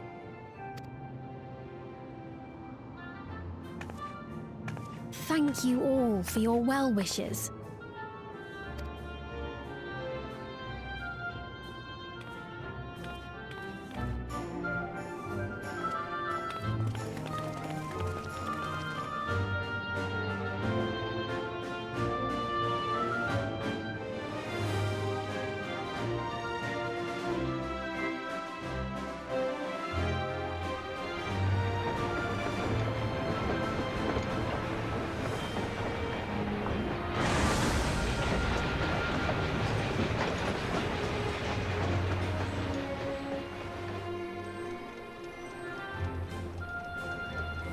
Despite the disruption caused by the dome's arrival, the people in the surrounding region have since reclaimed their normal lives.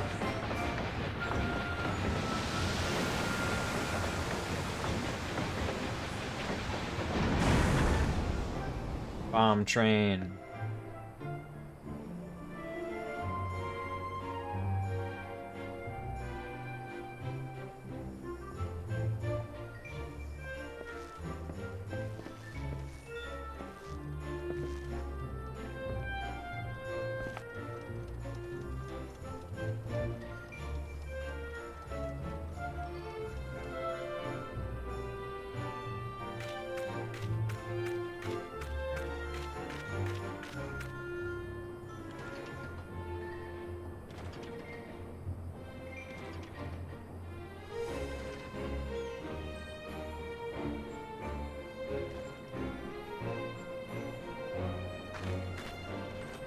The Taral which Galul Jar Jar united is nothing if not resilient.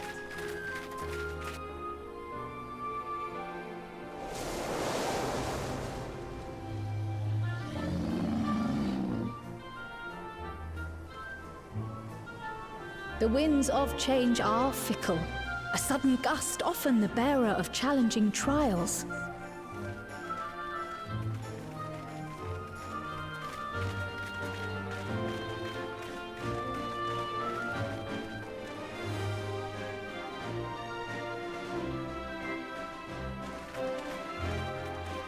But so too do they spur us onward, keeping our feet ever moving, along life's path.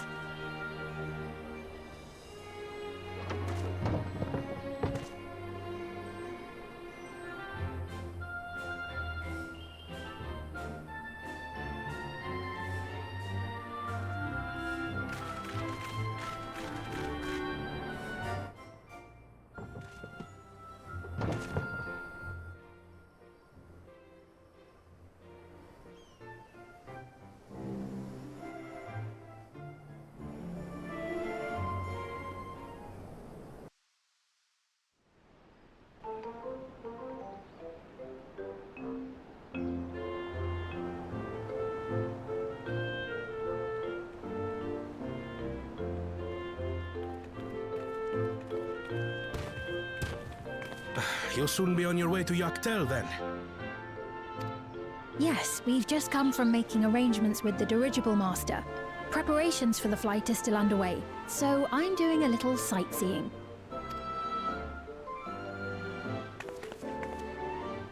My gratitude to the Landsguard for providing us with the permits we need to visit the Skydeep Cenotaph.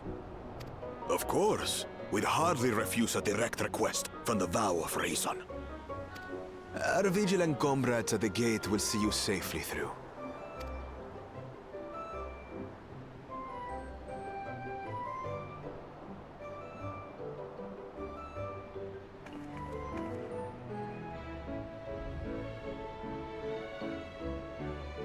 Wooklamart isn't here, of course.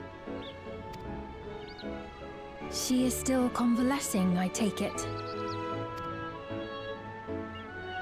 Indeed. She's presently confined to bed and permitted no visitors. Weakened as she is, we cannot be too careful. I can scarcely sleep at night for the worry. Oh my. Please, forgive me. I hadn't realized her condition was so serious. I pray she makes a full recovery soon.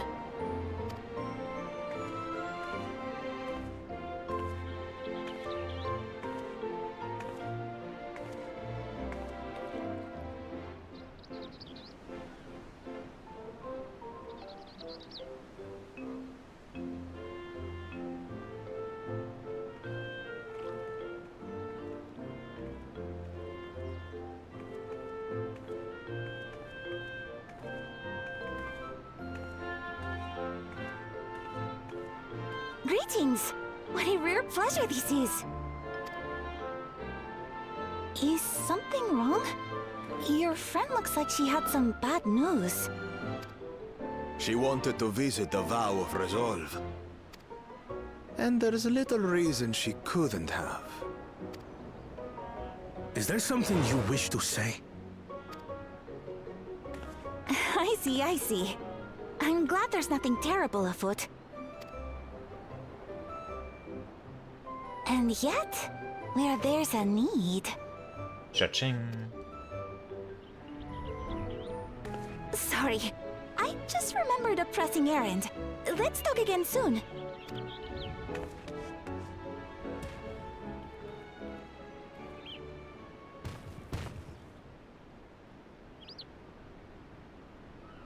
The Alexandrians, I understand, have teachings similar to that of the Yokui.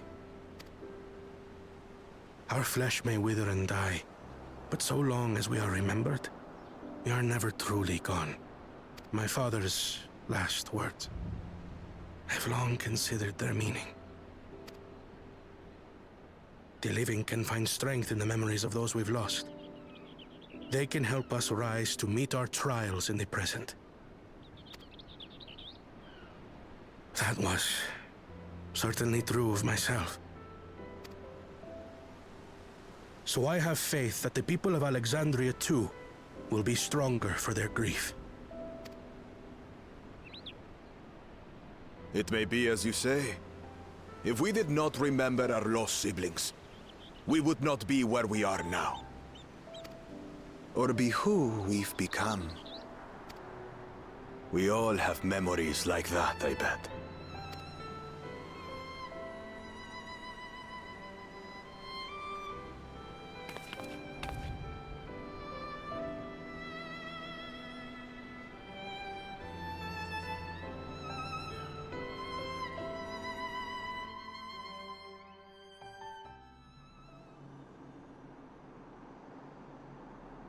Tell me we can glam living memory now.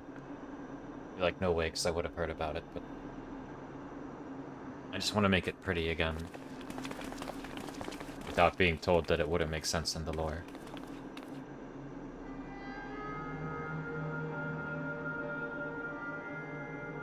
Well, we made it. The journey was so smooth as to be almost disappointing. I can only agree. Especially after our first visit felt so fraught with danger. It's the curse of experience, my friends. Before we know it, the extraordinary becomes everyday.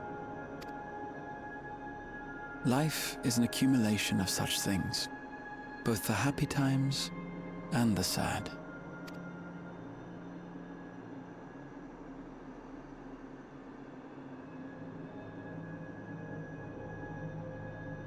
Right. Let's go over Shale's instructions on performing the memory restoration. The first step is to reactivate all the terminals at the same time. This will supply the ether necessary to operate the equipment, without creating any new Endless, of course. Once things are up and running, we use the Meso Terminal to transmit the signal and unlock the sealed memories. There are 5 terminals in total. Might you lend us a hand with one, Sphene? Yes, I can do that. Not to butt in, but would you mind letting me take it?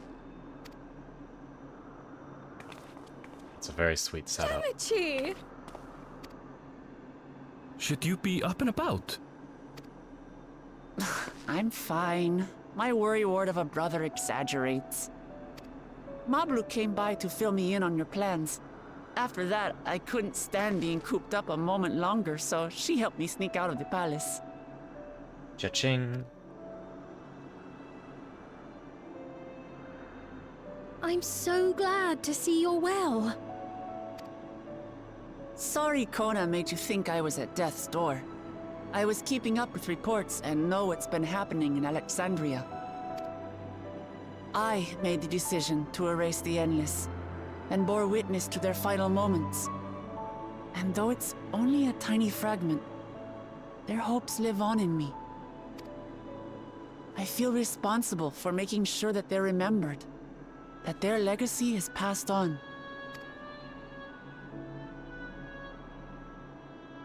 So please, let me help with sending the signal. You've made a convincing case, but do take it slowly. The way is not without its perils. I'll be careful. Thanks. Very well then. I leave these tasks in your capable hands.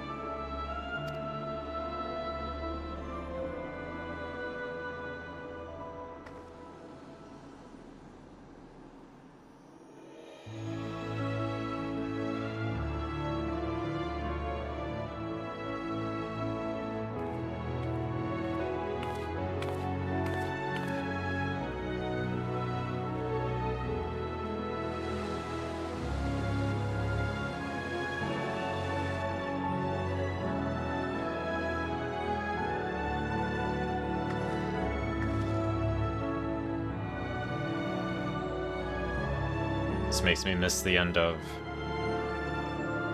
the 100 MSQ, the base MSQ.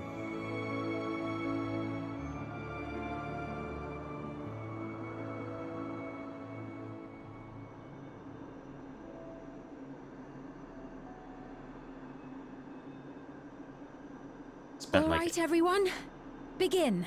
like 8 hours in this zone reading or something like that. There's a lot of yapping from Rain.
Was the sight we saw no more than a trick of the light?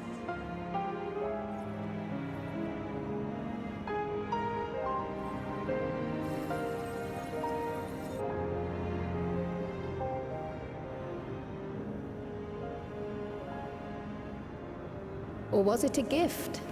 The Terminal's parting miracle?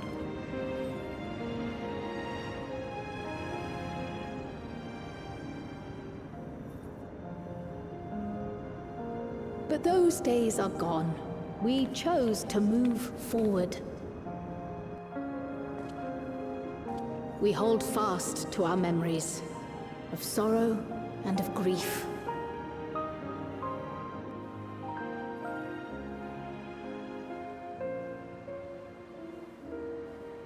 That we might live full in the present ere the time of departure comes.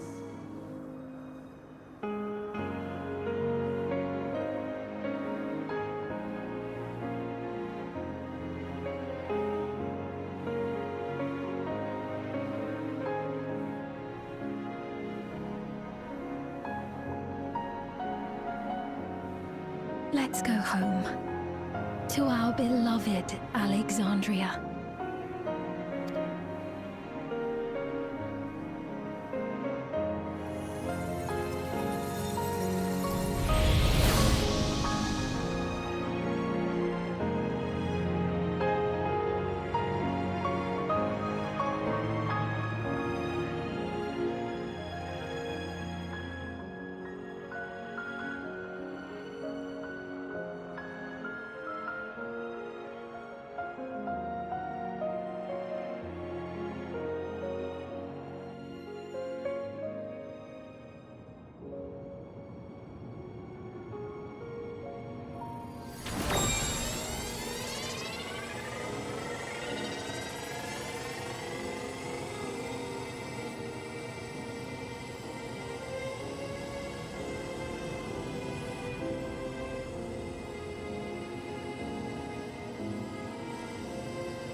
They all probably remember all the people they've lost now, yeah.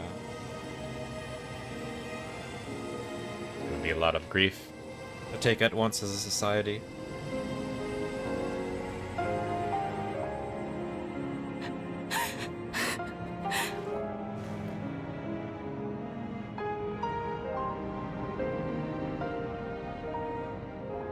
Mother, you protected me.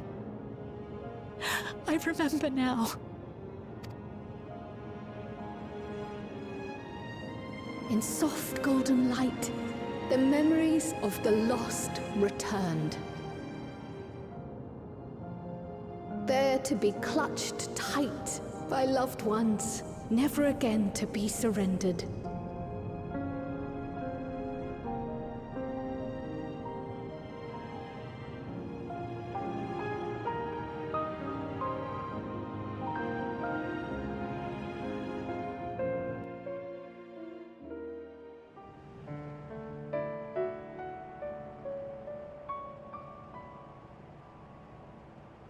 I am humbled by all you have done in service to our nation.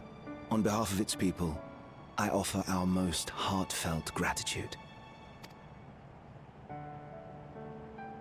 We were only too happy to help. There are still problems left to solve, of course, but you've taken an important step forward. We have. It's as if we were frozen in time, but now the ice has begun to thaw. What will you do now, Sphene? Ah, yes. Well, that will depend on Gossan.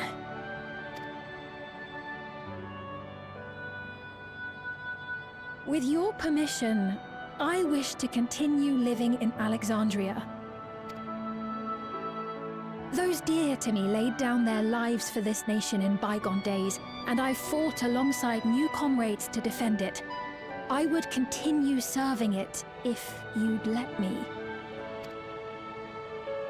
So please, accept me as one of your citizens. That will not do.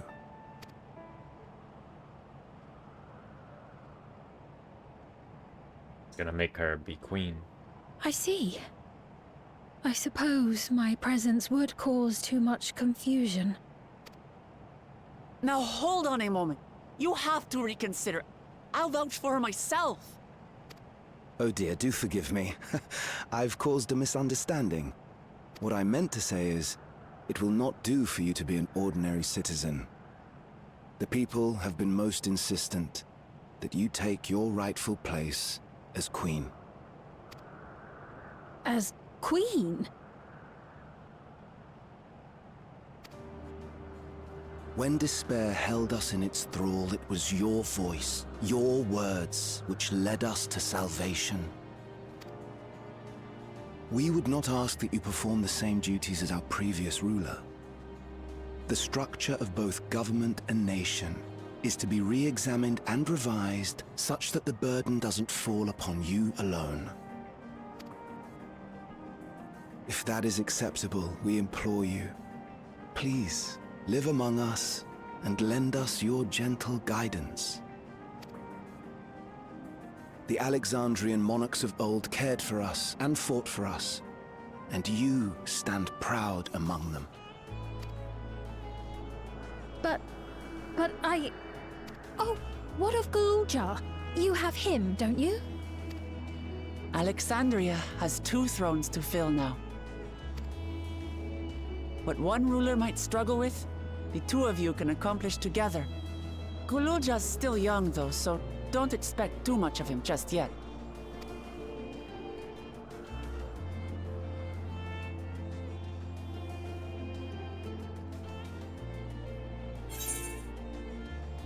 You already know what to do. The voices of the past will be your guide.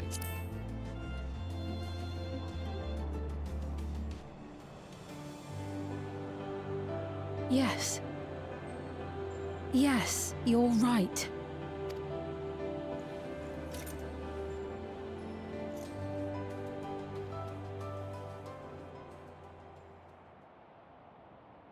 For centuries, my other self bore this tiara, and with it the hopes and dreams of Alexandrians.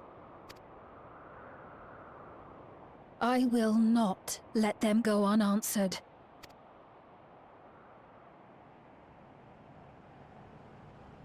I will heed the wishes of the people. With peace and prosperity for Alexandria as my foremost purpose, On again. I accept the role of Queen of Reason. At least this time we're not literally making a bomb train to it.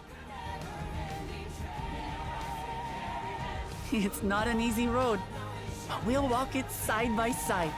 The song is fine, but if you go back to the MSQ, when you're playing through Dawntrail, and you're literally turning the train into a bomb, okay.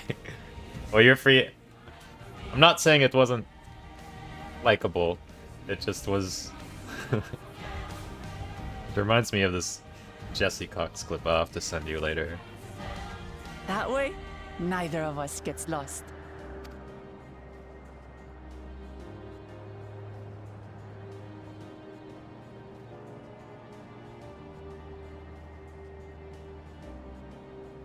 Thank you.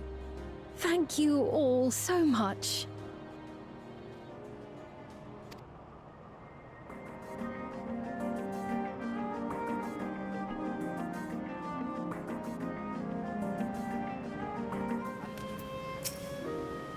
So Sphene is to sit the throne once more.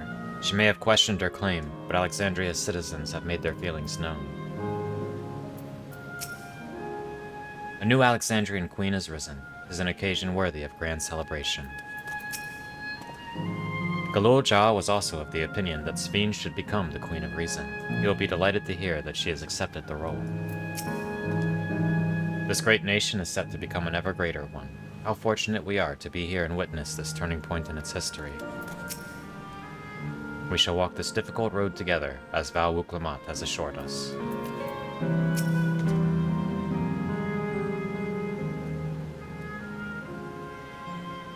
Thank you for your kind encouragement, Rain. Wuklamat is right. Ours will not be an easy road. But with your words to lend me strength, I shall take it one step at a time. And Tuliyola will be there to support you. Speaking of which, I should be getting back to the palace. I'll make my next visit an official one. No sneaking out under Kona's nose like this time. The vows of resolve and reason will both come, and we can discuss our futures together. I look forward to it. Shall we begin the journey home then? I expect some confusion among the citizens with restored memories, and I would be present to offer them aid.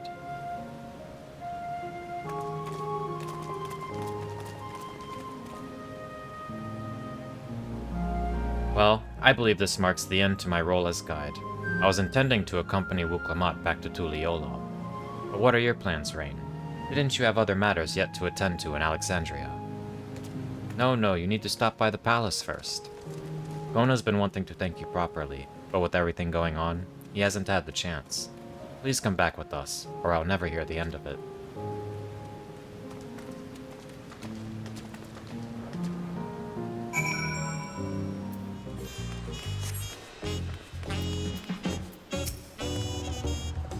Rain, no one told me you were coming.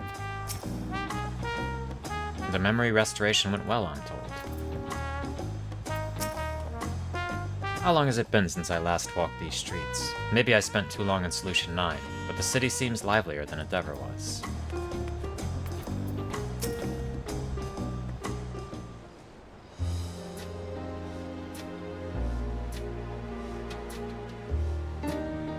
It's good to be home. Thanks for coming along.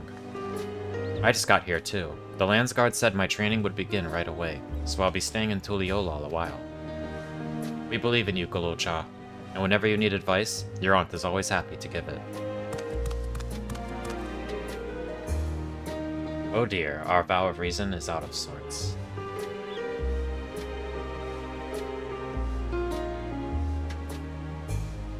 Can you blame me? Lamachi, you're supposed to be convalescing in bed.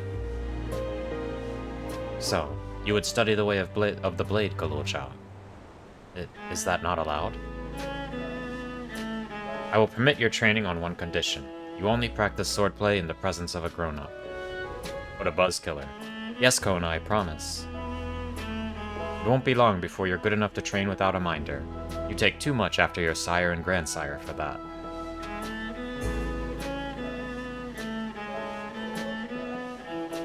Wait, so if you're back here, does that mean everyone already got their memories back? Not everyone.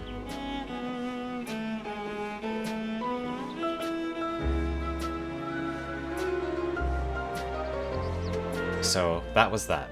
My days of meddling in Alexandrian affairs are over. It all turned out for the best. The former queen really did love her people, and it's wonderful that her love lives on in Sphene. It truly is. With that love as the foundation of her rule, the new queen will be a font of hope for Alexandria. There's no better way for a life and legacy to forever endure. You'll be heading back there, won't you? To Alexandria? I won't pretend that I fully understand the workings of the key or the reflections, and I know I couldn't have stopped Calyx without you. Nor fulfilled my promise to the endless Sphene. Thank you, Rain, from the bottom of my heart. Be sure to come and visit us again in Tuliyola. You'll always be welcome here.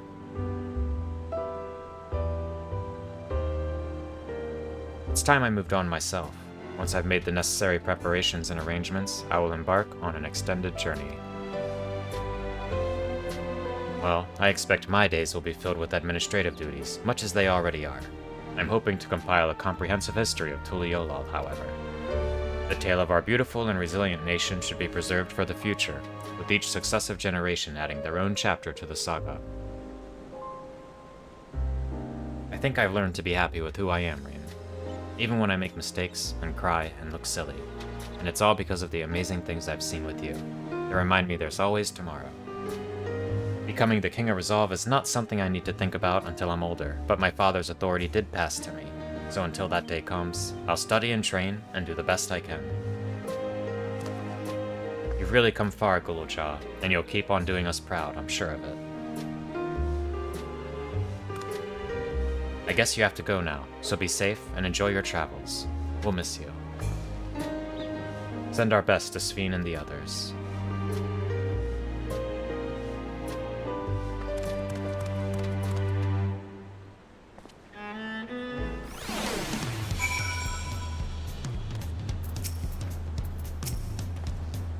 I intend to make a formal diplomatic visit to Alexandria in the near future, and express my gratitude to those who have watched over Gululja.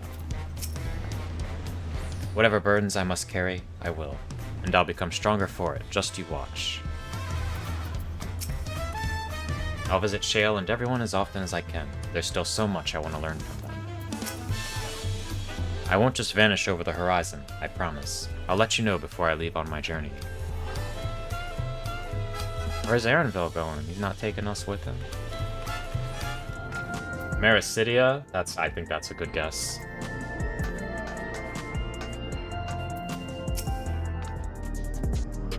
We've observed no complications with the memory restoration thus far. Thank goodness for small mercies. I'll need to give a full account of what happened here to Thancred and the others. That said, Estinian may prove difficult to track down. You've had a busy time of it, Warrior of Light. Take advantage of this lull while you may. When did Erenville leave Alexandria? Don't tell me he's embarked on some far-flung expedition without saying goodbye. I hear Gululja has packed his bags and left to train in Tuliyola. Oh, I suppose you would have seen him while you were there. There are still those who can't decide if they want their memories back. I said I would restore mine after things calm down, but the truth is, I'm not sure I'm even ready. So we'll make this a gradual process and give everyone the time they need to prepare, myself included.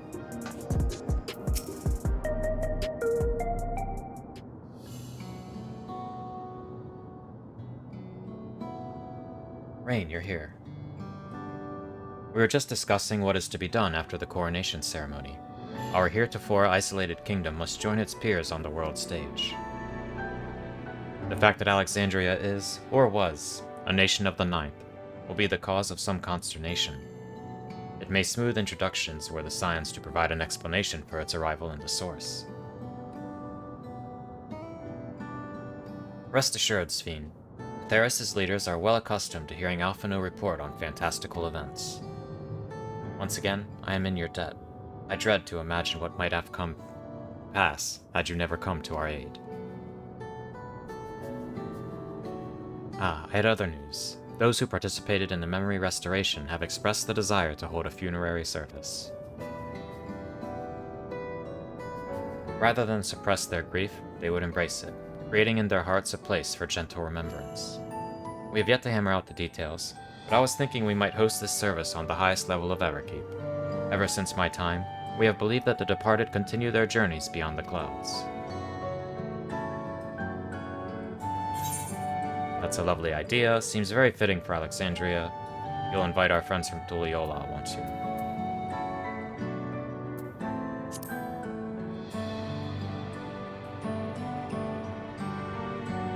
I'm glad you agree. Some have yet to receive their requested memories, however, so we shall wait until the initial wave of restorations is complete before proceeding.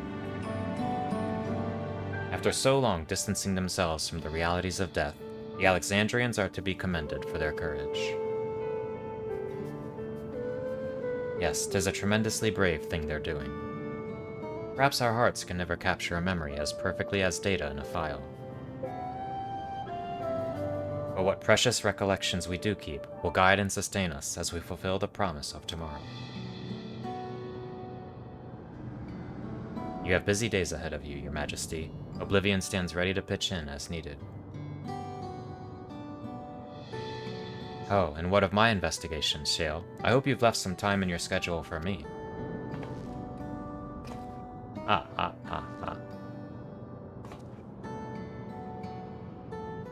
Do you recall my first tour of the city after I awoke? It was all so strange and frightening, but I've only grown more at home here ever since. That I now feel a part of this new Alexandria is in large part thanks to your patient guidance. And so here I will remain. Should you ever have need of my aid with anything at all, pray do not hesitate to ask. Some few of us will stay here a while as it happens. We've made several interesting breakthroughs, and have no shortage of mysteries into which we would delve. And be welcome as honored guests for as long as you like. You are, and always will be, my cherished comrades.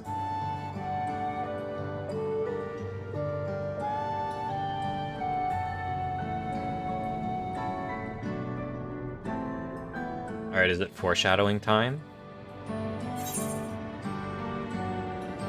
We're gonna hit complete, and then it's foreshadowing time. They love their foreshadowing after you hit complete at the end of the patch. Watch, watch, watch, watch, watch. This is it.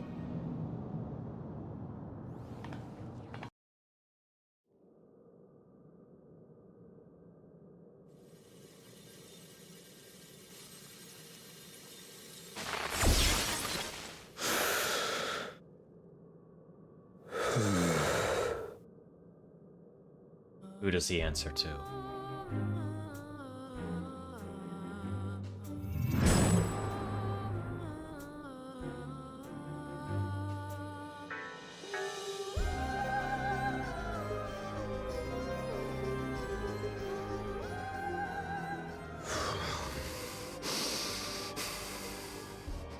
This is absurd. I have neither heart nor lungs. I was overconfident. Prudent course would have been to wait until I'd calculated an insurmountable advantage. A rash decision. One perhaps influenced by the others and their developments.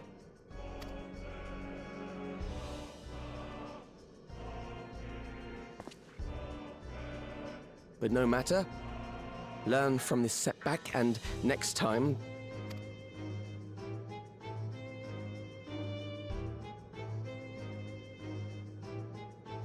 Next time? How much time and effort did I pour into this master plan?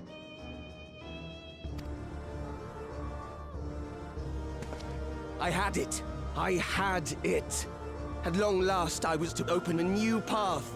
I'm gonna be real pissed if, like, some Fandaniel stuff is going on here. Or Fandaniel-esque, I should say. Imbeciles and their damnable heroics.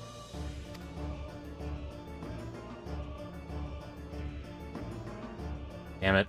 The moment they said Ascians earlier in the patch. So tired of Ascians. Detected the stench of failure already, have you? Such a keen sense of smell. Yes, I will give my report, as is protocol. Be sure our Winterer peers are apprised of the details. Winterer? Okay, is it actually not Ascian? The voice, the frustration, the disappointment sounded like Ascian, but the Winterer gives me hope.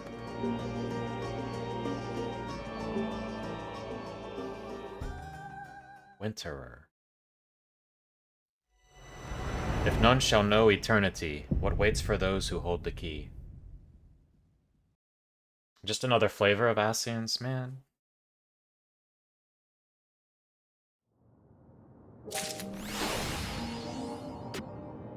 In Memoriam.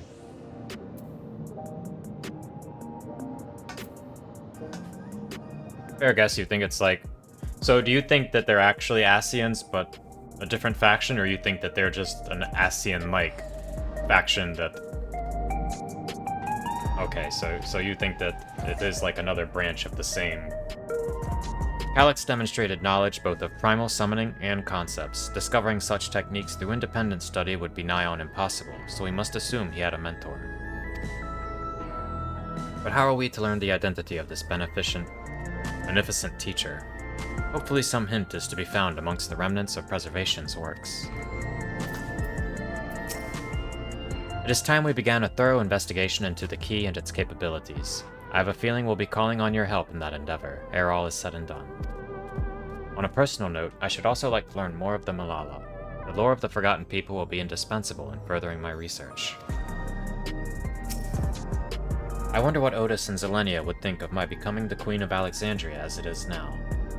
Doubtless they would be pleased yet, knowing them, also beset by worried. As their memory lives on inside me, so shall I strive to rule as if they advised me still, with a calm heart and a mind open to counsel. I am most curious to see how Alexandria is welcomed upon the broader stage of nations. As a heretofore unknown, technologically advanced country, I expect it will be met with considerable wariness. I shall do my humble best to ease the tension of the initial introductions.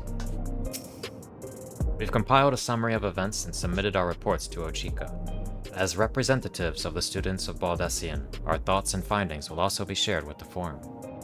In less official matters, I am glad to see Kryl find a satisfying end to her personal journey, though it appears her appetite for asking questions has only been sharpened. Yeah, I feel like we have more to cover with Kryl for sure. The Alexandrians adopted our techniques so quickly that they no longer need our supervision to treat the enthralled. You'd be surprised at how many Porksy practitioners we've trained now. Angelo, too, has been looking rather proud of his efforts. Alright, I think that's it. The Promise of Tomorrow. Patched. We did it, guys. That was a long one. Yeah, they probably... Similar faction with different objective. But we still haven't really learned a lot about this interdimensional travel key. So that will probably be... Like, I thought for sure, like, after the Dawntrail expansion, that the immediate patches after would be heavily diving into this key, but it's largely been in the background. Like, the most we've seen of it is Calyx wanting to get his hands on it. But alright, that's where I'm gonna call it. So, like, this entire continent we've gone through. Aldenard, we've been all over. Avner, we've been to. Othard, I'm not sure if there's parts of Othard. Like, some of this looks unfamiliar. The Dalvalon Grath. Oh, okay. Well, there's Mericidia. And then I guess there's stuff on the southern edge of this continent that they could also bust out later. But I think based on this, that somewhere in Mericidia is a really good guess. Or something else in Ilsabard. More primals, that's exactly what we needed. Alright, good night guys, thanks for watching, see you next time, I'm gonna go. Bye bye, take care.